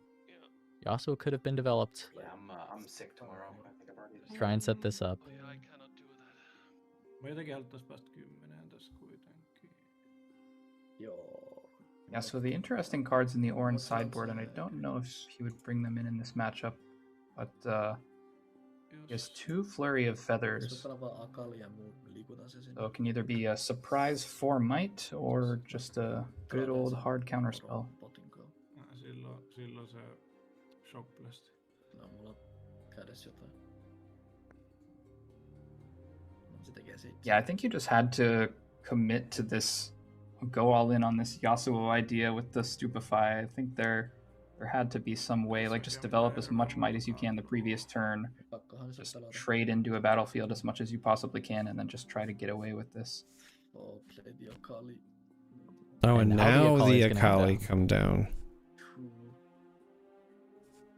Move the Yeah, now I don't think it's I don't think there's any coming back from this. Yes. Yeah, too little, too late. Well, I think I'll start with As this Conquer is actually just going to open up the door for Kennen to double hold and then conquer the final point. Then I'll defy it. As there is going to be a Shock Blast that will get defied. Shock Blast with the Rabadon's Death Cap is insane. Third defy. Third defy for Ornn. It's 21 cards through the deck, so all in the top half, finding those very important counter spells. And after, what you say, 6 practice games of them being unable to take down the Victor Yasuo, looks like one major early game mistake is all they needed to come crashing through the door and potentially earn themselves that #1 spot in Magma Chamber's dual queue with the Kennen Ornn, the cook, the absolute cook from these guys. This was quite the cook. And it's yeah, it's quite interesting. I know SMG has really been kind of fixated on this Ornn synergy of how can we make Ornn bigger, and so it seems the solution he found was actually just playing Seals and Kennen, because you get to, you know, it's always +3 might on the Ornn. You're already kind of doing that. That's what Kennen wants to do. You're seeing the entire deck, and yeah, they both kind of have this really nice late game inevitability. So if you do manage to find that Otterpuss, then you can just, you know, crush your opponent's early game and then come back with a vengeance. Joo. Menisikö? Now gonna send a couple of tentacles maybe. Try and make a trade happen. Stupefy, see what the draw is. We will accept, I think, this. But now, even if you make your way through, there's the decree, one card deeper. So it's a 4. I guess I'll make a guy as well. Yeah.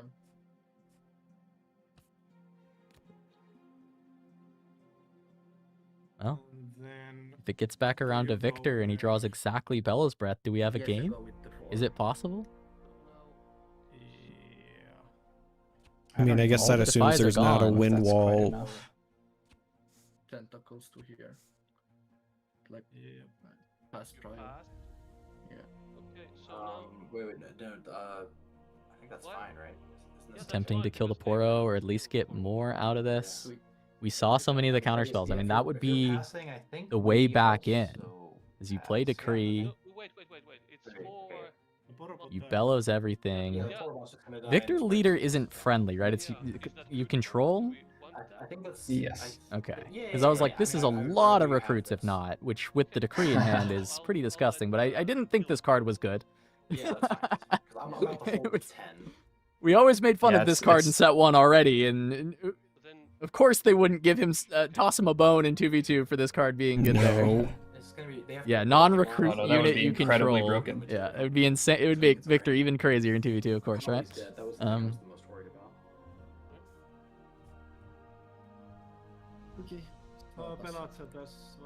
Okay, so softening it up without allowing the retake availability from Ornn. At this point, no, there's no way it's a treasure hunter, right? You just gotta hold on to play the Twilight Step. Actually, unless Twilight Step is 2 and then 4. Yeah, but they also lost the Stupefy, at 5 it wouldn't matter. And I don't think I even want to play anything. I can do 4. Hey, wait. I mean, let's see it. Bellows off the top.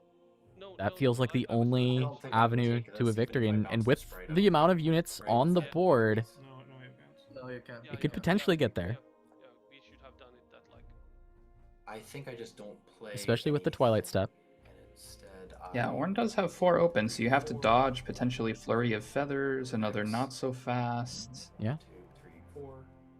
Or you just put so many units on both sides. Oh my god.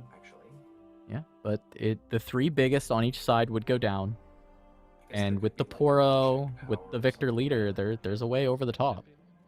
The problem is I don't actually have 10 cards in my graveyard right now, so I can't play this Ross. So I think I actually just pass. Like, I think the double vexes are enough. And so actually, Sepi takes from me. Yes. So Looks like he's opting not to play another Rasa. Is it Bellows? It's not Bellows.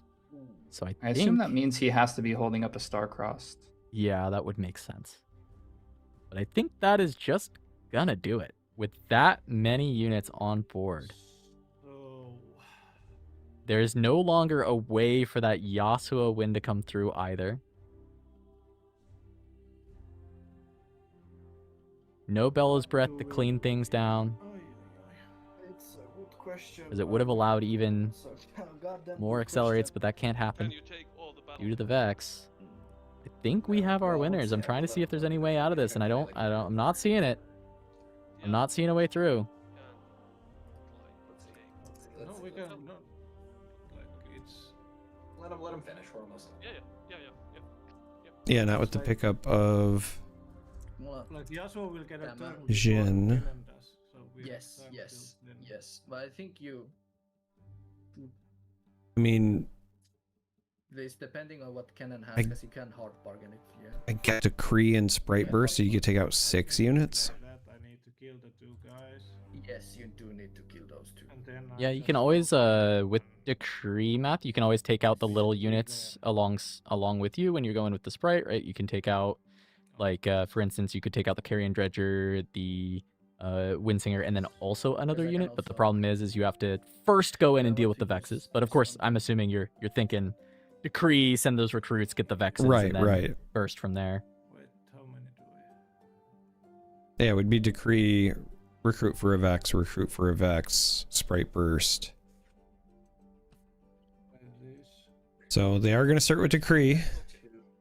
Now let's I can play also remember that you have a Yasuo push as well. From the Twilight Step, yes. I think I play mine. So one additional move. I also have So we have to find a way to both keep Ornn off of Argon's, and Yasuo has to draw exactly. Okay. Well, even a ride the wind Or doesn't save it. Kennen just has abandon. Okay. Oof. And all that for naught. I think that is not going to allow this to happen whatsoever. Because yes, it can be played once more, but without the additional sprites, it's not really getting the job done. Seems properly named because you should abandon all hope after that. Siis mun on pakko mennä 10 tässä. Ja sun on pakko mennä 10, mut nää on ongelmat. Ai niin vittu. Things going down, onto the Vexes, probably just noting, hey, Sinjao Sprite Burst, not playable. At best, you can just play the Decree again. I think you have to go in with the Victor on Targon's first, because you don't want the Victor to die, so I think you just like play that and then Decree and try to kill the Vexes and just try to say like, I don't know, the issue is that you have no way to actually ever win with the Yasuo, even if you do kill the Vexes, even if you have the Ride the Wind. Go ahead and take a game action. Isn't enough. Oh, actually, no, it is. If you top deck exactly Ride the Wind and you manage to kill the Vexes, then Yasuo can maybe win as long as the Ornn can't reconquer. Yes, Targon's. You're right. Exactly Ride the Wind would be possible. So I agree with you. I think the Abandon has saved you a little bit here. You can now move the Victor over the top. I heard Wind Wally. Yeah, Wind Wall. Pakko pelaa se vaan uudestaan. Keep him alive. Or you could just play Decree. Yeah, I think this doesn't work because it means the Scuttle Crab's just going to win the game. Or it doesn't matter at Flurry all. of There's the feathers. flurry of feathers that you brought up. The final nail in the coffin for Team Winland to take this down after these guys have been playing against each other. You said, what, 6 practice matches? They're 0-6. Make that 1-6 and make that one when it counts.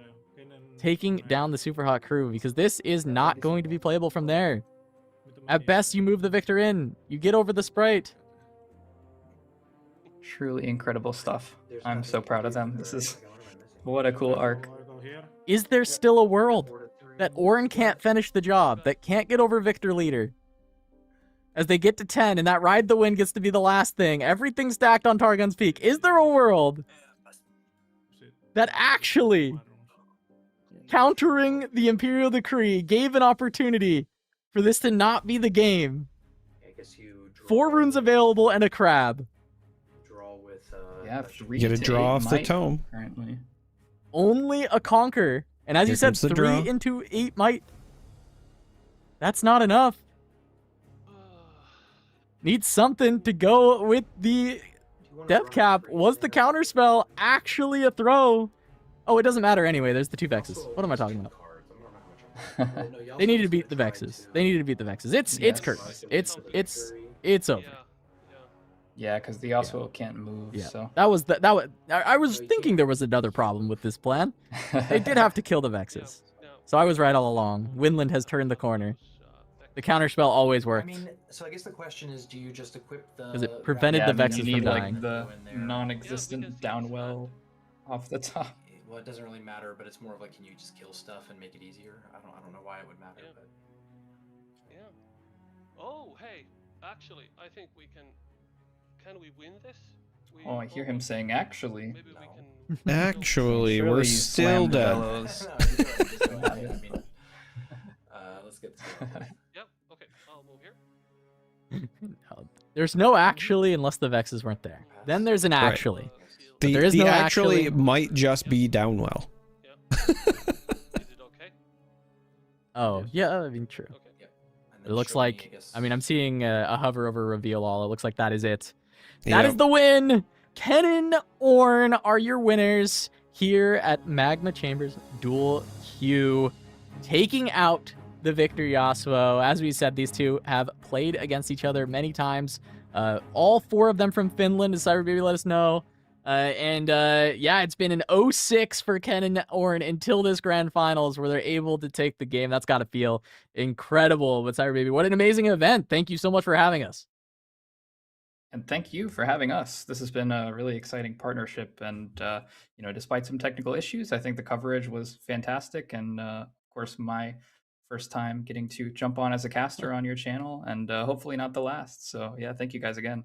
Yeah, no, we appreciate you so much. We appreciate everyone for coming out and supporting and watching the event. Just gonna plug the channel sponsors one more time, and then I want a final plug from Cyberbaby about everything Magma Chamber so that people can really get involved. But real quick, all month we are being supported by Vegas Singles. There's an LGS in Vegas that has been really awesome. They run amazing Riftbound events locally, but also they have a single shop for all of the United States. You can go to vegas.singles and use code TURN5 for 5% off your entire singles order. They have free tracking on all orders and free shipping on orders over $50. So check them out. They also have an expansive buy list, so you can get a lot of really good trading credit towards whatever singles you need now. We also have all of our beautiful playmats and stuff in the shop. We have a lot of new products coming soon at shop.turnupsideways.gg. If you want to pick up a playmat or dice, supports the channel a lot. If you do so, this is the most direct way to support us outside of just watching everything that you possibly can. The new products coming soon are a couple more playmats, new dice colors, a lot of exciting things in the works. We also have another tournament next week, Rift Atlas Convergence. There's still about 50 signups available for that on August 15th that we'll be streaming here. $5,000 prize pool. It's apparently less than 30 now, so those are leaving fast. So you should sign up if you want to play this on August 15th. Big prize pool for Rift Atlas Convergence 2. But that's it for the channel sponsors. Cyberbaby, thank you so much again for having us. Please plug the Magma Chamber. Let people know what y'all are all about, because it has been an awesome initiative for these non-standard formats. Absolutely. You don't have to tell me twice. But before I do that, I just also have to plug Top Deck GG. They graciously sponsored this tournament, so thank you, Z-Rob, so much for that. They made this possible through their awesome tournament hosting platform, and we appreciate them. And thank you, TCG Arena, as well, for really working overtime to get this 2v2 format looking nice and for us to be able to stream it. Yeah, as for the Magma Chamber, I'll drop an invite link to our Discord in the comments of this YouTube video. But yeah, we're all about everything non-standard formats for Riftbound. So whether it's 2v2, free-for-all, limited sealed draft, you name it, we talk about it in our server. And so we're trying to be Riftbound's largest non-standard community for any non-1v1 formats. So yeah, would really love to hear from you and see what Riftbound formats you're looking into learning, and have you be a part of our server and participate in our future events. So yeah, once again, shout out to everyone that took part in this tournament, especially our gracious judges that took a lot of time out of their day to help this event run smoothly. So really appreciate everyone involved. All right. Well, thank you so much, Cyberbaby, once again for having us. And thanks to all of you for watching and coming along for this ride. So for me, for Charmer, for Blevins, and for the Magma Chamber and Turn 'em Sideways staff that all worked on this, and all of those amazing judges that helped out, thank you all so much for watching, and we'll see you at the next event.